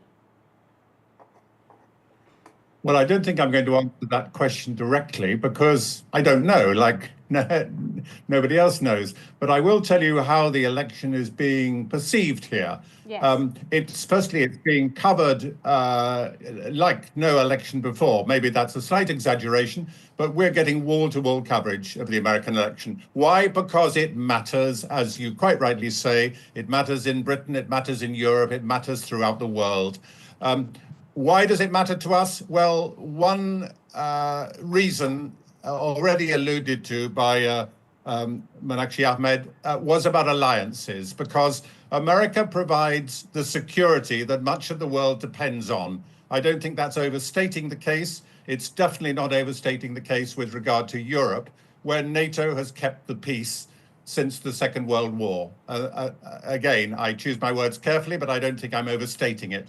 And Europe is in a critical state at the moment with an active war of coming on for 3 years. It's a time when we really need security in Europe like never before, or more acutely than ever before. So we care about American security. We care about the security America provides. So we're very anxious to see this election completed and a new regime take over, whichever one it is. Now, you don't need me to tell you that Kamala Harris appears to be more committed to overseas alliances than Donald Trump. And there are big question marks being raised in Europe about Donald Trump's commitment to Europe. I'll say no more than that. The rest of the speakers are speaking from the United States, and they would know better than me. But I'm telling you the issues that concern us. Yes, absolutely. I'll take that one stage further. Yes. Go ahead, Nicholas. Well, I'll take that one stage further and say we're also concerned about stability.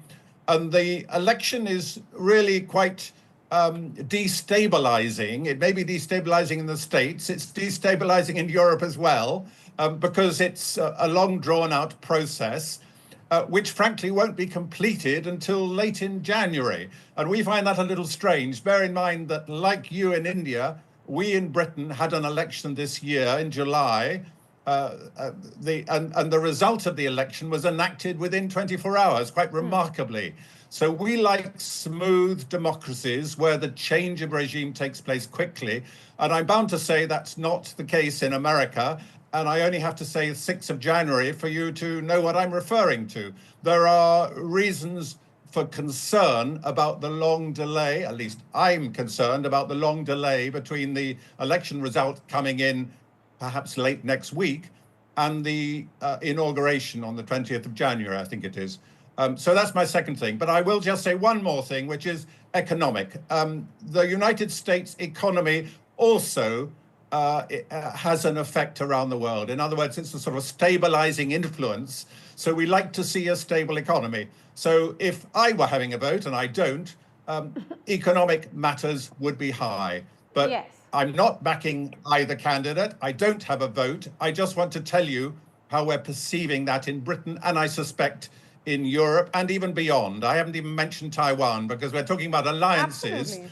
And I think security in the Far East is an issue for which we're also looking to the new regime in America, the new government, to take a lead on security issues in the Far East. Yes, Nicholas, continue to be with us. That's actually very well put, because the concerns in Europe and UK and the rest of the world. Because Jonah, the question is, will the US continue to play a dominant role in global affairs?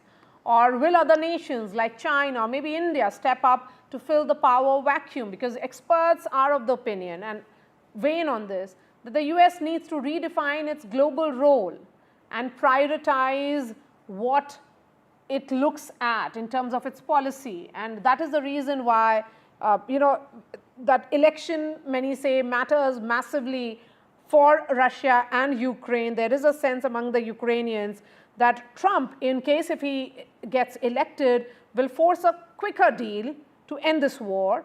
And on the other hand, there is a view that the American support for Ukraine could decline under a Harris presidency. Well, you're absolutely right. No, that's for Jonah Blank. I'm coming to you in a bit, yeah. You're absolutely right. The election will determine whether the U.S. is to remain a reliable ally and a reliable partner to its friends around the world. And Donald Trump has already made abundantly clear that his friends, the countries he will support, are Putin's Russia, are Kim Jong-un in North Korea, are President Xi in China. He likes dictators. He said that time and time and time again. But this election really is about something even more fundamental. It's about whether America is going to be a country of people who look like me, or it will also be a place for people who look like my two biracial kids. Kamala Harris embodies this. Her ancestry is Indian and Jamaican, and she's thoroughly American. And that's the vision that she presents, where all Americans are a part. That's not what Donald Trump is saying when he says, let's get back to an earlier generation. He's foregrounded immigration. It's not because he dislikes immigrants. 2/3 of his wives are immigrants, but they're not the kind of immigrants that Donald Trump wants to see as thoroughly American. This is really about, is America a white and male country, or do all Americans have a role in it? And if we give that up, we're no longer a democracy, and that affects everyone of every race, of living in every state, because America cannot be a democracy and basically just a place for people who look like Donald Trump. That's what this is going to be decided on. I can see two people smiling and John being in complete disagreement. John, would you express your views on that? Well, let's put it this way. My Democrat friend is creating a huge straw man. This campaign has spent large amount of resources by employing Mossad Boulos, who's Tiffany Trump, his daughter's father-in-law, to do a very successful outreach campaign to the Arab American community, to the Afghan community, to Muslim communities across America. The president has also worked hard to obtain the highest approval of any Republican among Black voters. The idea that this is some sort of white supremacist campaign is something that is complete, not misinformation, disinformation on the part of the Democrats, aimed at scaring their suburban white base against supporting President Trump. As far as the U.S. standing in the world is concerned, President Trump supports the alliances. He just doesn't want the United States to be the only main partner in like NATO, in an alliance in Asia. If you talk to, I'm very close to former leaders of the Afghan military, when they said when we were in NATO was in Afghanistan, it was the United States, then you had the other countries. President Trump has been pushing the NATO members to increase their contribution to the alliance beyond the 2% that was set, I believe, at the summit in 2006. And Poland has become the main embodiment in Europe of Trump's strategy. I mean, Trump was lambasted by the Democrats when he was talking about moving troops out of Germany. Germany is not the front line. We saw under this administration appeasing the Iranians from day one by ending our support for the Saudi and Emirati war against the Houthis. Now we're paying the price in terms of shipping. We saw the disaster in Afghanistan that led to the disaster in Ukraine when Biden said that he might not intervene if it was a minor incursion to Ukraine. We've seen Kamala Harris at the same time standing side by side with Joe Biden on every major decision. She said she was the last person in the room on Afghanistan. Okay. I mean, I think that everything that the Democrats say about President Trump is disinformation. I mean, this is the party who talks about disinformation when everything it says about President Trump is false, John, that's actually the distorted, charge taken out of context, that Donald Trump faces. That entire campaign has been about disinformation.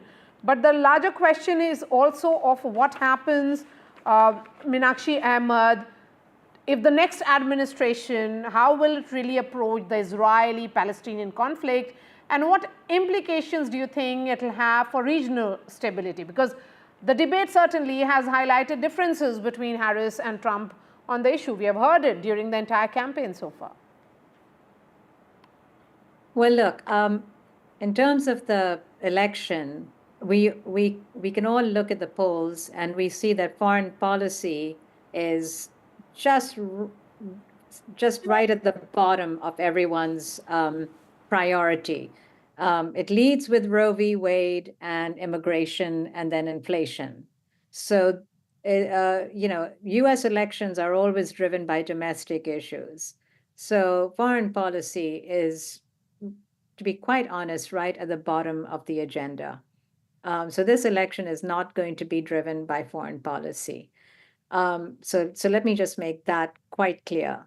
In terms of the Middle East, Donald Trump had put in place a Muslim ban. I think I have no way of substantiating this, but I think if you do an overall survey of Muslim Americans, I think most of them probably view him as being not particularly friendly towards Muslim countries or Muslims, but he has tried to backpedal that during the election. I think that in my personal view is Joe Biden is very grounded in the old, support Israel at any cost. And that is, he has always been a very firm supporter of Israel. I think Benjamin Netanyahu has run circles around him. I don't think their Mideast policy has been effective. Okay. And I think that Kamala Harris's approach is going to be quite different. Okay. And Stephen Ezell, I've been looking at one of the quotes of Donald Trump during his campaign, and he said that it's time to go back to peace and stop killing people. But he also reportedly, as is being reported by certain sections of media, told Israeli leader Benjamin Netanyahu to do what you have to do. So the question is, can he really be the peacemaker? Or do you think America, for having taken its side, cannot play that role anymore? Well, I think we can look at the last 4 years and see a world that was at peace before the previous administration took over. I do think that the nature of our withdrawal from Afghanistan signaled a stepping back of U.S. leadership on the global stage that did subsequently invite individuals from Putin to the team at Hamas to feel that their actions in international affairs could be more unencumbered because of the stepping back of the U.S. president. So, I think the Biden approach has unleashed some of the instability we have seen in the last 4 years. Now, I think the question is, can Trump come in and be a stabilizing force as before? Yeah, and I think he could have good relationships with key partners in that region, with Israel, with Saudi Arabia, with Egypt.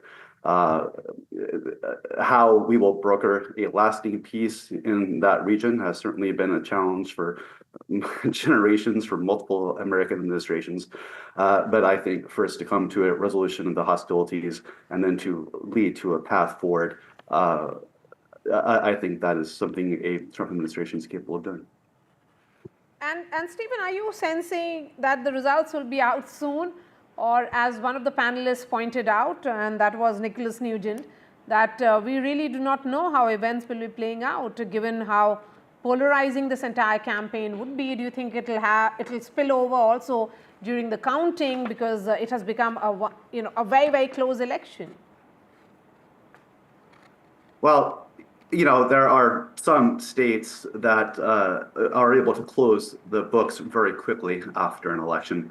And there are others like Pennsylvania and Arizona that have processes that tend to take some time longer. I think given how close this election is going to be and that Pennsylvania and Arizona are two states involved, I do not think the world will go to bed on November 5th knowing who the American president will be.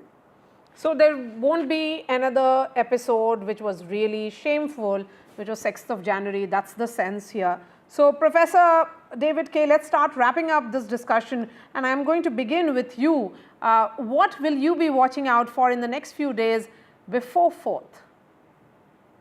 Well, I think the most important thing will be turnout. What a turnout, Kamala yes. Harris will win the popular vote by millions of votes, but we don't elect by popular vote. We elect through the Electoral College. And unfortunately, this is really an election about the character of the American people. Do you want to elect a felon and a con artist and understand that I'm the only one in this panel who knows Donald and knows him well? I've known him and talked to him for hundreds of hours over the last 36 years.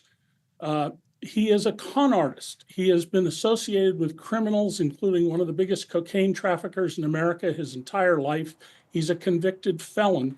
He's running against a prosecutor. I don't know what could be more clear about American politics than the prosecutor versus the felon. So this is really an election on who are the American people. Do they believe in the ideals of the American Constitution, or do they want to throw it away and elect an authoritarian who has said he will turn the U.S. military on the American people, he will use the Justice Department to prosecute people, who says that people like me as a journalist should not be able to write stories about him unless he approves of them, something he has said consistently for the whole 36 years that I've known Donald. And that's really what we're going to learn from the outcome of this vote. Weren't all these issues also at play 4 years ago? Of course, at that time, Donald Trump did not win. It was Joe Biden who was elected.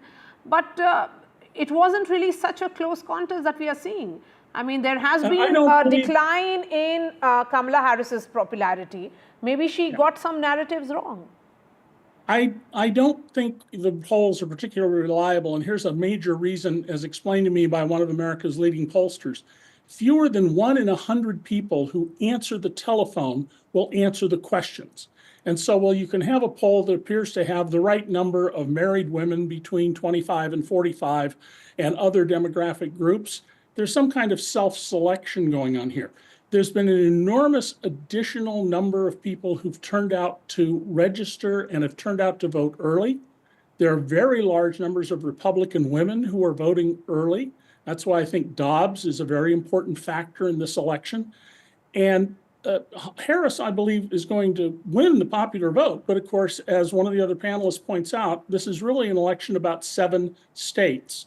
And I suppose one could argue not about the character of all Americans, but the character of people in those 7 states. Do they favor democracy and robust debate and a society of equality, or do they want an authoritarian who says he will turn the U.S. military? He said it, not me. He will turn the U.S. military on his own citizens. Okay, so there are these concern areas, but what about the Indian Americans there? Professor Azenia Bell, 5.2 million Indian Americans in the US. It's the second largest diaspora, second largest community of immigrants. How are they viewing it? Is it being driven by the views of Donald Trump, or is it about Save America, as is being said by Kamala Harris? Can I say something? That's a very interesting question that you asked there, right? Is it being driven by the views of Donald Trump? Is it Save America, as is being said by Kamala Harris? And I think one thing to understand is Kamala Harris is the daughter of an Indian immigrant, raised by a single mother, right?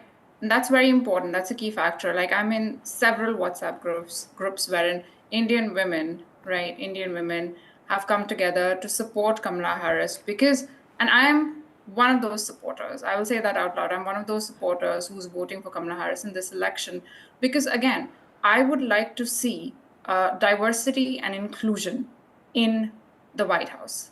That's what I'd like to see. I would like to see more diversity and inclusion and more people of color being elected to power in the United States.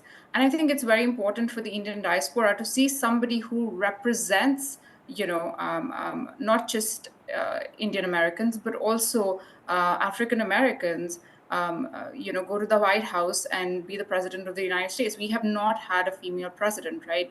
We've had Hillary Clinton, who's run for president, but unfortunately she did not win, even though she had the popular vote. So I think one thing to look at is Indian Americans are definitely very excited to see somebody who represents them, run for office, right? Nikki Haley, unfortunately, she did not make it as a Republican candidate, but Kamala Harris has been given the chance, and understandably, she did not win the presidential candidacy of the Democratic Party like how Joe Biden did or like how Trump did for the Republican Party. But it is very important that somebody of color from a diversity and inclusion standpoint be represented like never before in the White House and, be the commander-in-chief of the United States. Okay.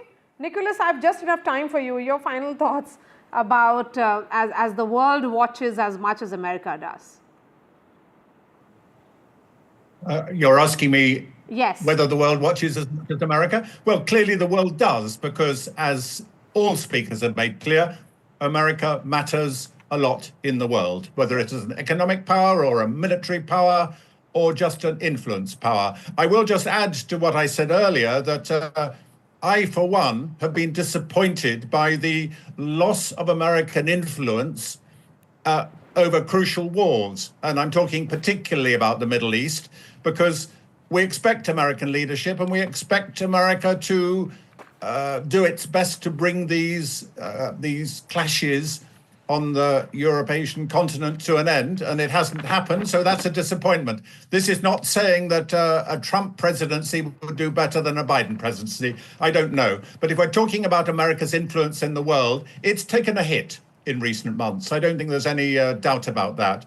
But for the rest of it, yes, America matters everywhere, whether it be trade, whether it be economy, whether it be the wars I'm talking about, or anything else. So we are all watching very closely. And as I said before, we are hoping to see a clear-cut result, and a result that is then put into effect. Because we're not talking about when the votes are counted. We're talking about, I'm thinking about the 2.5 months before the new leadership takes over. And I think that's critical. Okay.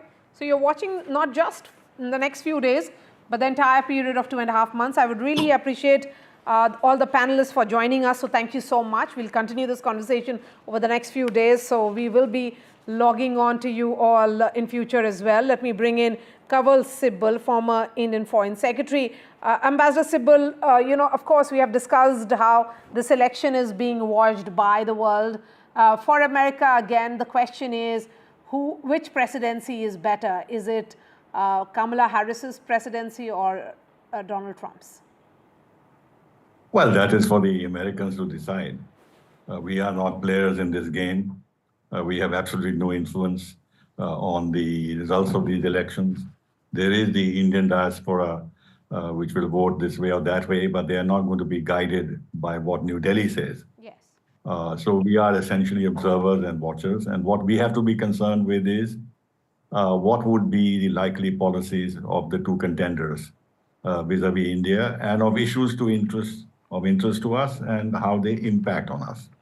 Other than that, in terms of going into the minutiae of the elections and the polls and the sentiments of various segments of society, issues like abortion and this and that, these are purely local American concerns. Yes, from an academic point of view, those who specialize in US relations can study all this and take a view on that, especially if you have to give a lecture or engage in an academic debate. But at the end of the day, this is a purely academic exercise which has no meaning, very little meaning in terms of the impact of these elections on India and on the international system in general. Yes, but what do you think, Ambassador Sibal, led to the decline and perhaps Donald Trump catching up with the momentum which was there earlier with Kamala Harris? Where do you think the election perhaps shifted in some way? This again, you see, I've been watching all these debates. One can have educated guesses, people who are looking at America, but you cannot actually replace all the people who are watching the election on the ground on both sides.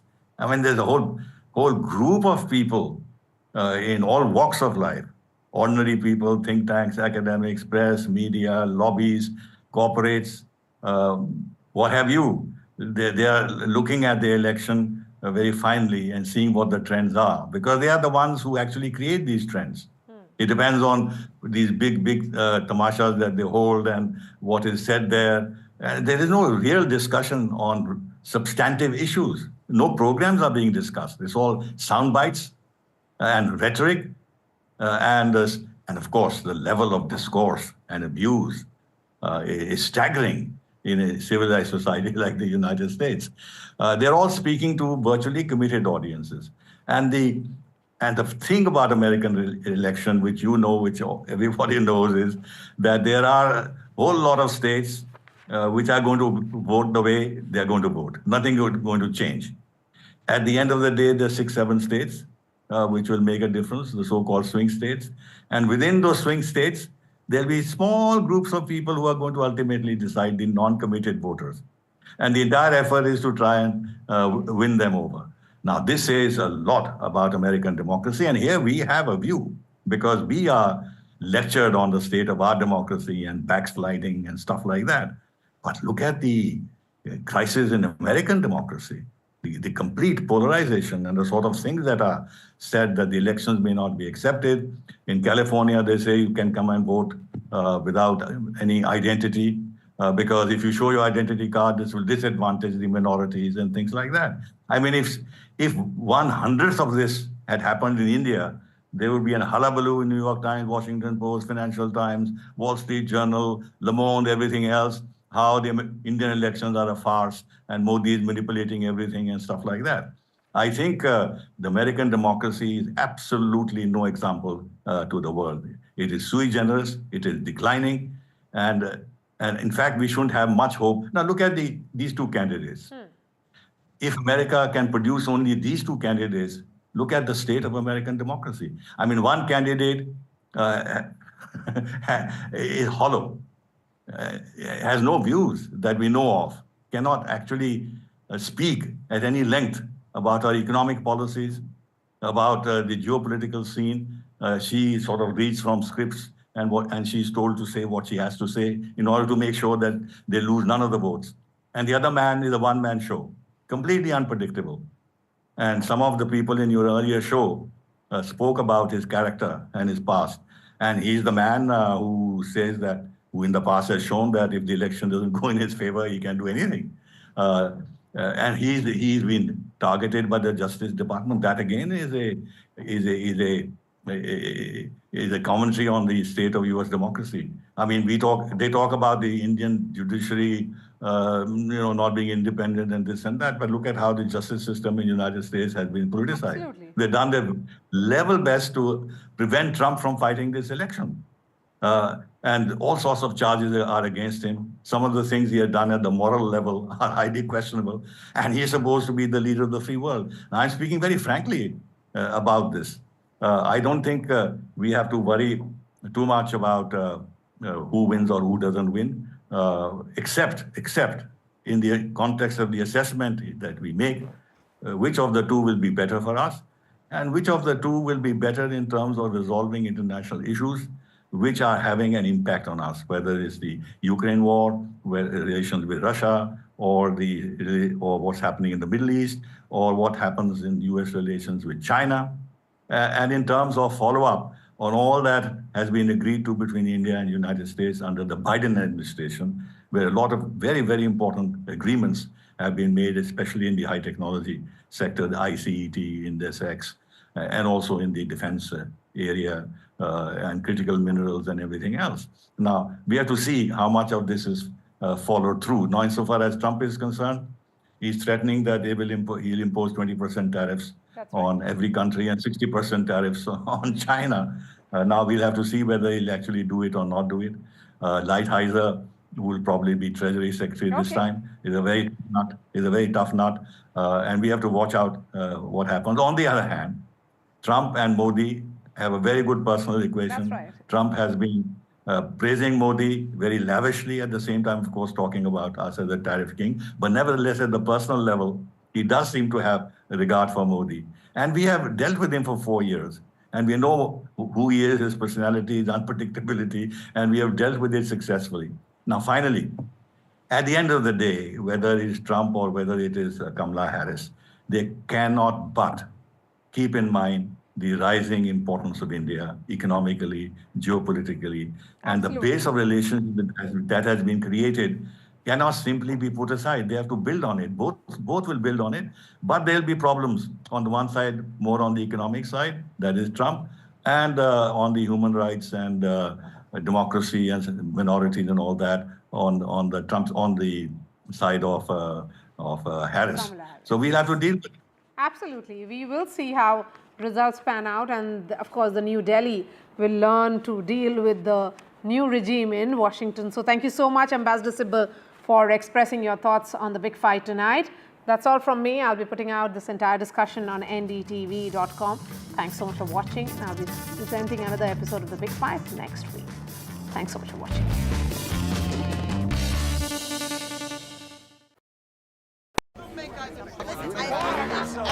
I don't care for no songs and proses. I don't care for no sweet boys with roses. All I want is a touch of love. तालियों के साथ हम स्वागत करेंगे आदरणीय मोदी जी का। छत्रपति शिवाजी महाराज की।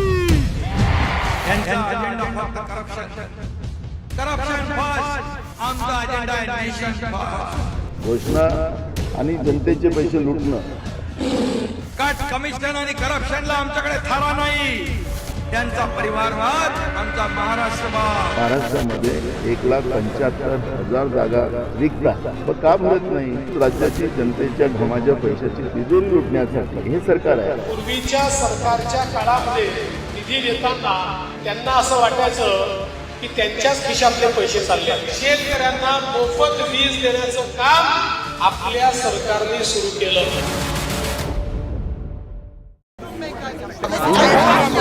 I don't care for no songs and proses. I don't care for no sweet boys with roses. I'm too busy, baby, making plans on how to get me one of them man. All I want is a touch of love. have been reporting on all issues, big and small, from Andhra Pradesh, Telangana, rest of South India, bringing you all the action, all that you need to know, all that you want to know. The energy of Maximum City is infectious. I bring in that energy in our news coverage from financial capital Mumbai. India's IT capital is always buzz. It's literally a city that never sleeps. And I keep you ahead on all the Bengaluru buzz. Covering from the southernmost part of India over the last 23 years, I bring in-depth and 360-degree coverage from the Dravidian heartland. The land of Mishti is also known for its bitter politics. I have seen much water flow under the Howrah Bridge, covering Bengal in all its vivid colors.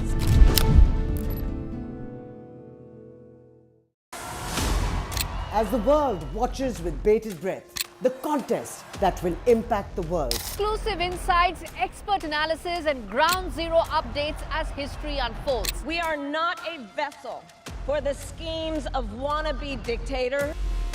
I'm the opposite of a Nazi. The election that will have worldwide ramifications. Immigration is far more than just a political talking point.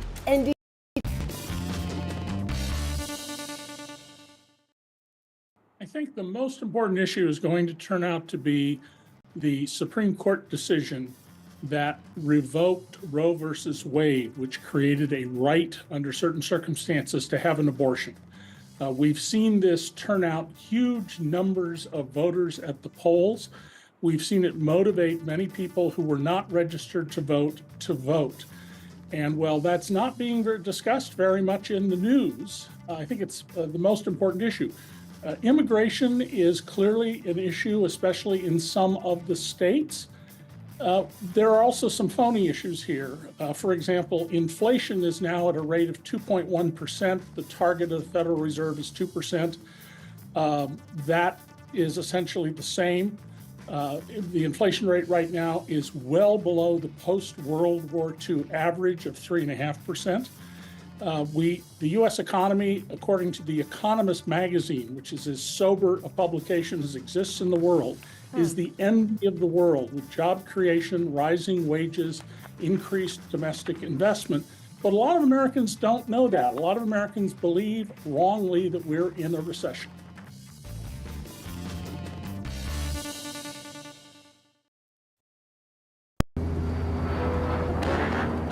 I don't care for no songs and proses. I don't care for no sweet boys with roses.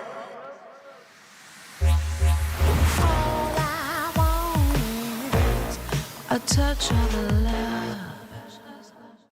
New day, new show, a new experience. Start your day with the news, not views. We bring you stories that matter and impact your life. News that informs and keeps you ahead. From Maximum City, Mumbai, to the seat of power, Delhi, NDTV brings you the best breakfast show. Breakfast news on NDTV, 8 a.m. every day. NDTV proudly upholds its legacy of trust and credibility. According to the prestigious Reuters Institute's Digital News Report 2024, NDTV is the topmost news platform in the country. Number 1 in both online and offline reach in India. Beating all its competition, NDTV stands for trust. Hello and welcome to India Sense, where I speak with global opinion makers. The United States has made a strategic decision over the last 20 years to move closer to India. So a $7 trillion economy seems a perfectly conceivable number. If you want to be a national party, it's that you sort of accept the way the world is rather than want to endlessly hark back to how it was. Modi is promoting the digitization of the economy, which is accelerating growth in the country. NDTV proudly presents NDTV World Summit 2024, the India Century. I now request the Honorable Prime Minister to launch NDTV World and address the summit. Prime Minister Narendra Modi's inaugural session at the NDTV summit outlined his vision for the India century, driven by Aspirational India. हमारा प्रयास होगा भारत की century सिर्फ भारत की नहीं बल्कि पूरी मानवता की जीत की सेंचुरी बने. The summit brought together prominent global leaders, highlighting India's pivotal role on the world stage. Not just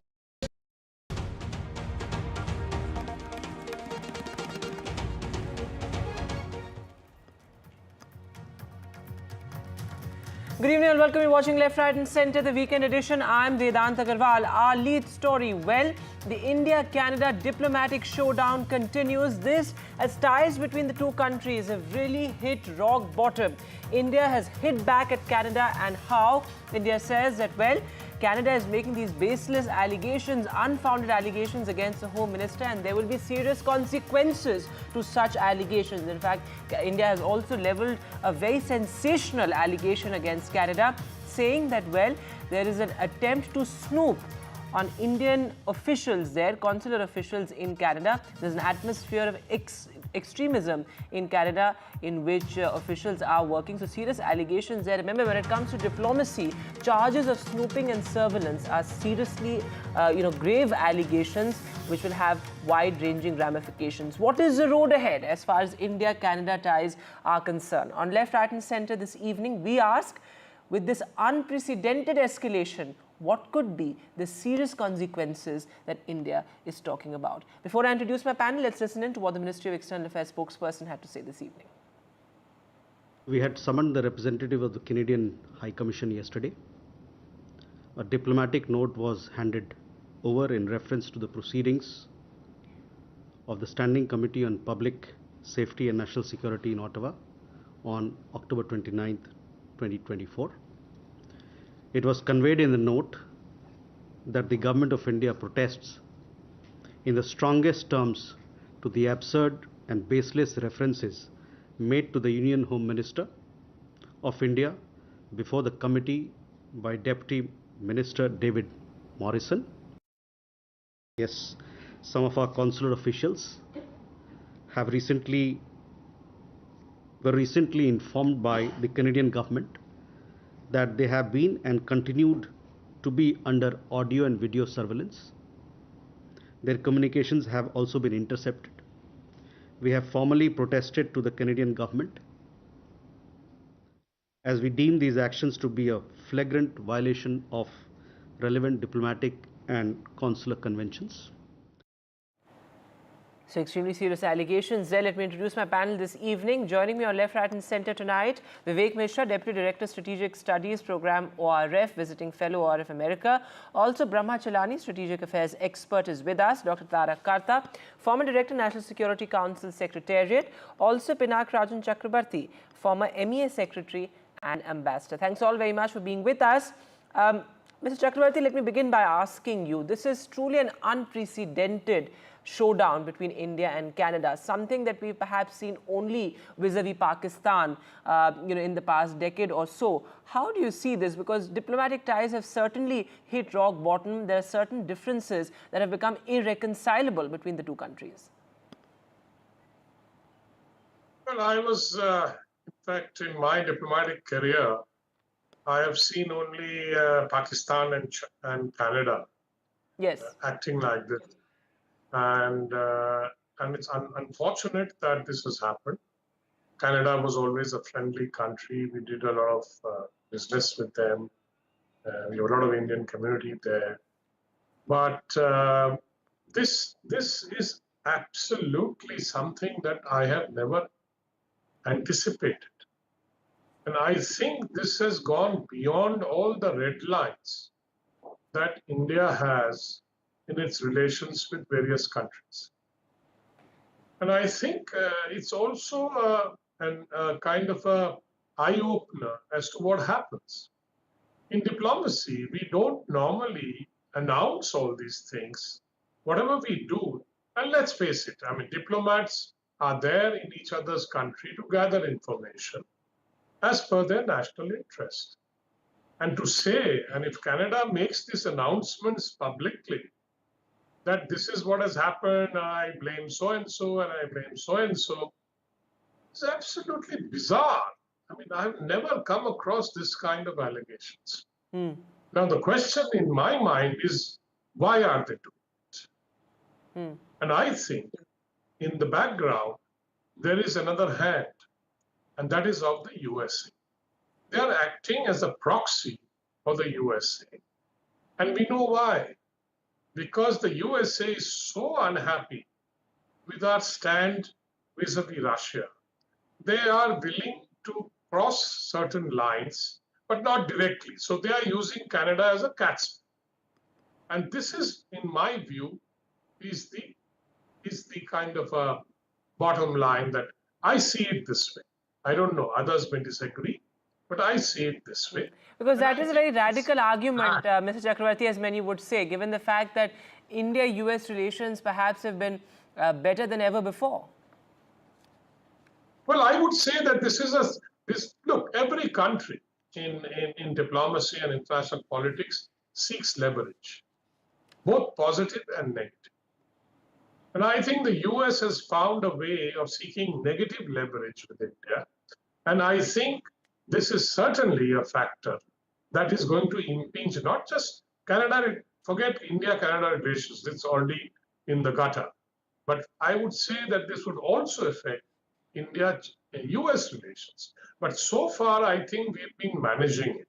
I think the US has been clever enough to keep it under wraps and have a bilateral dialogue going so that they can deal with whatever it is. And that bilateral dialogue gives them the leverage. Yes, which is why we saw, the difference between how US and Canada approached the issue, whether it was the entire Pannu case, the way India and US have been able to negotiate. Perhaps there are a lot of back-channel talks, as you're mentioning, but as far as India and Canada is concerned, it's all out in the open. And Brahma Chalani come in on this, because what India also said today about baseless allegations against the Home Minister, something India has been demanding for the past 1 year now. If Canada is making these allegations, then evidence needs to be put out in the public domain. Earlier as well, we saw various Canadian ministers talk about the willingness of the Canadian government to put out that evidence in the public domain, but so far it has not happened.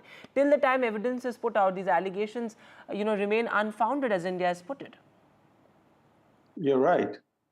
Well, in the past, countries have linked foreign agents to a domestic death. For example, in 2010, when the Dubai police chief accused Mossad of killing a Hamas commander in a Dubai hotel, countries have typically presented video, audio, or forensic evidence.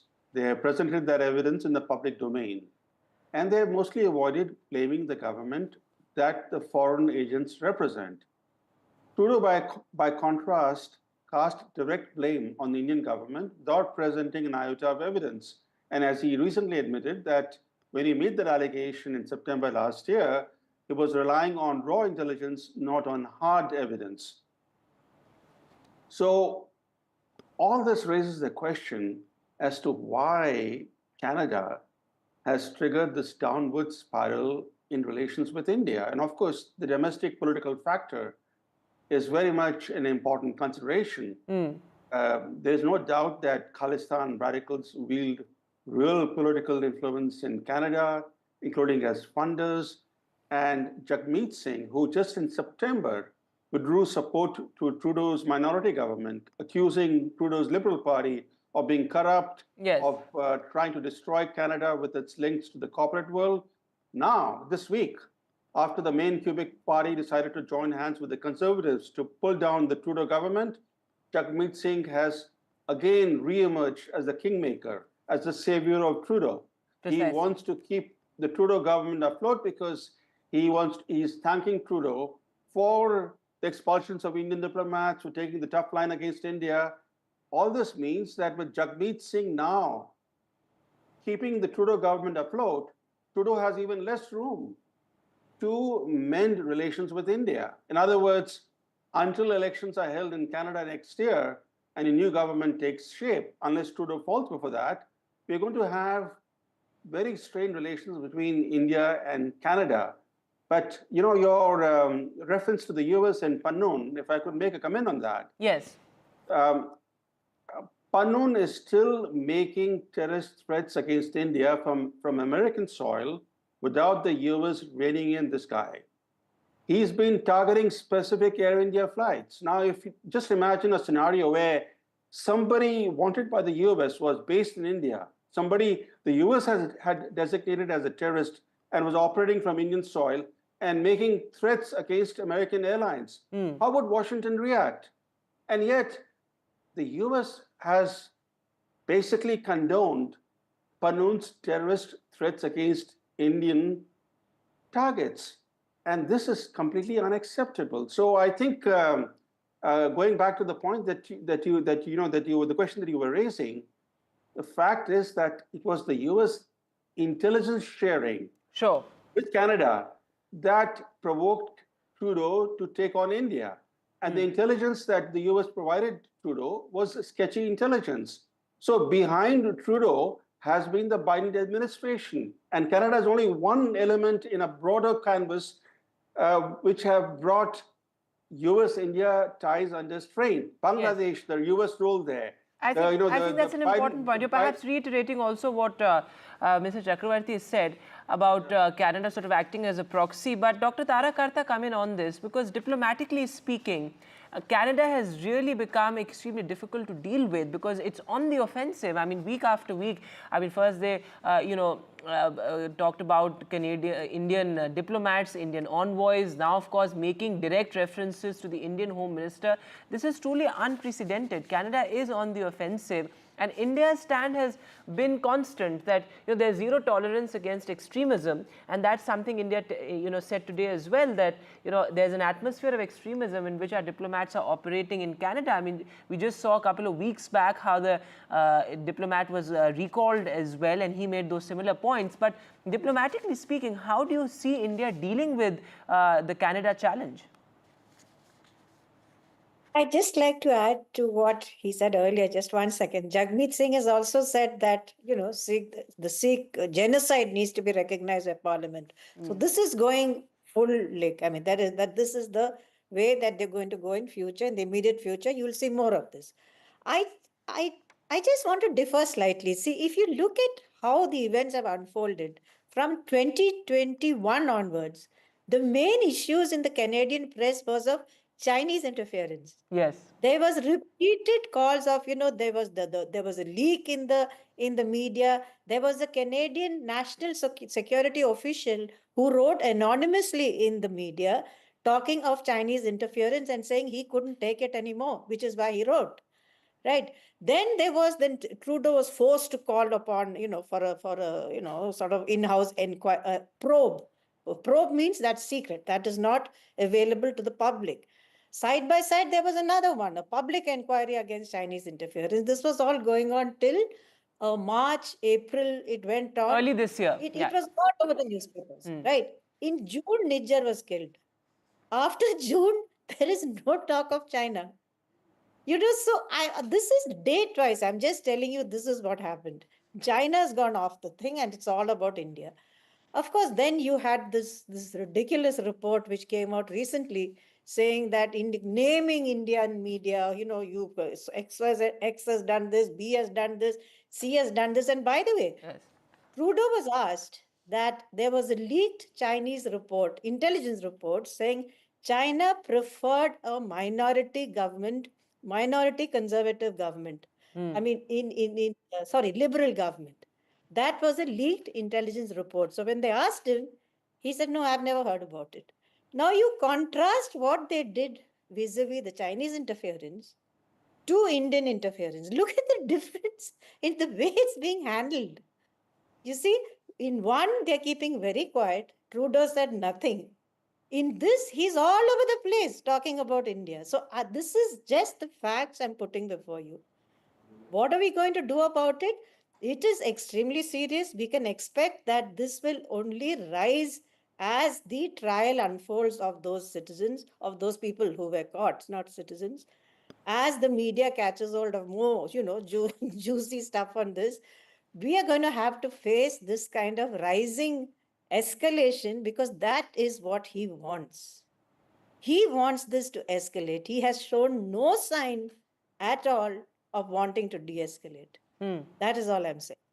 Vivek Mishra, I think your perspective would be interesting on what all three panelists have said about some sort of a US backing or some sort of a US interference in this, given the fact that it was absolutely bizarre how Canada came out with allegation after allegation and going public with it without evidence. But diplomatically speaking, how do you see this? And particularly in the geopolitical context that we see, I mean, Dr. Tarak Karta interestingly talked about China as well.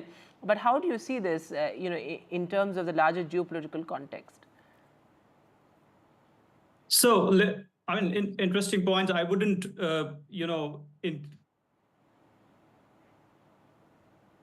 All right, we seem to have an issue with your line there, Vivek Mishra. We'll try and fix that. But Mr. Chakravarti, if you would like to answer that question, and also the road ahead, given the fact that it's not really advantageous for India to have strained diplomatic ties with a nation like Canada. I mean, it has been our ally, and it is a very sort of attractive destination for so many Indian students as well.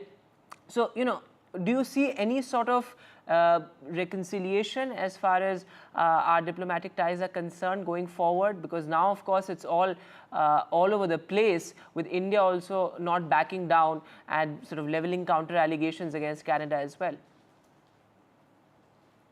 Well, I don't think any diplomat or anyone who's been in the diplomatic service would be comfortable with this situation. We don't want bad ties with Canada. I don't think that is our goal. But if Canada behaves, in a rogue manner, and in a sense, Canada is now the second largest host of terrorists from India, next to Pakistan, of course, which is a very well-known factor. Then what do you think India should be doing? And we have been pleading with them and approaching them, saying that please put an end to this. But they think that they hide under the freedom of speech, etc. And it's okay if they can do this thing, they do it domestically, etc. But they seem to forget that gangs there are financing killings in India. But they think it's all okay. I mean, this is all part of their democracy.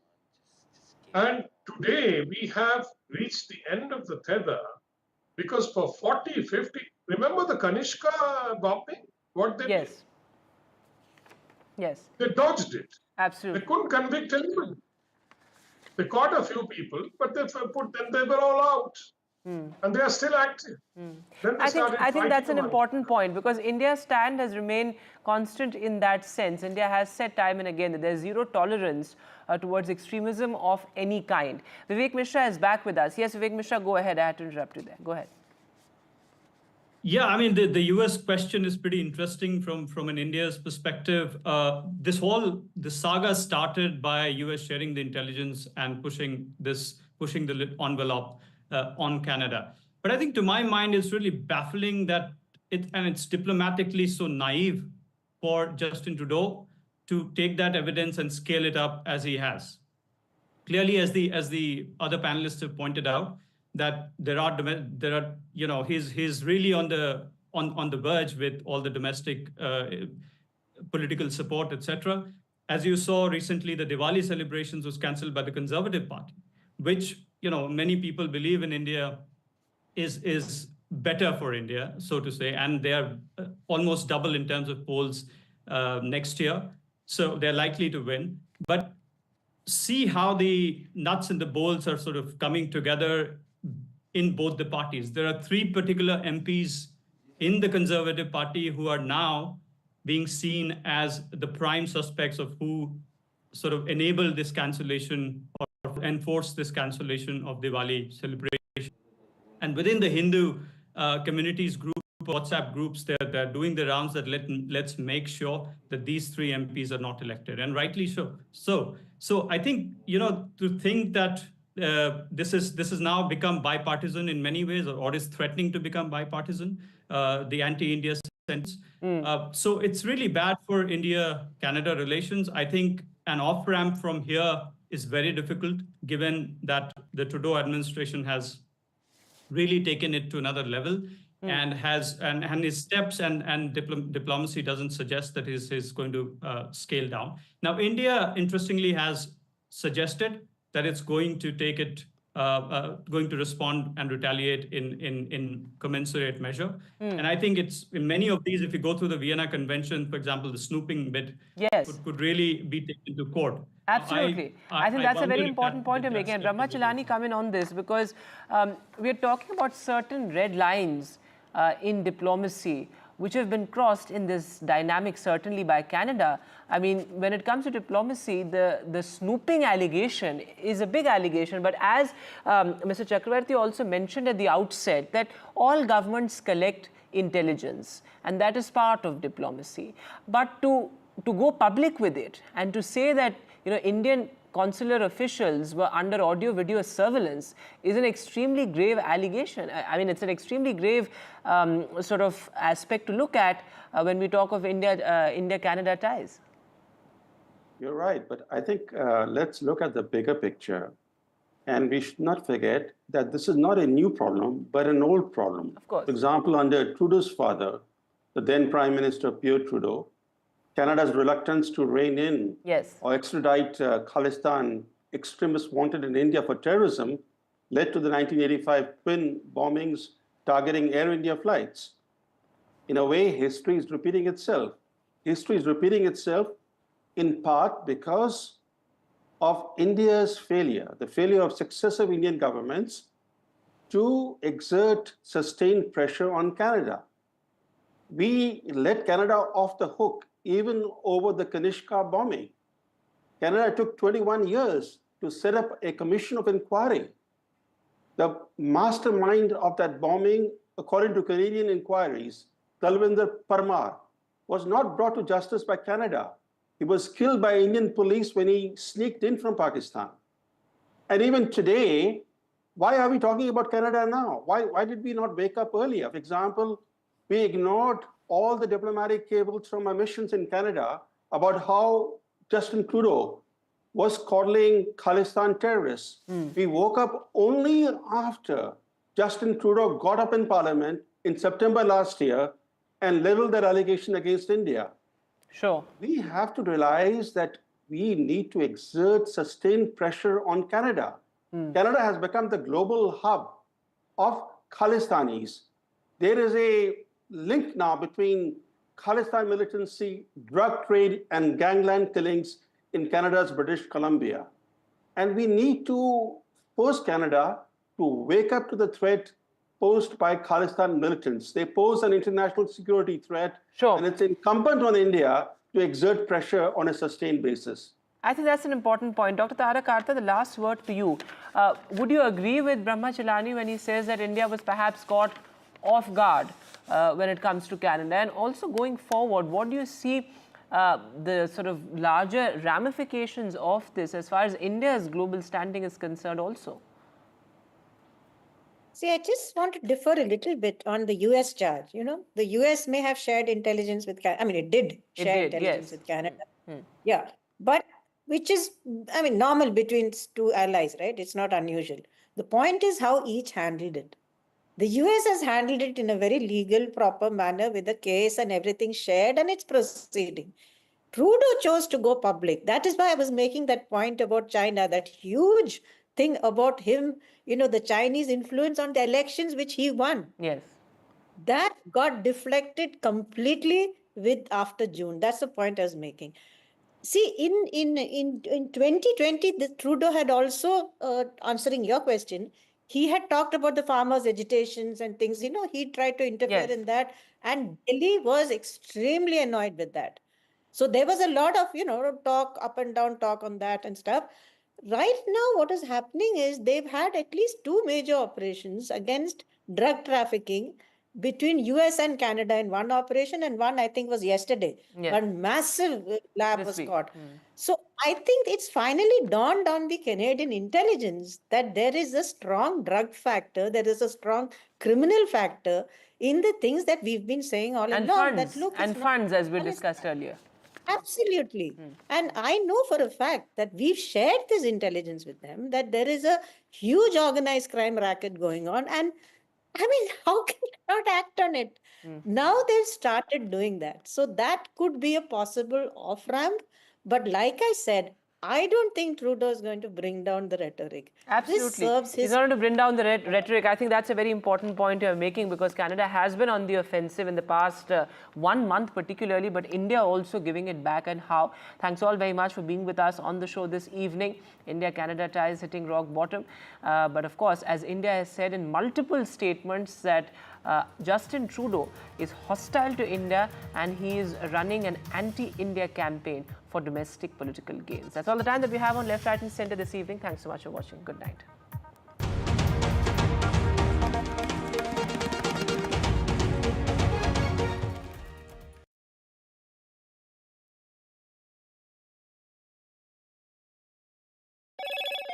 Hello, Moto. Motorola Edge 50 Pro, world's first AI-powered pro-grade camera.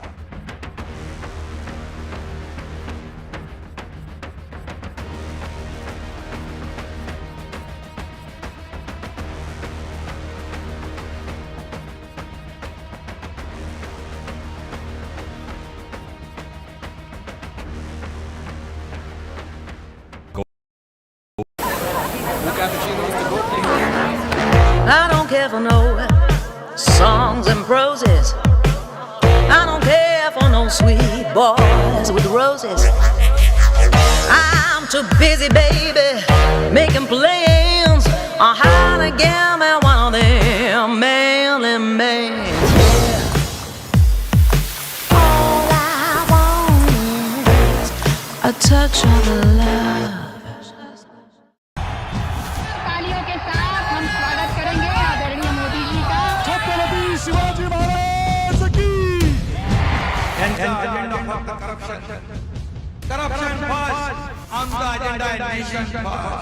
घोषणा आणि जनतेचे पैसे लुटणं. Cut commission आणि करप्शनला आमच्याकडे थारा नाही. त्यांचा परिवारवाद आमचा महाराष्ट्रवाद. महाराष्ट्रामध्ये 1,75,000 जागा रिक्त आहेत. का मिळत नाही? राज्याची जनतेच्या घमाच्या पैशाची तिजोरी लुटण्यासाठी हे सरकार आहे. पूर्वीच्या सरकारच्या काळामध्ये निधी देताना त्यांना असं वाटायचं की त्यांच्याच खिशातले पैसे चालले. शेतकऱ्यांना मोफत वीज देण्याचं काम आपल्या सरकारने सुरू केलं.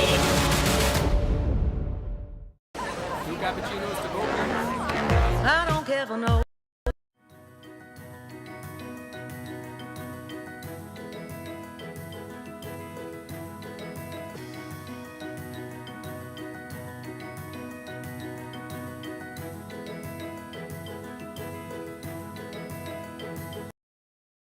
I've been reporting on all issues, big and small, from Andhra Pradesh, Telangana, rest of South India, bringing you all the action, all that you need to know, all that you want to know. The energy of Maximum City is infectious. I bring in that energy in our news coverage from financial capital Mumbai. India's IT capital is always buzz. It's literally a city that never sleeps. And I keep you ahead on all the Bengaluru buzz. Covering from the southernmost part of India over the last 23 years, I bring in-depth and 360-degree coverage from the Dravidian heartland. The land of Mishti is also known for its bitter politics. I have seen much water flow under the Howrah Bridge, covering Bengal in all its vivid colors.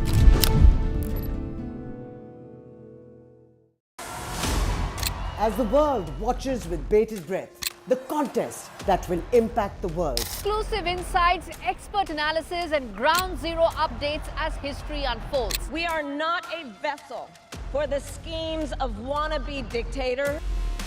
I'm the opposite of a Nazi. The election that will have worldwide ramifications. Immigration is far more than just a political talking point. NDTV World brings you the best worldly insight from the US and across the world.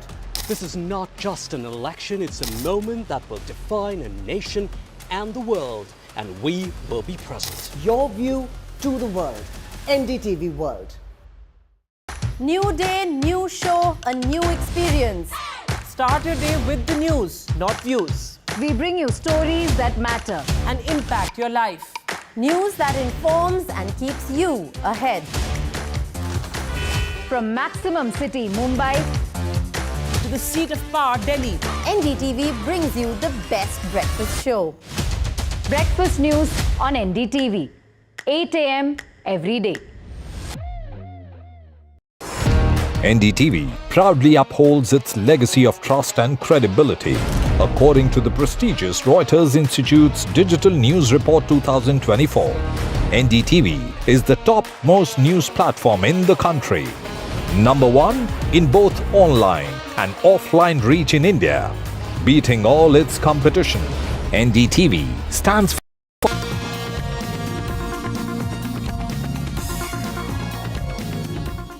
From making us all fall in Ashiki to haunting her haters with 3-2, she is a blockbuster in every sense. On screen, online, and in our hearts. She's one of those rare stars who just connects with people both on and off the screen. She's got the Kapoor ka talent, the Shraddha of millions, and the charm that makes us say, okay, Janu. Let's give it up for the incredible Shraddha Kapoor, a talent who keeps winning hearts and setting new benchmarks with every project. Zordar taaliyan, guys. We need a bigger applause than that. Give it up for Shraddha Kapoor. A very warm welcome, Shraddha. Please have a seat. Haha, how are you? I'm very well. Good evening, everyone. How are you all?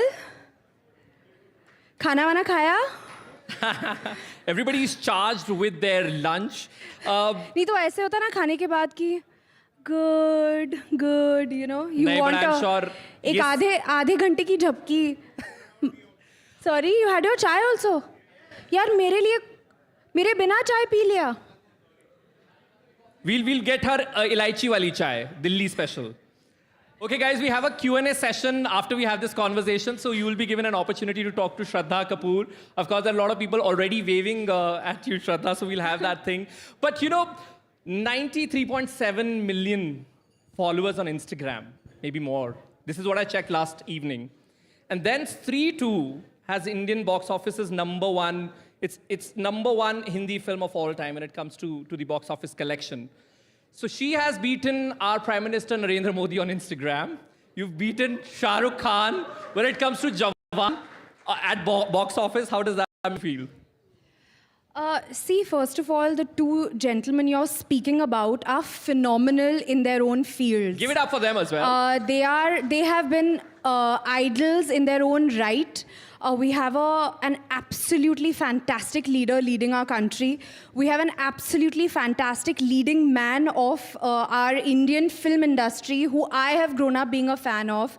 So, you know, we'll keep that where it belongs. But to be very, very honest, I am very thrilled, very excited, overjoyed to be a part of a film that has gotten so much love. यहाँ पे किसने देखी है 3-2? They're missing your choti also, your jadui choti. Everybody was expecting you to be coming with it. No, I have it in my pocket. Aha. It's always with me. But it's so nice to see everyone, you know, mostly everyone's hands went up. So this is what I mean. I feel like to be a part of something, to be a part of a film where people have made that effort to go and watch it in theaters and, you know, hopefully all of you got entertained. I'm guessing you all did. And it feels great. It's been my childhood dream. So for me to get to do what I've been wanting to do as a child and be a part of really good films with fabulous filmmakers. Our director of Stree is amazing. He is, you know, he has consistently proved his craft. So for me to be a part of a film like this with fabulous actors, to be a part, the first part was, it paved the way for horror comedy in Bollywood. So to be a part of something that's a first as well is fabulous. Yeah, it's an absolutely new niche that you guys have created. So kudos to that. You said बचपन से you've been aspiring to be an actress और ऐसी projects का ऐसी films का हिस्सा बनने का आपका हमेशा से ख्वाब रहा है. क्या आपकी conversations होती थी with your parents because they are from the industry? Your dad has ruled it for several decades. So किस तरह की conversation होती थी? Did you ever confront Shakti Kapoor ji कि मैं ये बनना चाहती हूँ? And what was that conversation like? I'm sure there are a lot of Shakti Kapoor fans also over here. Please raise your hands, and, Shakti Kapoor fans. Because I have to tell you the kind of feeling that I get when people come up to me and say that, we're a big fan of your father. It's another feeling altogether. So, and my father was not from a film family. He has come from Delhi. This is his home. मैंने बहुत ज़्यादा वक्त यहाँ पे बिताया है in my childhood. And, he had no background. He studied in acting school after he told his parents कि, मुझे actor बनना है. And मेरे दादाजी की एक clothing की दुकान थी. And my Dadaji had also told him कि, you work in a travel agency or something. And my dad was like, मुझे वो नहीं करना. And he pursued his dream. So he really, from time to time, he is sitting me down and inquiring, asking me, how are things going, how was shoot?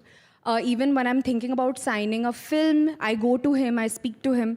I have tremendous respect for him because he is someone who has really, really made it from scratch. And his stories are very, very inspiring. So yes, I always turn to him. My Masi also, Padmini Kulhapure, she's been a fabulous actor herself. So of course, I mean, whenever I get that chance to sit and talk to them, turn to them for advice, they always give it to me. Yeah, give it up for Shakti Kapoor sir as well. And imagine him saying, "Aankhein nikal ke gotiya khelunga" as a travel agent. I would have been intimidated for sure. So thank God he didn't choose that path. But Sri too. I have to, if I have to add, because his stories are so inspiring, genuinely so inspiring. He would talk about how if he really wanted to work with a specific director, he would land up at that director's house, even though the security guard would not let him go up. He used to be like, मुझे उस director के साथ काम करना ही था. So he would reach that director's house in the get-up of the role that he wants to play and try and convince that director to cast him. And that's how he has also been cast. So to hear these kind of stories in my own house, really, really motivates me to keep my head down and really be very grateful for the opportunities that I get. Right अब sequels के साथ ये भी होता है कि risk थोड़ा ज़्यादा बढ़ जाता है लेकिन आपके साथ वो केस नहीं हुआ स्त्री बहुत बड़ी हिट थी स्त्री 2 उससे भी बड़ी हिट हुई देन आशिकी के साथ ऑफ कोर्स कितने लोगों की कई यादें जुड़ी हैं अगर उसके सीक्वल की बात करें lot of fans are also waiting for Aashiqui 3 do you think that's around the corner Not that I know of, but because, I mean, I'm sure if the makers thought of a sequel, they would think of something very, very interesting. And of course, Aashiki 2 garnered so much love, so much appreciation. The story, that's why that's the film where everything changed for me. But you'll have to ask the makers that, if they have that in their minds. Okay, but if they give you an opportunity, you'll take it up. I mean, very honestly, I'm sure that if they do come up with something, it would be really, really awesome. And, you know, if I feel like it is something challenging for me as an actor, something different for me to do, I would be open to it. Right. You're good at so many things, you know, acting, dancing, singing. Tell us one thing you're bad at. Is there anything? Or let's say not bad, but you're like, you think, okay, I need improvement there. Because I was just thinking about all the things that you do. And I was like, oh, she does it does everything. See, now, if you're going to tell me something that I haven't learned, obviously, if I try it, I'll be really bad at it. One thing that I am really, really bad at would probably be coming up with an answer to that question, for starters. But what am I really bad at? It's fine if No, you're not bad at anything. now I have to You think should be really about proud it. about it. No, I have to think about it. See, I will not be able to cook anybody a 7-course meal or something like that. If somebody tells me to do that, वो नहीं हो पाएगा मुझसे. But if you tell me to eat a 7-course meal, I will ace that. What's one thing which you love the most? Sorry? What one thing which you love the most? खाने में? हाँ. Diet पे भी होगे और वो चीज सामने आ जाए, you'll have it. यार खाने में एक चीज चूज करना तो बड़ा मुश्किल है. मतलब दिल्ली का कुछ स्पेशल? दिल्ली में तो बहुत ज़्यादा चीज़ें हैं जो बहुत स्पेशल है. The food in Delhi is known to have fabulous food. Right. Of course chole bhature, of course आलू पराठे, और क्या? And what else would I say? Kali dal, paneer makhani. All of that. Now we are at the NDTV Global Summit. Let's talk about Indian entertainment industry's global scene as well. We've had amazing past few years at global platforms, RRR in Oscars, Payal Kapadia winning Grand Prix at the Cannes, then Diljit in Coachella. These are projects and these are people, you know, who were working towards this global goal. Will that be on your list? How do you think the entertainment industry is really putting us on the global map? Is that on your wish list? You know, I feel like the kind of journey that I have had as well, it's been very, it's been full of surprises, very, very honestly. So I don't specifically have a wish list. I also like to evaluate each opportunity for what it is. But of course, it's such a proud feeling to, you know, see our Indian film industry, our Indian films making an impact at a global level. You have, you know, all these festivals in which our films are showcasing. You have films like Lapata Ladies, which is a film that I really loved this year. I thought that it was a really lovely film. And definitely through our films, you know, you get a glimpse, not a glimpse, you actually get an entire idea of how our traditions play out in our films with our elaborate wedding sequences and even an evolving India you also get to see in our films now as content is evolving with the rise of OTT. I feel OTT has also played a big role in putting our films in shows like Sacred Games, Delhi Crime, you know, to make conversation at a global level. So I feel that it's a good time for India. It's a very exciting time for India, Indian cinema as well at a global level. And I would love to be a part of that as well if I'm offered a film that does that. Lovely, we'll be waiting for that. And since you're talking global, all of us are also fan of her accents that she pulls off. Amazing. How many times have you been asked to do those accents? Because I'm going to ask you after this. I'm very surprised. Actually, a lot of people are very interested and they think I'm doing a great job with my accents. But I'm sure that if you get an American, someone from the UK and someone from France to assess my accents, they'll just be like, गलत है ये, but मतलब बचपन में time pass करती थी in front of the mirror. हम तो मजे में कर रहे हैं, so please if you can demonstrate like 2 or 3 for us. What would you like me to say? You want to start with British or American accent? और English में कुछ बोलूँ? हाँ. We just want to have like 2-3 accents. 2-3 accents. अच्छा. Okay. So. Everyone's had a really good lunch today, it seems. I think all of you have had a good time, isn't it? Okay. They're like, yeah, we even had some chai without you, Shraddha. Chai tea, is it? Chai tea. Okay, well, what's next? What after this? Any other accent? I think you do French really well. French also, Asha. I think it's, you know, I try to do a French accent. I don't know how good it is, but, you know, I try to do it. But I don't know. Do you think it is okay? It's nice to be in Delhi, but when do you think it will stop raining? I don't know. It's just raining in Bombay and it's October and I don't know. Give it up for Shraddha Kapoor. Before I ask my next question, I'll quickly have one question from the audience, and there are so many hands, and I am not going to choose it. Show your best smile, and Shraddha Kapoor will choose you. Raise your hand. Everyone is smiling, which is such a nice feeling. Yeah, hello. I want to ask, like, you're looking so pretty in this business that I. Oh, that's You know, I have to say, I really wish it could work where you could just be like, I have 2 dimples, and let's just, you know, and you could just get anything. I tried my best. So yeah, I want to ask, like, recently you started a jewelry brand, and what was that idea, and what's the goal according to, like, you want to take it globally, and what it contributes to Indian century? Oh, I mean, absolutely. If I can take my jewelry brand Palmonas to a global level, I will try my best to. And that is, you know, the endeavor. It's demi-fine jewelry, बहुत ही interesting category है, which, you know, since he's asked this question, I will answer it. क्या है ना कि all of us, I mean, I don't know if all of you relate, but it's a lot of people find it very difficult to buy real gold jewelry because, of course, it's very, very expensive. And, of course, we all don't like our jewelry to sit in the lockers for most of the times.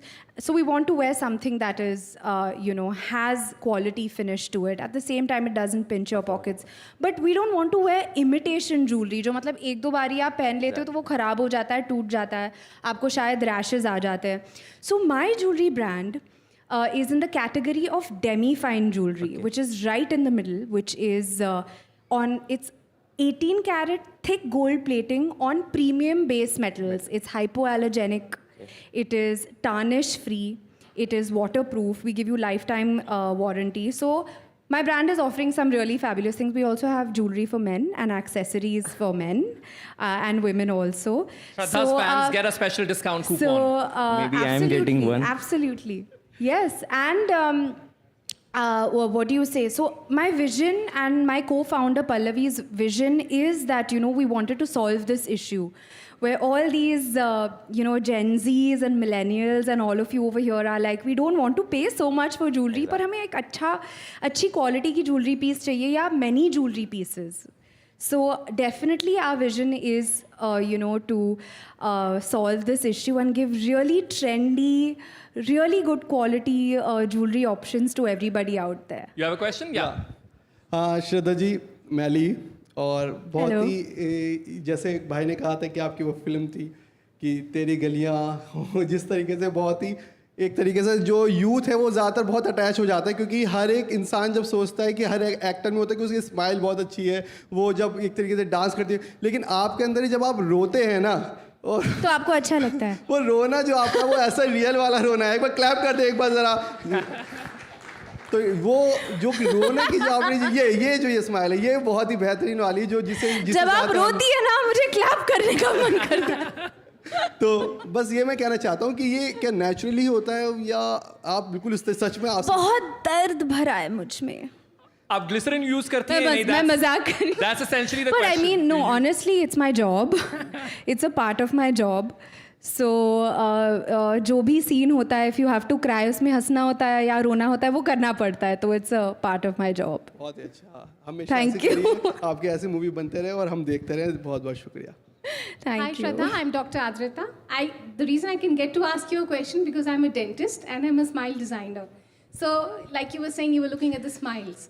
So my question to you is... So then you can also judge my smile, right? Absolutely. Lovely it is. How much would you rate it? 9 on 10 maybe. Oh God, why did you put one mark, ma'am? So I have to work on that one. What is the one? Being a dentist, I'll have to look at your internal oral cavity properly. Oh no, वो मत देखना. Ma'am is straight. नहीं, वो मत देखना. मैं अभी से I admit, मैं confess करती हूँ, मेरे पास 2 cavities है. See, I got you. So I'm the zonal head. मीठा बहुत पसंद है. Okay, ठीक है, ले लीजिए आप 1 point. What's your question, ma'am? Yeah, the question is, like growing up, were you scared of scare movies? Scary movies. Yeah, and how was your experience actually taking part in one? Because now, as of now, I don't have the courage ever to watch a scary movie. So I haven't seen Street 2. So how was your experience seeing that or working in it? You know, a lot of people, even after Stree, the first part, people were, you know, little kids would come up and ask me that, you know, are you really a ghost? Should we be scared of you or no? And it's interesting that people had this kind of a reaction because I am very scared of watching horror movies myself. And I have watched Stree with my hands on my face, myself. So Stree 1 में जब मेरा चेहरा बदलता है, I was scared of seeing myself transforming. So I am very scared of watching horror movies. And I have been as a, little kid, since I was a little kid. So I'm petrified of horror films. Okay. Since you're talking about Stree 2, आप लोगों ने real locations पे भी कई जगह पे shoot किया है. कोई ऐसी भूतिया location थी या because रात को भी जब shoot कर रहे हो, कुछ ऐसी situation थी where you guys felt scared? या आप में से किसी ने कोई prank कर दिया and then it was difficult for everybody else because at the end you are in that kind of situation where horror situations are being shot. In the first film, in the first part, there was actually an incident on set, which, we spoke about. By incident, you mean like somebody एक experienced था something? कुछ मतलब paranormal सा incident हुआ था set पे विच मैं directly मैंने एक्सपीरियंस नहीं किया था but Raj and my other co-actors we had heard about it that unfortunately a light man felt somebody pushed him from a height. He was okay at the end of it, but there was nobody there. So, of course, this is what happened on the first film. But in the second film, ऐसा कुछ नहीं हुआ because, I had my choti also ना with me. So I think the bhoot must have got scared. लेकिन अभी इसके पास ये चोटी है तो पंगा नहीं लेते हम. मतलब चोटी ने तो ऐसा कमाल किया जैसे चोटी बढ़ती जाती है वैसे ही अब earnings जो है वो भी बढ़ती जाती हैं. Did you expect that kind of earnings? I mean, beating Jawan at the box office?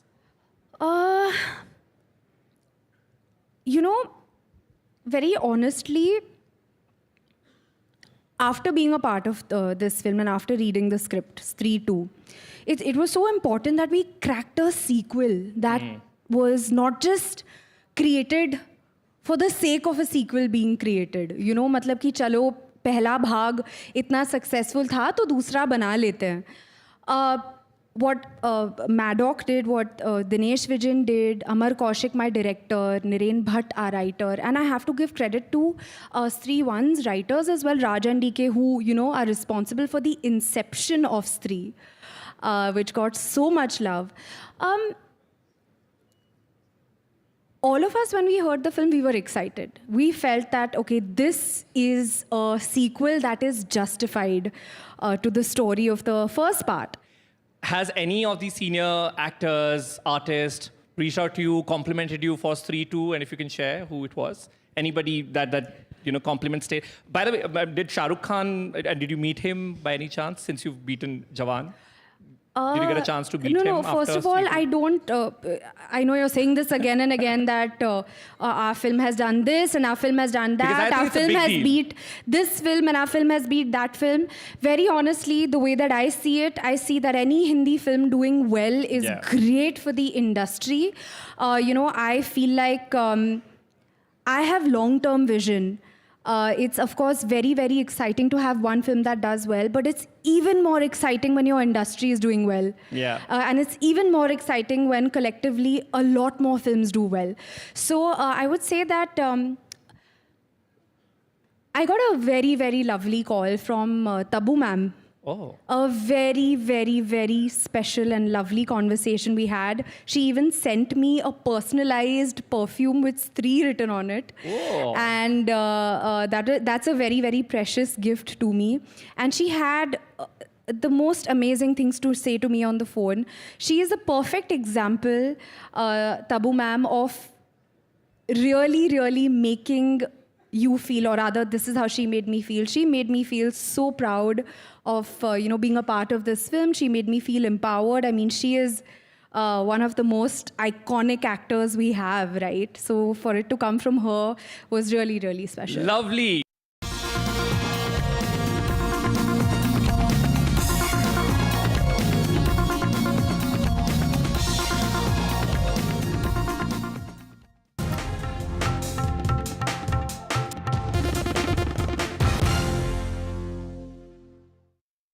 the Ministry of External Affairs responding strongly to Canada's allegations against Home Minister Amit Shah.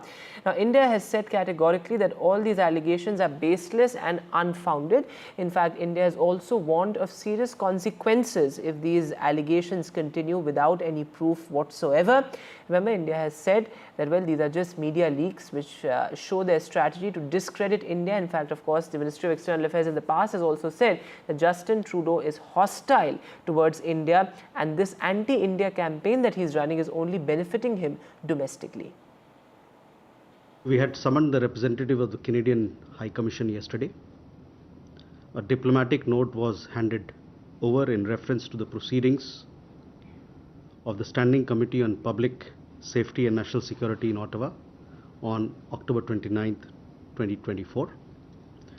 It was conveyed in the note that the Government of India protests in the strongest terms to the absurd and baseless references made to the Union Home Minister of India before the committee by Deputy Minister David Morrison. Meanwhile, India has also levelled serious allegations against Canada, saying that Canada has been spying on consular officials in Canada. In fact, India has said that this is a violation of diplomatic conventions. Remember, spying or snooping is an extremely serious charge when it comes to diplomacy. India says that several Indian officials in Canada are under audio-video surveillance. Take a look. Yes, some of our consular officials were recently informed by the Canadian government that they have been and continued to be under audio and video surveillance.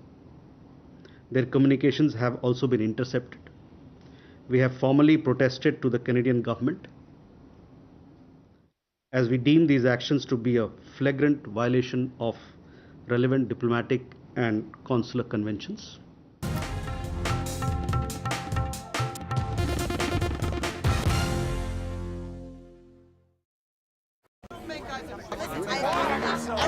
I don't care for no songs and proses. I don't care for no sweet boys with roses. All I want is a touch of love. NDTV proudly presents NDTV World Summit 2024, the India Century. I now request the Honorable Prime Minister to launch NDTV World and address the summit. Prime Minister Narendra Modi's inaugural session at the NDTV Summit outlined his vision for the India Century, driven by Aspirational India. हमारा प्रयास होगा भारत की century सिर्फ भारत की नहीं बल्कि पूरी मानवता की जीत की सेंचुरी बने. The summit brought together prominent global leaders, highlighting India's pivotal role on the world stage. Not just Indians trusting India's leadership, but the global South especially trusting India's leadership. Permanent seat on the UN Security Council is something that should be India's right. Canada is concerned, I think there are some very specific issues. I think a lot of people know that. AI is going to be one of the most important, drivers. It's a very exciting time for India, Indian cinema as well at a global level. NDTV World Summit was more than just a conversation. It was a confluence of ideas poised to shape our global future.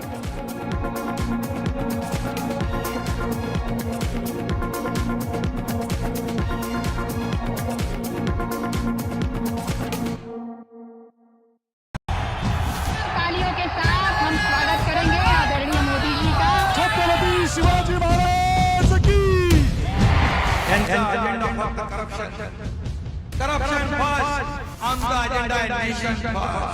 घोषणा आणि जनतेचे पैसे लुटणं. Cut commission आणि करप्शनला आमच्याकडे थारा नाही. त्यांचा परिवारवाद आमचा महाराष्ट्रवाद. महाराष्ट्रामध्ये 1,75,000 जागा रिक्त आहेत. पण का भरत नाही? राज्याची जनतेच्या घमाच्या पैशाची तिजोरी लुटण्यासाठी हे सरकार आहे. पूर्वीच्या सरकारच्या काळामध्ये निधी देताना त्यांना असं वाटायचं की त्यांच्याच खिशातले पैसे चालले. शेतकऱ्यांना मोफत वीज देण्याचं काम आपल्या सरकारने सुरू केलं.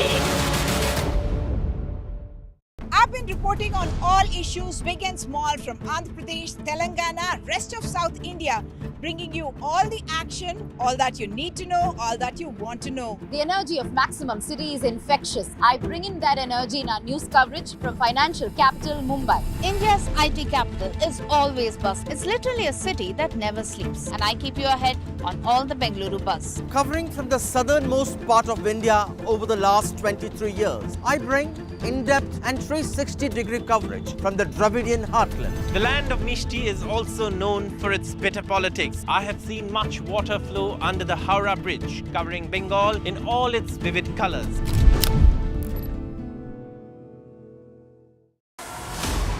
As the world watches with bated breath, the contest that will impact the world. Exclusive insights, expert analysis, and ground zero updates as history unfolds. We are not a vessel for the schemes of wannabe dictators.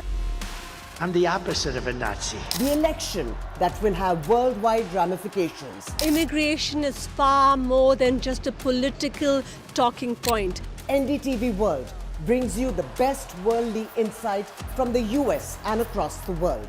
This is not just an election, it's a moment that will define a nation and the world, and we will be present. Your view to the world. NDTV World.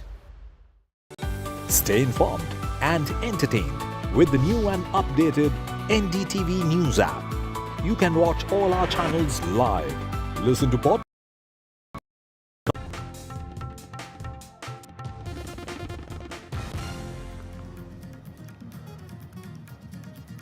Hello and welcome. You're watching NDTV. I'm Vedant Agarwal. Coming up on the show, well, India's sensational allegation against Canada. Well, Indian officials, the Indian consular officials were being spied on by Canada. That's the allegation. This as India has also rejected claims against